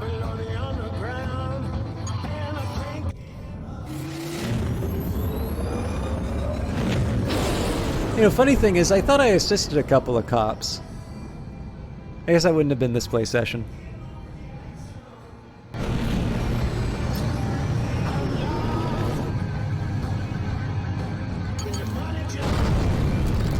So this will be not as exciting. At this point, I'm just kind of rushing to... Oh, I hope it's not. Where is this sending me? Yeah, we're good.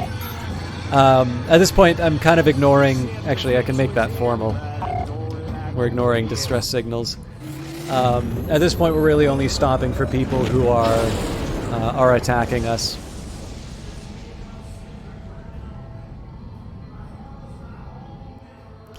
And someday this thing is just gonna shake itself apart. I also seem to remember there was a not bad trade route on the way to Nevada, so...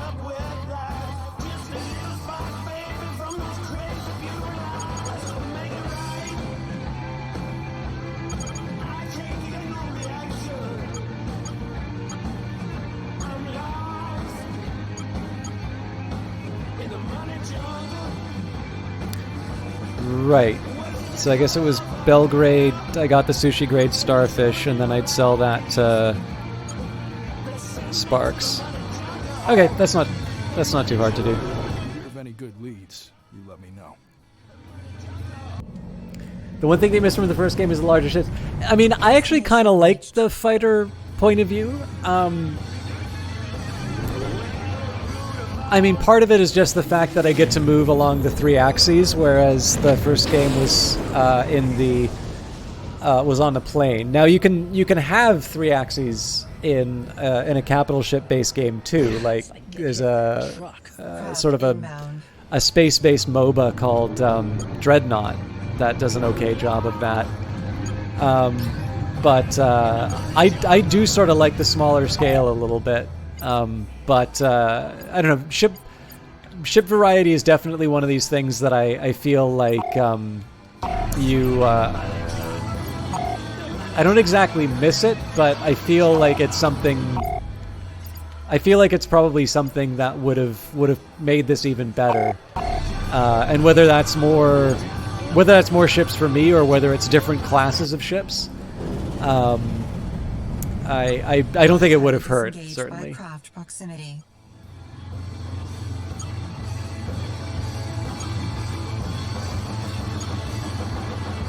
Yeah, I mean, I don't know if there was a lot of post-release support for Rebel Galaxy, or if it was just sort of they moved on to Outlaw. I mean, I'm very happy with Rebel Galaxy and Rebel Galaxy Outlaw 2. Whether or not they're active on that, like I haven't been in the Double Damage Discord, so I can't really comment on that. But you know, there's some games like Bastion, which are clearly great, and I don't think Bastion's really changed from what it was when it first came out. Obviously, it's been updated for platforms, so if something like you know, Mac OS has changed its standards a couple of times, so they've updated for that. But Bastion has sort of remained a very good game, and I mean, I played Rebel Galaxy to completion. The majority of my playtime was actually a couple of weeks after Rebel Galaxy Outlaw had come out, so and in that sense, I thought it was a really good game, you know, independent of whatever extra had been added in.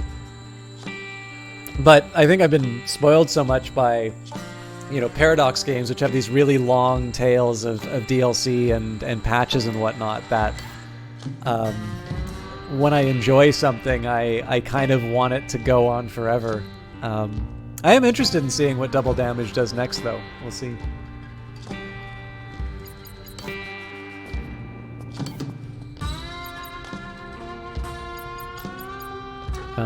Right, sorry, I was buying, not... No, there's only 3. I wonder what else I can get at Sparks.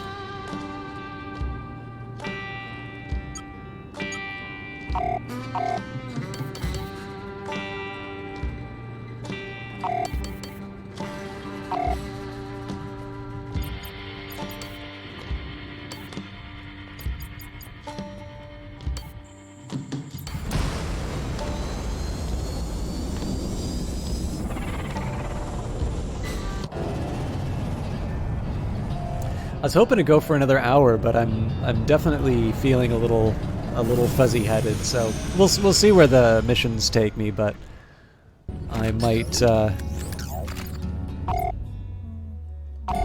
really kicking myself for not trying to, or well, I mean, I tried to go to sleep, but I don't know. I'm sure I could have been more disciplined about bedtimes, but I'm really feeling the well.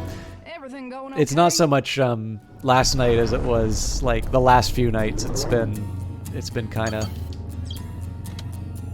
dodgy as far as bedtime. Sorry, this is completely irrelevant to the stream. Well, it's not irrelevant to the stream. It's determining whether or not I end. But I really wanted to go late on this one.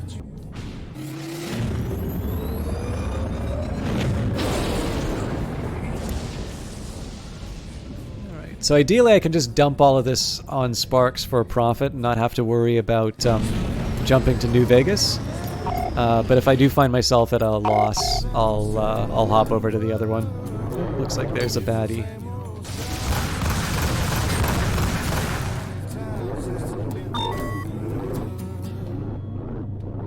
Hold still, damn it. There's always a difference between going to bed and getting sleep. Yeah. Well, the other challenge, too, is that I've been doing a bunch of, like, me projects. And they're all...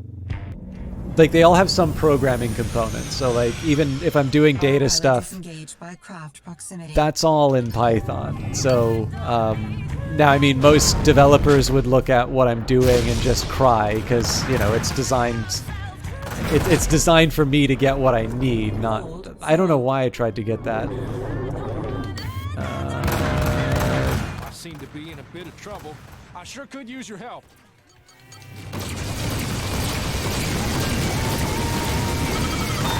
Missile inbound. Want Granted, level cleared. Missile evaded. At this point, I'm just happy to lob ordnance at them.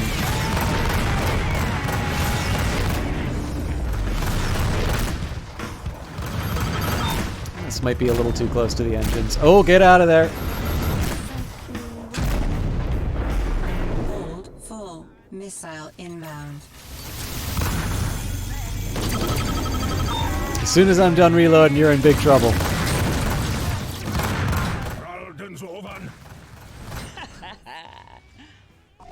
Looks like we're in the clear. Alright. But yeah, so because there's that component, it's just so easy to, you know, oh, just 15 more minutes, and then, you know, I have a laptop. If I've got the laptop in bed, it's like, okay, well, all of a sudden 15 minutes turns into 3 hours. Destination reached. Is this Sparks? I thought, okay. Dodge sector traffic control. I love the design of Request is granted. the stations in this Proceed one. to the designated bay.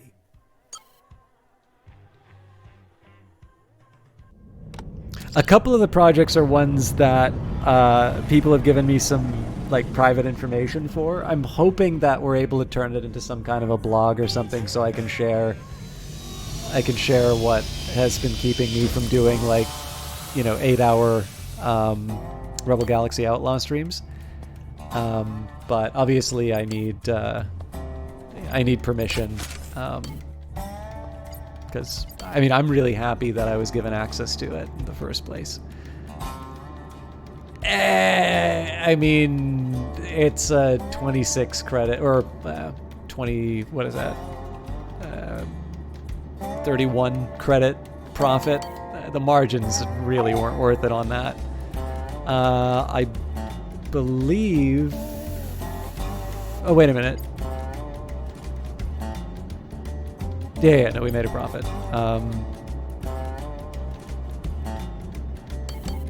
Yeah, I mean, it's sort of okay.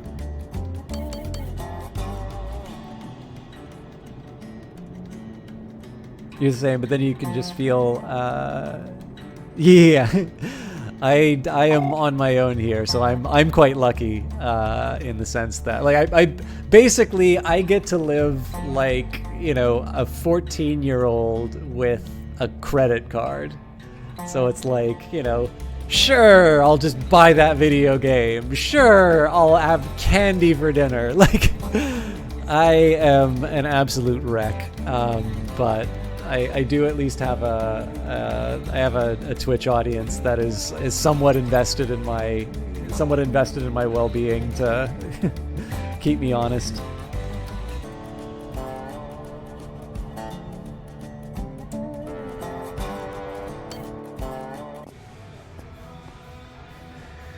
All right, before we talk to Orzu, So, what are we playing for? I want to gamble. Hey there. How about a quick game of dice poker? Only if you take those sunglasses Yeah, off. why not? You got to put them on the top of your head, like me. You remember The Bachelor Life? Good times, yeah. No?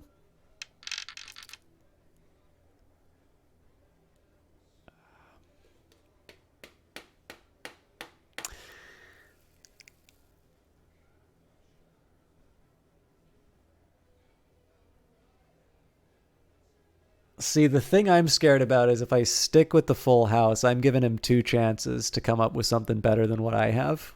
So I think I'm going to try and go for 4 or 5 of a kind. I may be kicking myself for doing this, but it's not looking good.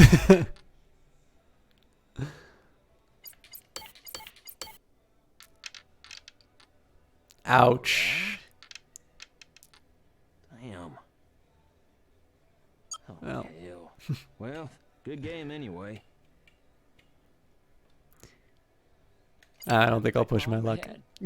Well, I'm usually around. So If you think better of it. Swing back by. The only reason why I moved off of the full house there is that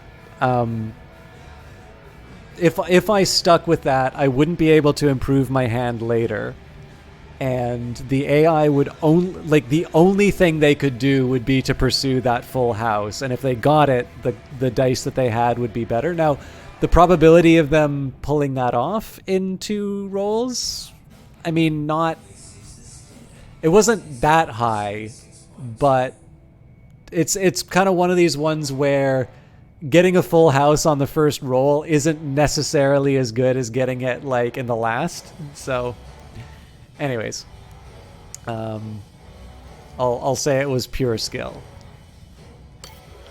So, what's this little problem you were talking about?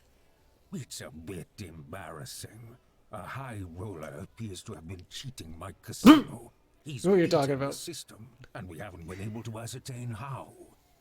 You sure he's just not incredibly lucky? Oh, luck had nothing to do with it.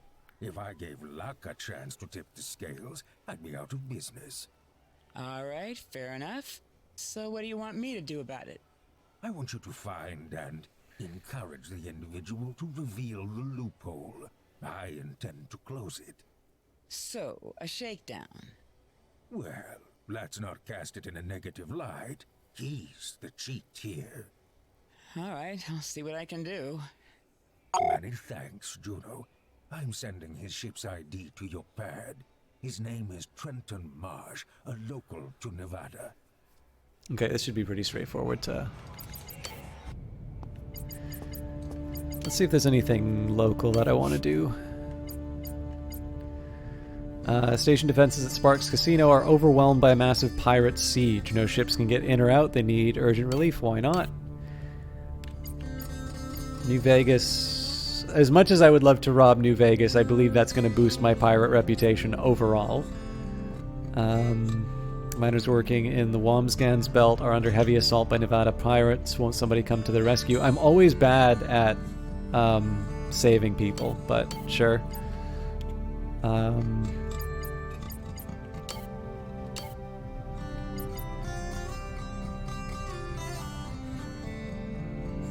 Let's go.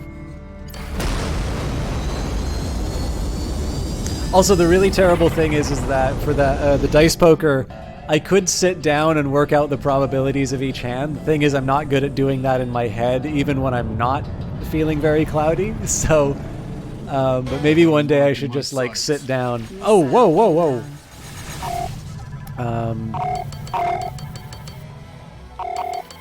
Well, I wanted a fight.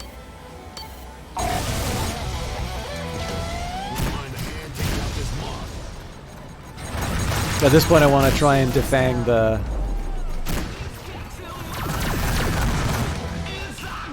Actually, at this point, let's just hit him in the back. That's it for you. Oh, it's gonna suck. Okay. As long as I can survive having my rear armor completely shredded, I should be able to see it through. I don't really want to turn my back on this capital ship to deal with the coach whip, but I know the coach whip's going to rip me apart if I don't, so...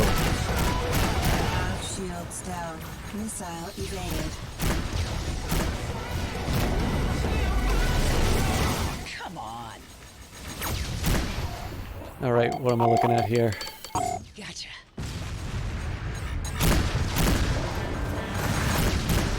Shields down. Aft hull breached. Oh, I gotta go back for... Whenever you feel like it. God damn it, what do you think I'm doing? Missile inbound. I gotta crank up the shields. I don't know if I can do the countermeasures fast enough. Missile evaded. Got him. Oh, hell with this shit.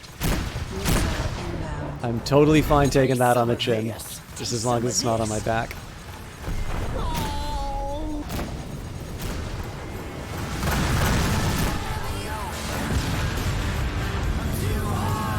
So I'm just going to drift in reverse for a bit, and then there we go.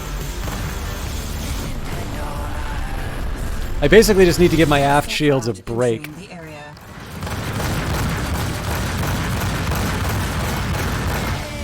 Your assistance would be appreciated, citizen. Craft entering the area. I'm fixing. All right, is the cap? Oh my God, there's so much. All right, I'm gonna go after that Revenant. There we go.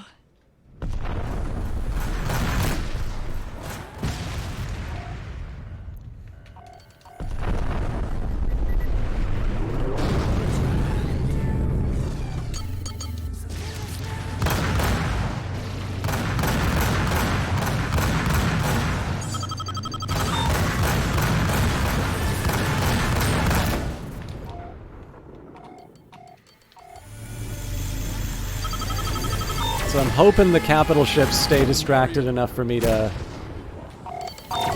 kind of pick apart some of these other guys.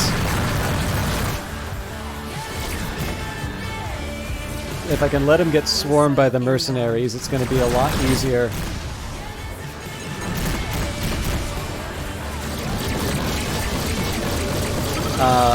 Then I won't need to take apart the capital ships' weapons. Actually, you know what? Let's make a run on it. I'm not in a bad spot. Your assistance would be appreciated, citizen.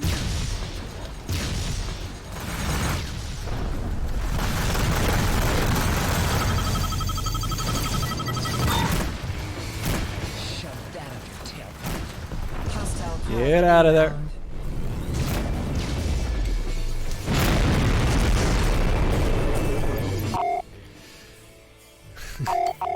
Yay, only 3 more of those to go.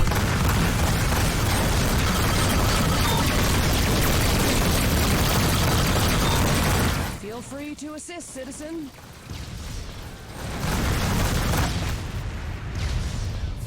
Missile inbound. Nice. Missile evaded. Again, I'm really just hoping the shields hold up.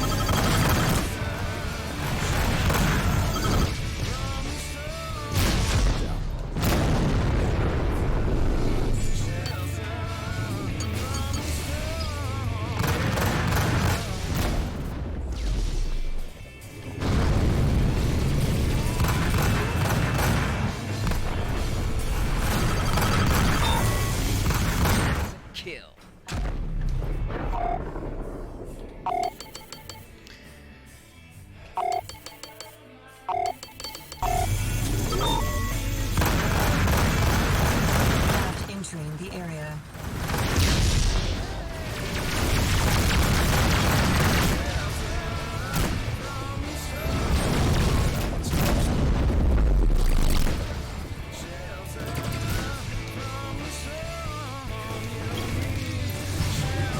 Bounty detected. Craft entering the area.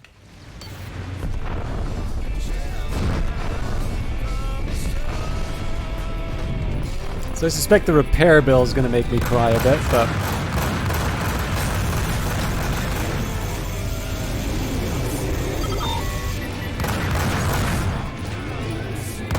Oh no, this can't be happening.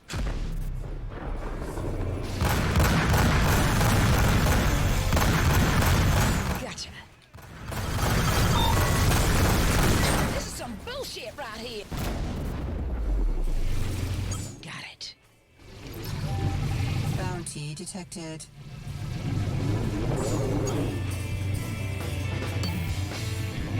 I don't think I'm going to get to them in time, but let's see. Also, I think my shields are good enough that I can go top engines.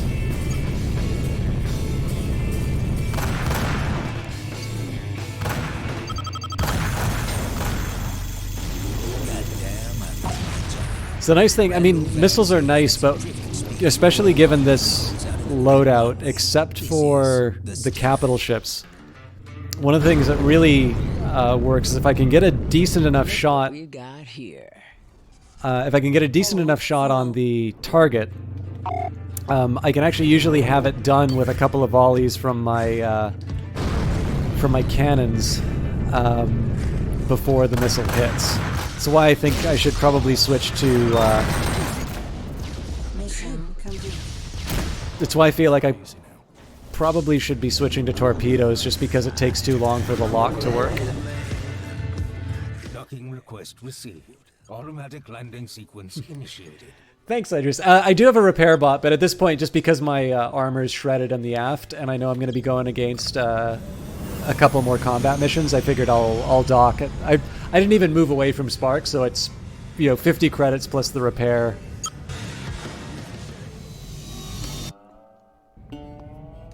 Also, my hold was full, so it gives me I mean, I was expecting 10k in repairs, so that's not too bad. And then we can just sell off the surplus we got.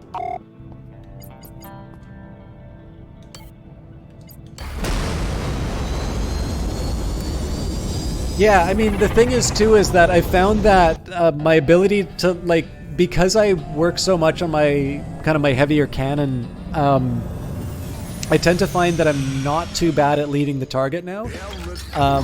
So I'm able to kind of, I've noticed over time, I'm able, on my private playthrough, like, I'm able to land those hero torpedo shots. Which is actually, I think, maybe one reason why I don't do it on stream, because if I pat myself on the back for it once on stream, then I know that everybody's gonna enjoy clowning on me when I miss them. Which is fair. I mean, if I'm gonna pat myself on the back, I suppose I need to be open to the criticism too, but.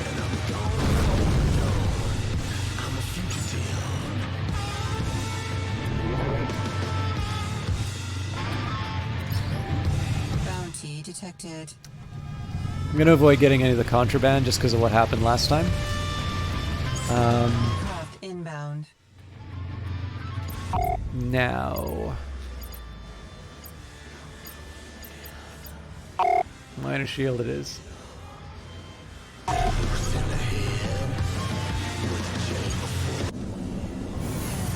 Well, the funny thing too is that, like, Destination reached. I notice, Detected. I think the general dynamic of Twitch is that people will default to sassing the content creator over praising the content creator. I kind of learned this during Wolfenstein The New Order, where I thought I was doing very well, and like I was just... Actually, LA Noire was a better example of that. Like, I went into a room, and like every shot on the clip was a headshot. Like, I cleared the room in a couple of seconds, but the very last one I missed, and it was like literally 10 messages afterwards. It's like, oh, you suck, you missed. I'm like, come on. But then again, like the dynamics of Twitch on the supply side, like for someone in my own position, you know, like it's definitely sort of designed to promote it being like your own little fan club where, you know, you're always right and people always have to praise you. So I try not to get too salty about it, just because I know the alternative and definitely the default in terms of how Twitch has set up their platform is something that I kind of think is a little too conceited. So, but with that in mind, it sometimes really sucks when you do something that you really put a lot of effort into doing well, and know that if you miss, you're never going to hear the end of it. It does sometimes really mess with you. Yeah, well, and the other thing too is that there's like, it's really clear to see when people are being malicious about it and when people are being, just trying to have a little fun. It doesn't necessarily mean that every joke, like, it's like telling any joke. Like, not all jokes are going to land well, but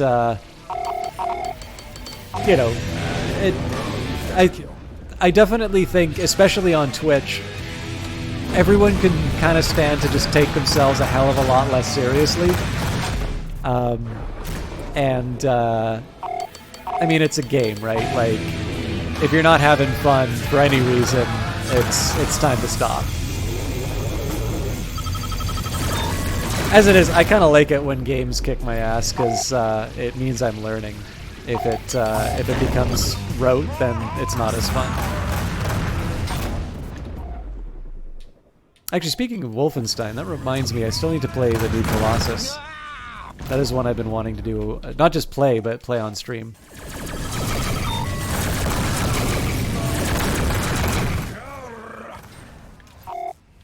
Just wanted to give him that extra disrespect on my way out. Excuse me. Smoked him.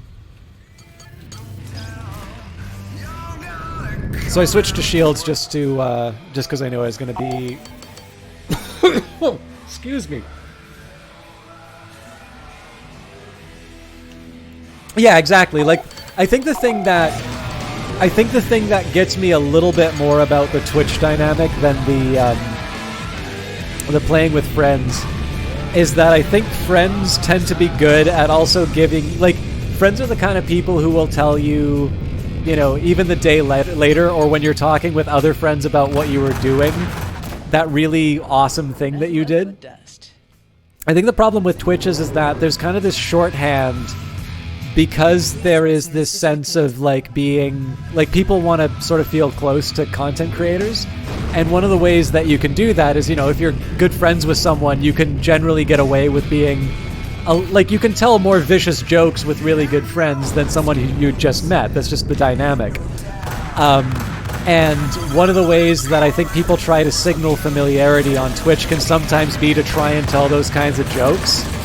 And it's sort of relying on the fact that streamers are trying to, you know, try to boost the concurrent views. As I'm sure you've probably noticed by the numbers here, concurrent views are not necessarily the top the top priority in this on this side. And so I think people sometimes skirt the edge of what would normally be socially acceptable, because there's also that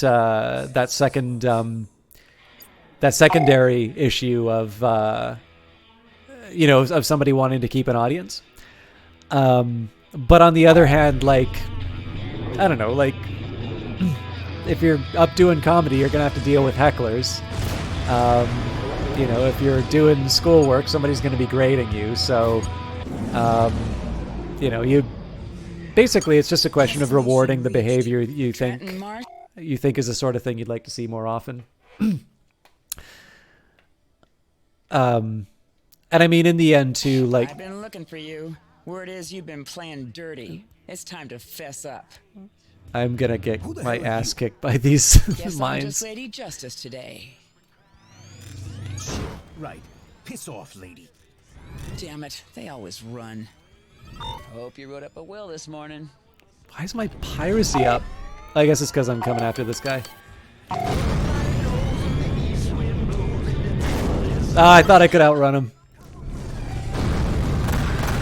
I'm still convinced I can outrun him.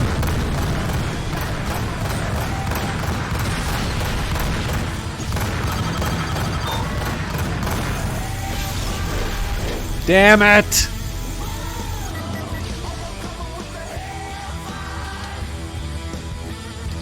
Yeah, that's very true. Now, where did you go? Alright, normally whenever I've had this happen, I wind up in the middle of an absolute, like, a grand armada. Autopilot disengaged. Where are you, Trenton? Proximity. Freighter, Jackrabbit, ADZE. Is this a mission that I... Nah, screw it.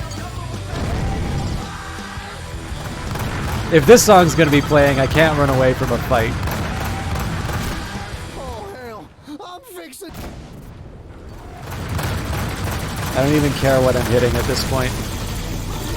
I'll worry about precision when I get on the other side. Missile inbound. Okay, I can no longer afford to ignore precision. Nice.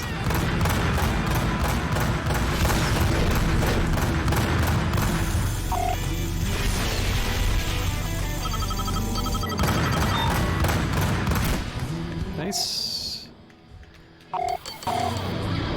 We might be able to save that freighter.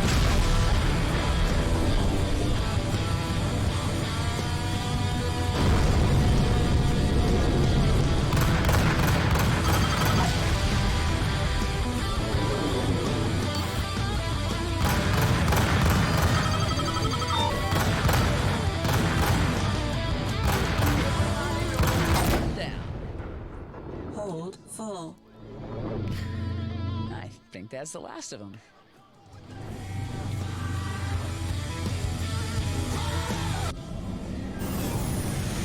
If I need, I can call in Destination reached. Resources my detected. Brust comrade. I don't think it'll be necessary, though.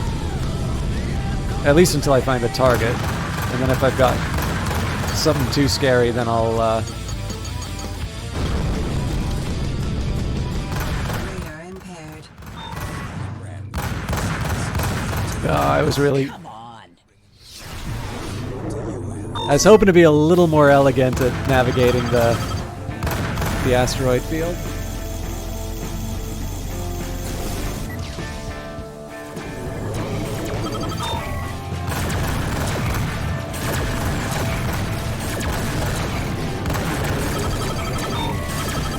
For the Foss and the ADZE, I really have to get straight behind him to make it work.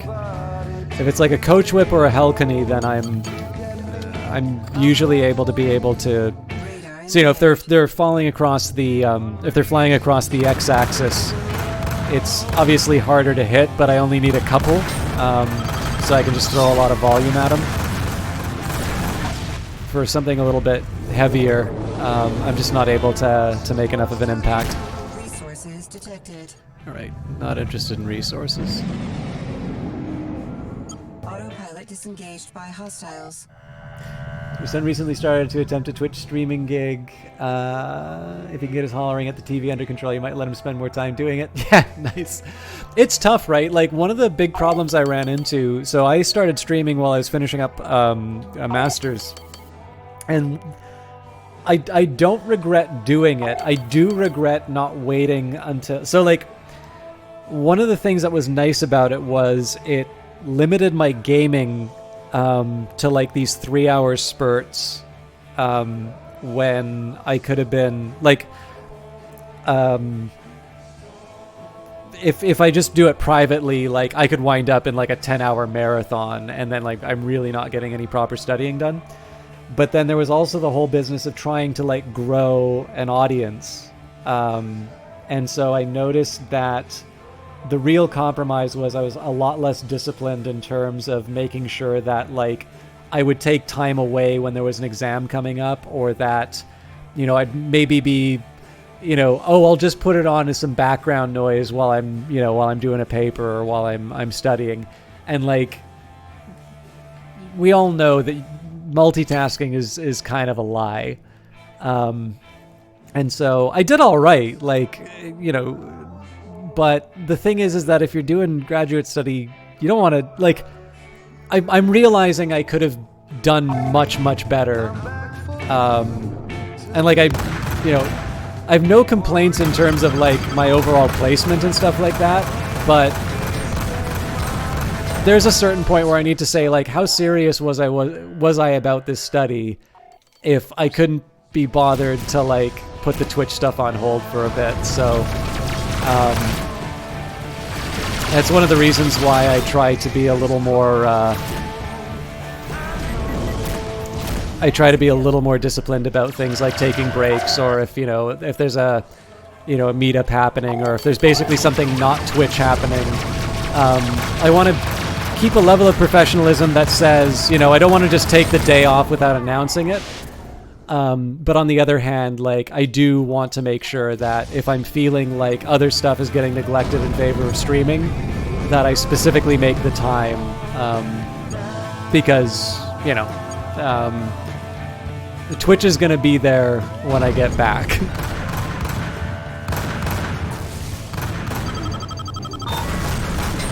Oh, thanks.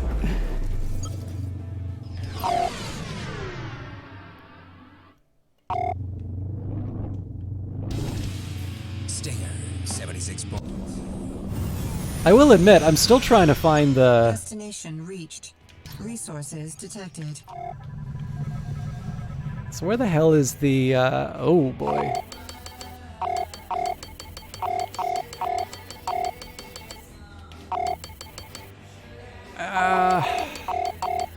I don't actually need to do this fight. I think I'll say discretion's a better part of valor on this one. Absolutely.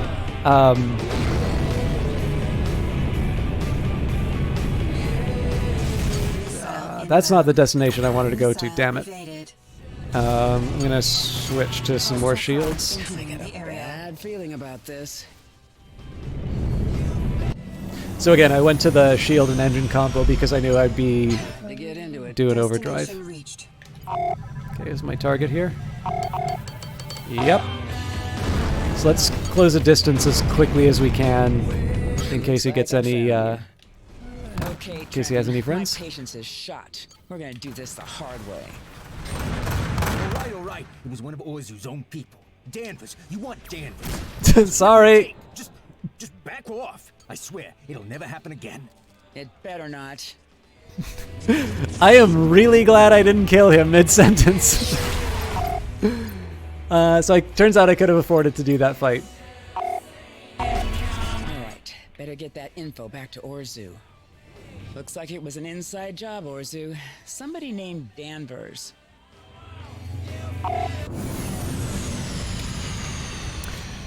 No problem. Destination reached. Bounty detected. Objective complete. How far away is that bounty? 80k.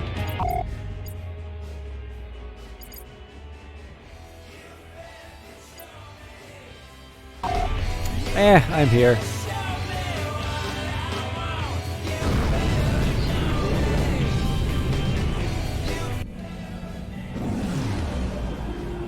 This ain't gonna go well for you.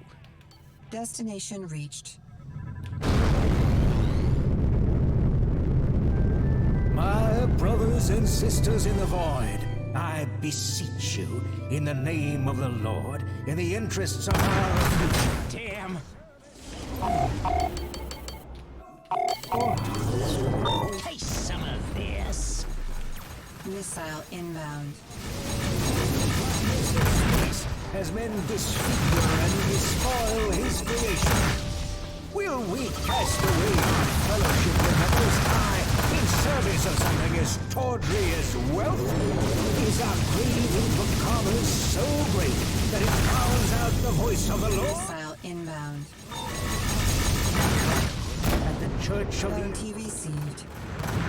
Sometimes it's nice just to cruise and nice. Let him hit your front shield so that you can spin around and distribute the damage. Also, you feel like an absolute champ when you when you shoot a missile out of the air without an assist. Juno, I just thought you should have a little update. Richtertronics is off to a hell of a start. The orders are just rolling in. Where are my dividends? Well, good for you, Richter. Things are going so well that we're running low on materials. If you've got some free time on your hands, I've got another money-making opportunity. You still holding down the bar in Nacogdoches? Well, for now, until Richtertronics HQ is fully outfitted. Swing on by. I'm buying. All right, Mr. Businessman. We'll see. I wasn't sure how far in the story we were going, but they're just dumping on so many side missions. I like it, but I was kind of wondering where all of these options were earlier on. Autopilot disengaged by craft proximity. Looks like there's some hostiles.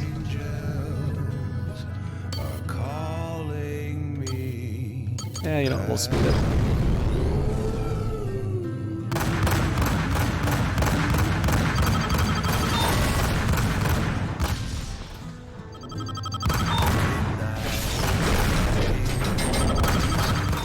Now, this can't be happening. The more the merrier.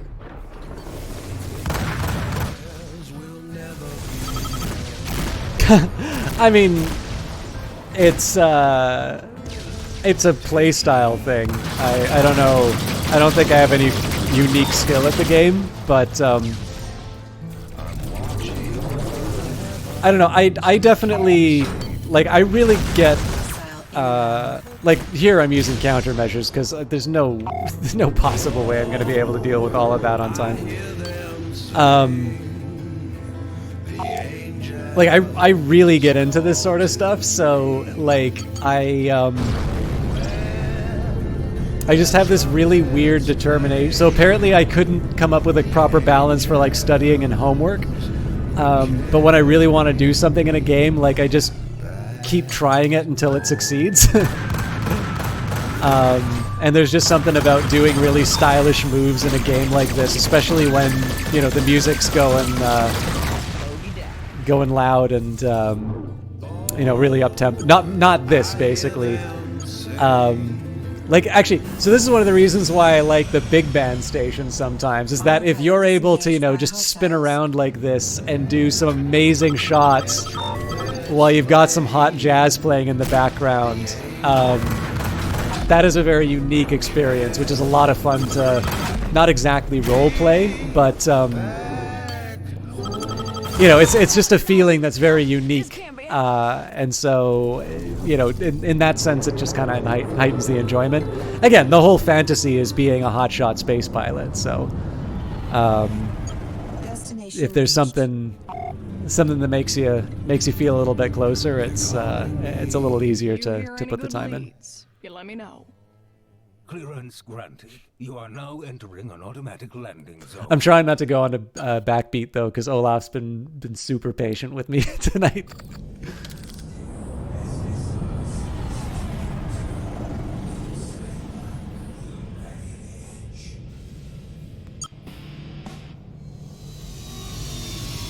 Only 2 criminals, huh? And I thought we had a lot more stuff. 45 credits in repairs. That is not bad at all. I don't even care if we're selling it at a bad price.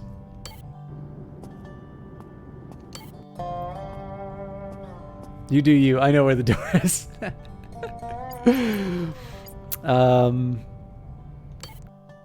I can't resist the urge. So, what are we playing for? You up for a friendly little game? Yeah, why not? All right, then. What have you got? Let's see here.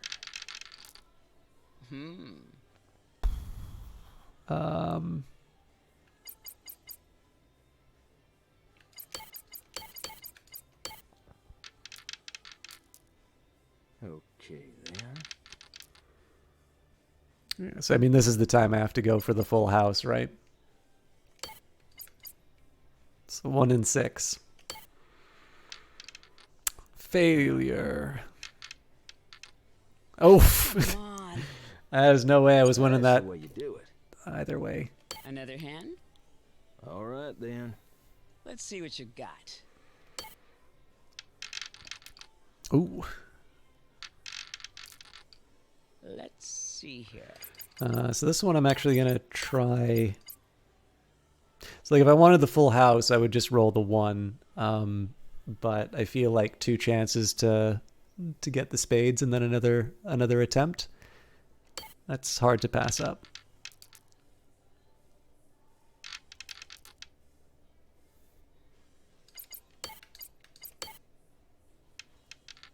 Ah, I saw that spade coming up. I was like, Oh, I can't believe it. Jesus. You were just lucky.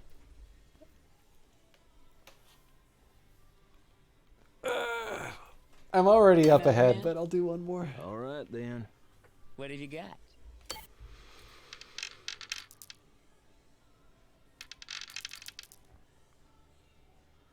Jesus Christ. Well, I mean, this is this. So he's running into the same problem I am, right? If he keeps his full house, this just gives me a reason to keep going for the 4 of a kind. Now, the likelihood of me getting a 4 of a kind, you know, not not likely. But we'll see. Let's see here. I am.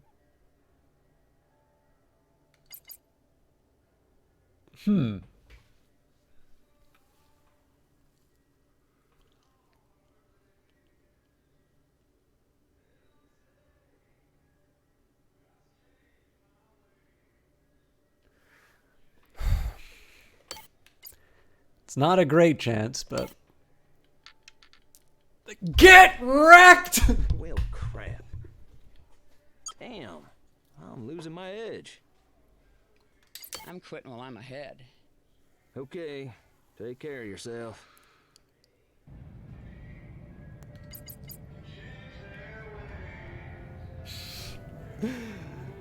I apparently have not learned the shouting at the TV lesson. Oh, brilliant use of the emote, Olaf. And just so we can even out the number. I wanted to bet 90. Oh well. Nice. That was all skill.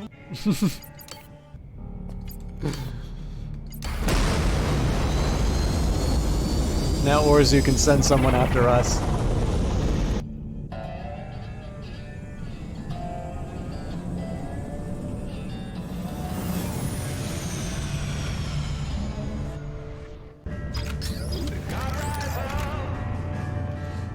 All right, I don't have that much time left, so I don't see,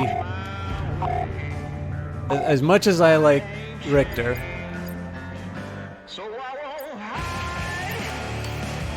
let's go catch up with Xander. He's the whole reason we were going to this side of the galaxy.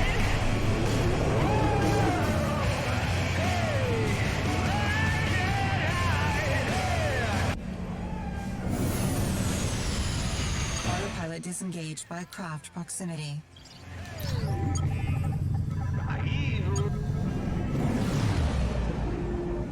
Destination reached. I may put new postcards up, but I'm never gonna get rid of my owl.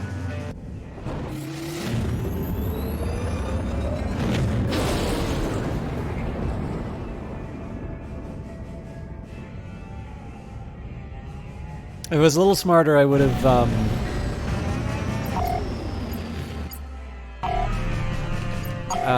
checked. I would have checked for some missions kind of on the way. I believe, yeah, we've never been to Alabama. It's been a while since we've been. Actually, it's almost been a year. I'll definitely stop by Arbuthnot to get some prices, see what they're selling. Okay, so both of them are just one single stations. Destination reached. Howdy, folks! Bucky the Buckshot's arm.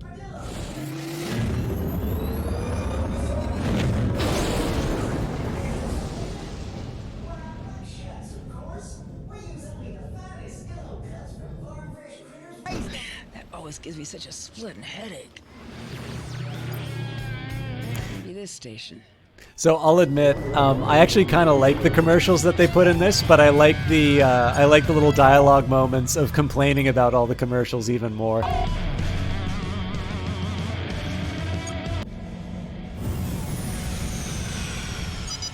Autopilot disengaged by distress signal. I think we can afford a distress signal. Actually, because at least my two chatters right now, Zedrius and Olaf, I know both of you like some of the harder stations. Have either of you played Full Throttle? That was a game I really liked, and it turns out Valiant Cheese, who sometimes stops by, I think worked on that, or was it Day? I know he worked on Day of the Tentacle, but I'm pretty sure he worked on Full Throttle as well. The remaster, not the original. This is not gonna go your way. Resolve of being violent can... Grand Theft Auto Radio. Oh yeah! Man, I haven't played Grand Theft. I've got GTA 5 I still need to finish. Station positively. Okay, I got some bounties I can pick up.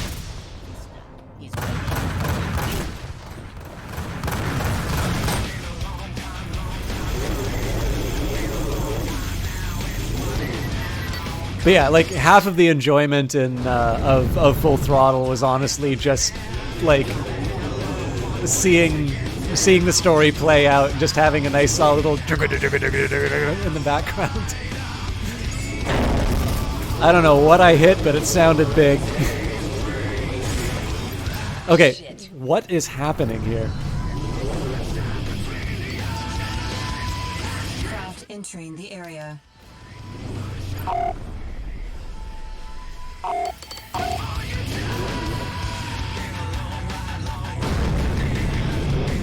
I don't think I've heard this one before. This is pretty good.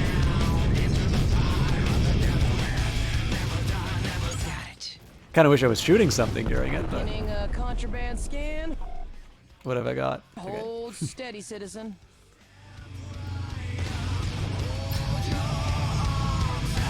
Contraband scan complete. Move along. Where's I going again?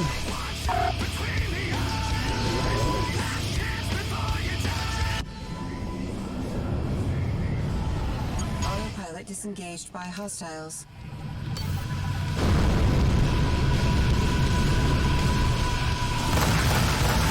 No, no, no! Nope.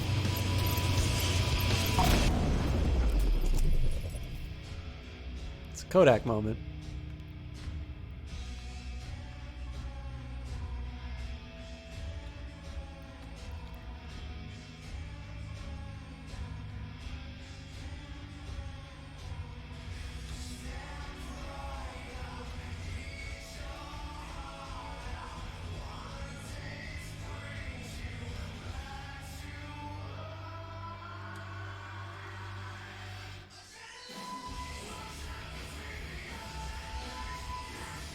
Yeah, you know what? We'll just work with that.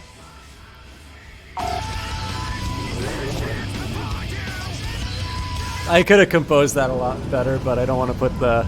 I don't want to put... I want to spend the whole rest of the cast trying to get one photo working.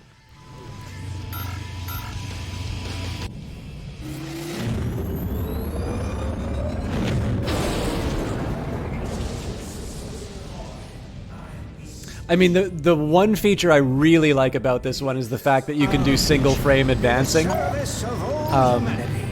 So if you know, like especially if you're, you know, you're like flying in through the sun,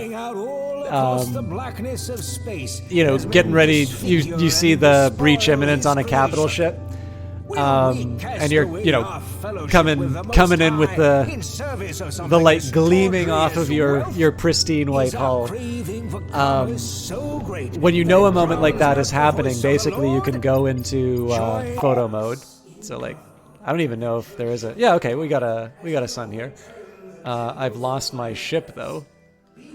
I bet I can.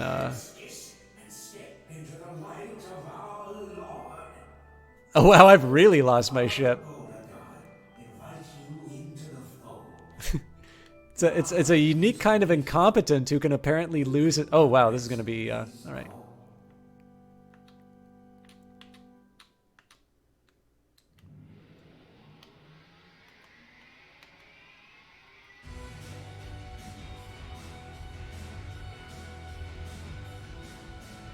So you know you've just taken out the capital ship, right? You're waiting for the glorious moment. You want the god rays coming through, or maybe the light from the explosions. You want to try and make sure that you look a lot closer to the object that you're after. So you can set up a shot like this when you know the breach is imminent. You know, in a case like this, maybe you take out the depth of field so that it looks like it's, you know, you can't see the difference in terms of distance. Alternatively, if you want sort of those depth of field effects, just tighten. Oh wow, actually the apertures aren't quite as good.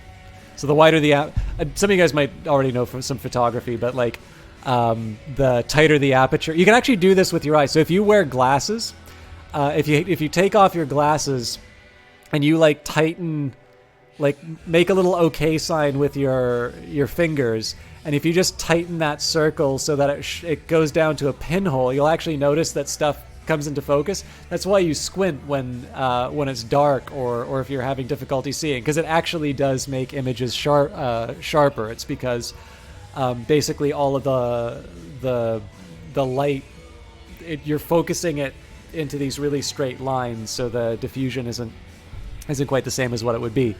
So you can approximate that. Some games like let you do a really, really tight aperture. This one doesn't seem to. Like if you were to go to like an f32, let's say, you could probably see back to that gate. But in this case, you could just turn off depth of field too. But yeah, so like basically, let's say you got that capital ship and you know that the breach is imminent, right? You're able to line up all that sort of stuff. Well, now you just keep hitting Y advance frame.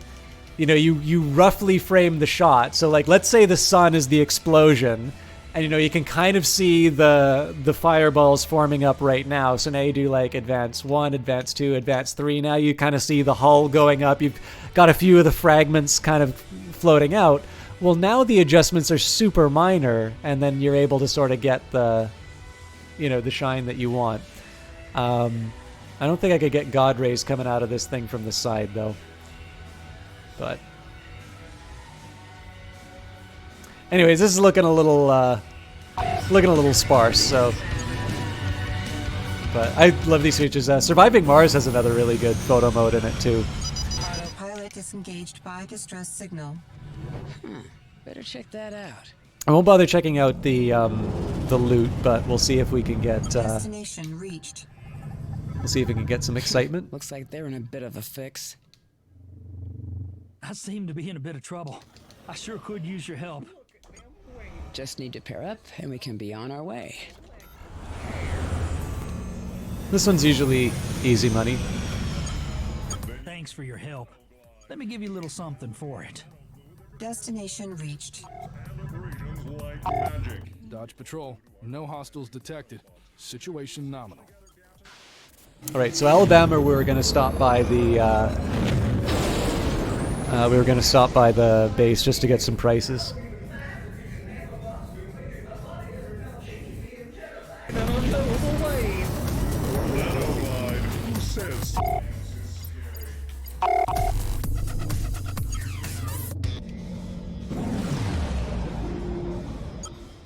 Destination reached. Speaking of other little details, one of the things I really like. Easy now. One of the other little touches that I really like in this game is how the police have like proper sirens and lights. Am I just not allowed to come in here? All right. Requesting clearance. It's sometimes hard to appreciate because you tend to see that in the middle of a firefight, and you're generally not sitting down saying it's like, wow, how nice it is that I hear the police siren and I see the red and blue lights. Like, it's kind of hard to distinguish from the missiles going off and stuff like that. But when you notice it, it's fun to see. Again, I don't really care about the prices for some of this stuff. It's more about recording the prices and getting information for future cargo runs. Although that Void is mighty tempting. I think Nevada might actually buy Void. Yes, so they pay 47. I can buy it for 22. I mean, 2,500 margin or thereabouts. It's not bad. I mean, it's 10,000 for moving stuff from A to B. Which, if you guys have ever seen Patriot, you know it's never happens. It's a wonderful show, by the way.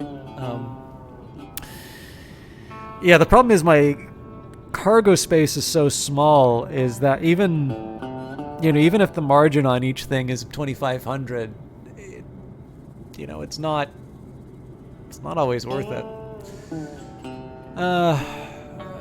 One way or the other, and I'm not going to be going back to Sparks for a while. But I bet we can at least find some coordinates. And they have dice. Take a load off. What can I get for you?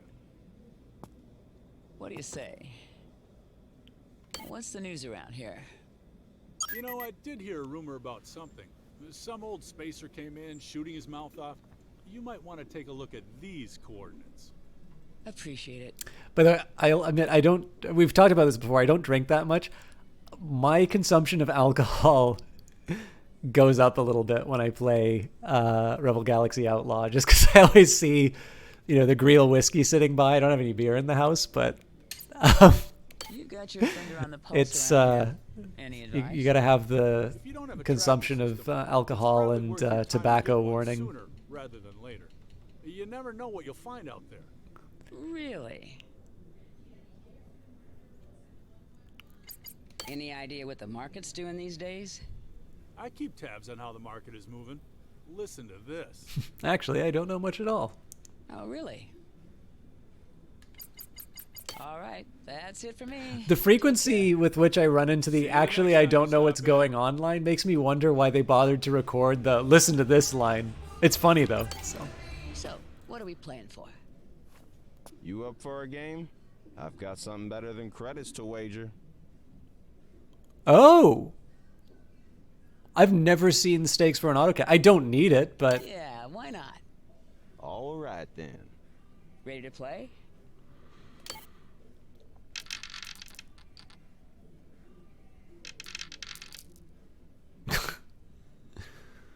I'm gonna go for the 3.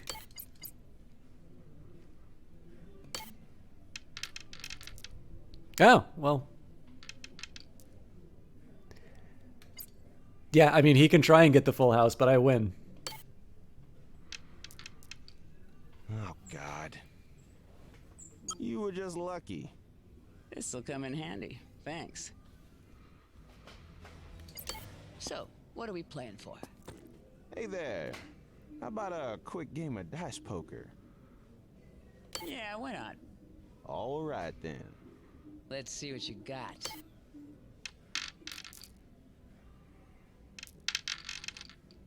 Let's see here.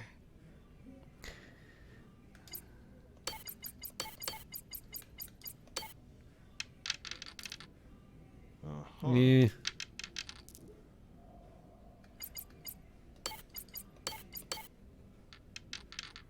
I'm feeling okay, but... Hell yeah. You were just lucky. Yeah, that's a good question. So, like, there's definitely... I know there's, like, faction-specific... there's faction-specific vehicles. There's a side of me that would really like the idea of weapons that you can only get through doing, like, the dice and an 8-ball.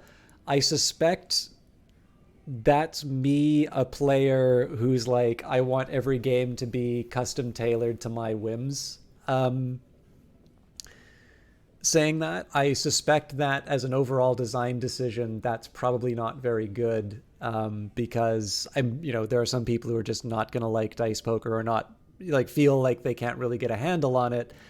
It would be like saying it's like the best weapon of the game is locked behind slots and you need to get 3 cherries. Like, I would probably grind that out and I would feel terrible about it because, obviously I do 8-ball, obviously I do dice poker because I feel like I have some control over my fate. But if somebody's not good at dice poker or somebody doesn't, like the 8-ball game, I suspect you're going to frustrate more people than benefit them.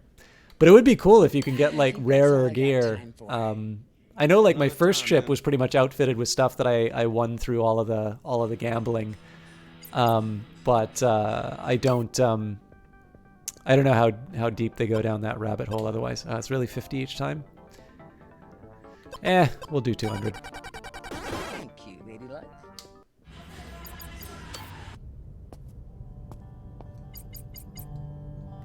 I'll admit though, that's the first time I've ever seen a component in a dice poker game. Then again, this is also the first time I've been in this this part of the galaxy.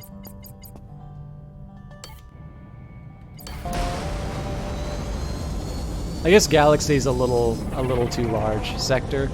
Well, no, I'm going between sectors. Whatever the appropriate name for the set that I'm in.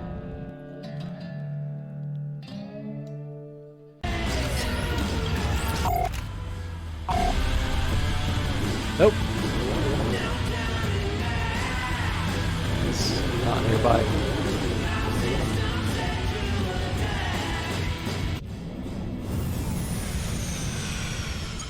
Destination reached. By the way, it's not an action game like this, but I think another game that does a really good job of sort of little space cutscenes that exist only to show you good-looking stuff. Endless Space and Endless Space 2. The battles you don't control, you just watch them, but they have like the handheld camera effects, very similar to what you see inside here. You know, obviously if you're losing the battle, it's maybe not as exciting to watch, but I think both of them did a nice job of you know, kind of giving a bit of a cinematic sense. Destination reached. All right, I'm probably going to be wrapping up in a few minutes anyway, so thank you very much for hanging out, Zydrius. I don't know if I'll be playing it next Friday, but I don't know. I usually announce what I'm doing on Twitter, or you can follow. You get the announcements if you want. But it was a pleasure having you in here, and enjoy your own sessions in Rebel Galaxy as you go through.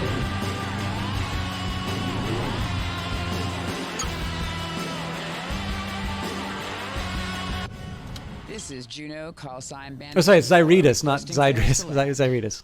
Anyways, have a wonderful evening. Thanks a lot for hanging out and giving me some activity to interact with. All right, as before, I wanted just an idea about what the prices are. Okay, they're paying up for Narco Cola. And I mean, good prices for holovids. I think I actually have a place I can sell those. Oh! Okay, so basically the run is Narco Cola from Sexton, drop it off in Arizona. Pick up the religious tracts for delivery in New Mexico, I think the idea is. Although, yeah, but I'm not doing the freighter anymore, so I don't have the volume to justify that run. There's definitely another thing I can get here, though.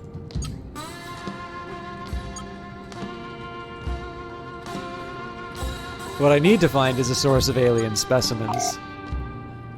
Anyways, I won't worry about trading. We've got a debt to pay.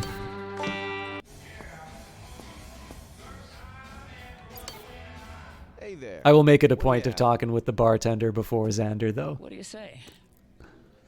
Hey, what's the scuttlebutt around here? You're in luck.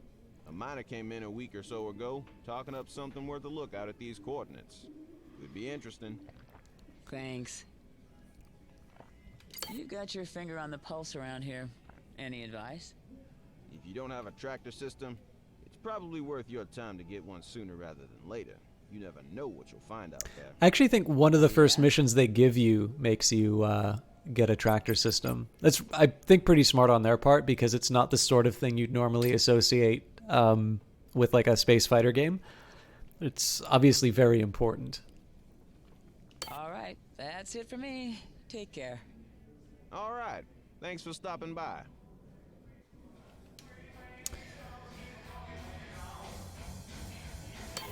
I appreciate your meeting me, Miss Markel. Let's not mess around with a lot of pretend civility, Xander. As you wish. I'll get to the point. We've been losing shipments lately traveling through this region of space, through Derringer, Laredo, and Hampton. From the brief distress communications, all indications point to the Inviolate, a scourge of the region, and certainly worthy of elimination. However, their tactics are not consistent with the Inviolate, nor their precision. So, you don't think it's the Inviolates at all? I'm uncertain, and I don't like being uncertain.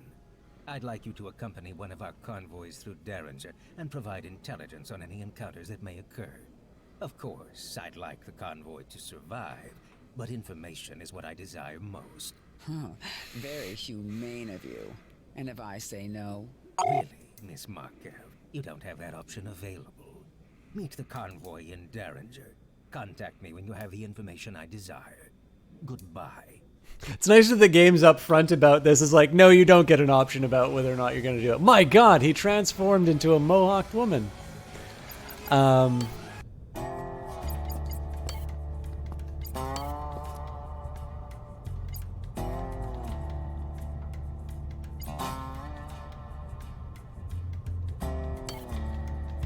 given that it's 2 jumps, I'm actually thinking that this is not a bad place to call it. I feel a little bit bad because I did want to try and grind out another mission, but here's what I think I'm going to do. Next time I play this, we'll get Canary done first. I'm actually going to then head to Junkyard Dog, which I think was probably the right order anyway. We'll head back to Texas and help out the other Brust, the friendlier Brust. To Richter to do whatever the supply and demand mission is. When it says it's a supply shortage, it makes me think that I'm going to need cargo space, and then also it's just the last one that came in, and it's also the farthest away. But I don't know. It's not a terrible time to say. It's not a terrible time to say. We call it here,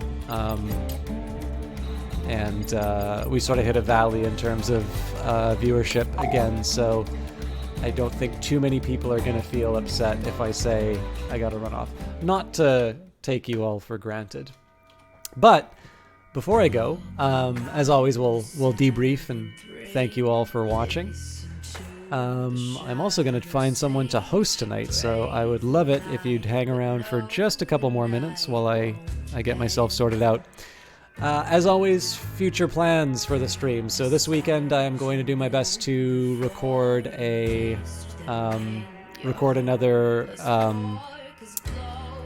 Morrowind episode in a timely fashion so that I don't get my ass kicked for lack of sleep. God, I love this soundtrack. Monday, we've been back to Age of Wonders Planetfall, so that's the tentative Monday game for now. That is sort of subject to change on occasion, but I'll do my best to put a little more time into that. And then I believe it's not next Wednesday, but the Wednesday following is going to be the... that's going to be the Dirty Rectangles meetup, so I won't be able to stream then. But we're getting close to the end of Cultist Simulator. But for now, that's the Wednesday game until I get to the end of the run that I'm doing. And for those of you that like them, the pre-recorded Morrowind episode, assuming that gets recorded over the weekend, I will have that up on Tuesday. And there's actually not that many people online, so I am going to put you wonderful people in the hands of W. Shand. He is apparently doing a charity stream. I actually don't know what charity it is, though.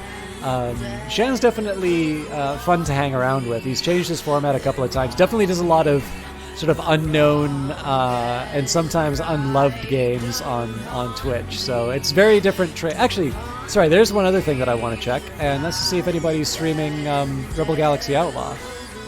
I don't mind hosting W. Shan, but he's got a lot of people that watch him by default. Nope. Okay. So I'll leave you in the capable hands of W. Shan. He's always got a bit of energy. He's fun to watch, and I hope you guys have a good time. Olaf, thank you for hanging out, as always. Thank you to everybody for hanging out. I'm going to stop wearing out my welcome. It's been a pleasure, as always. And if you guys haven't, please don't forget, we started off with Lucifer Within Us. So if you haven't had a chance to check out that demo, do so. It was a lot of fun. And it's worth, I think it's worth your time. All right. Until next time, 7 seconds, 5, 4, you're wonderful, thank you, enjoy Shand. Now I can hit the raid button. See you guys, have a good sleep when you get to it.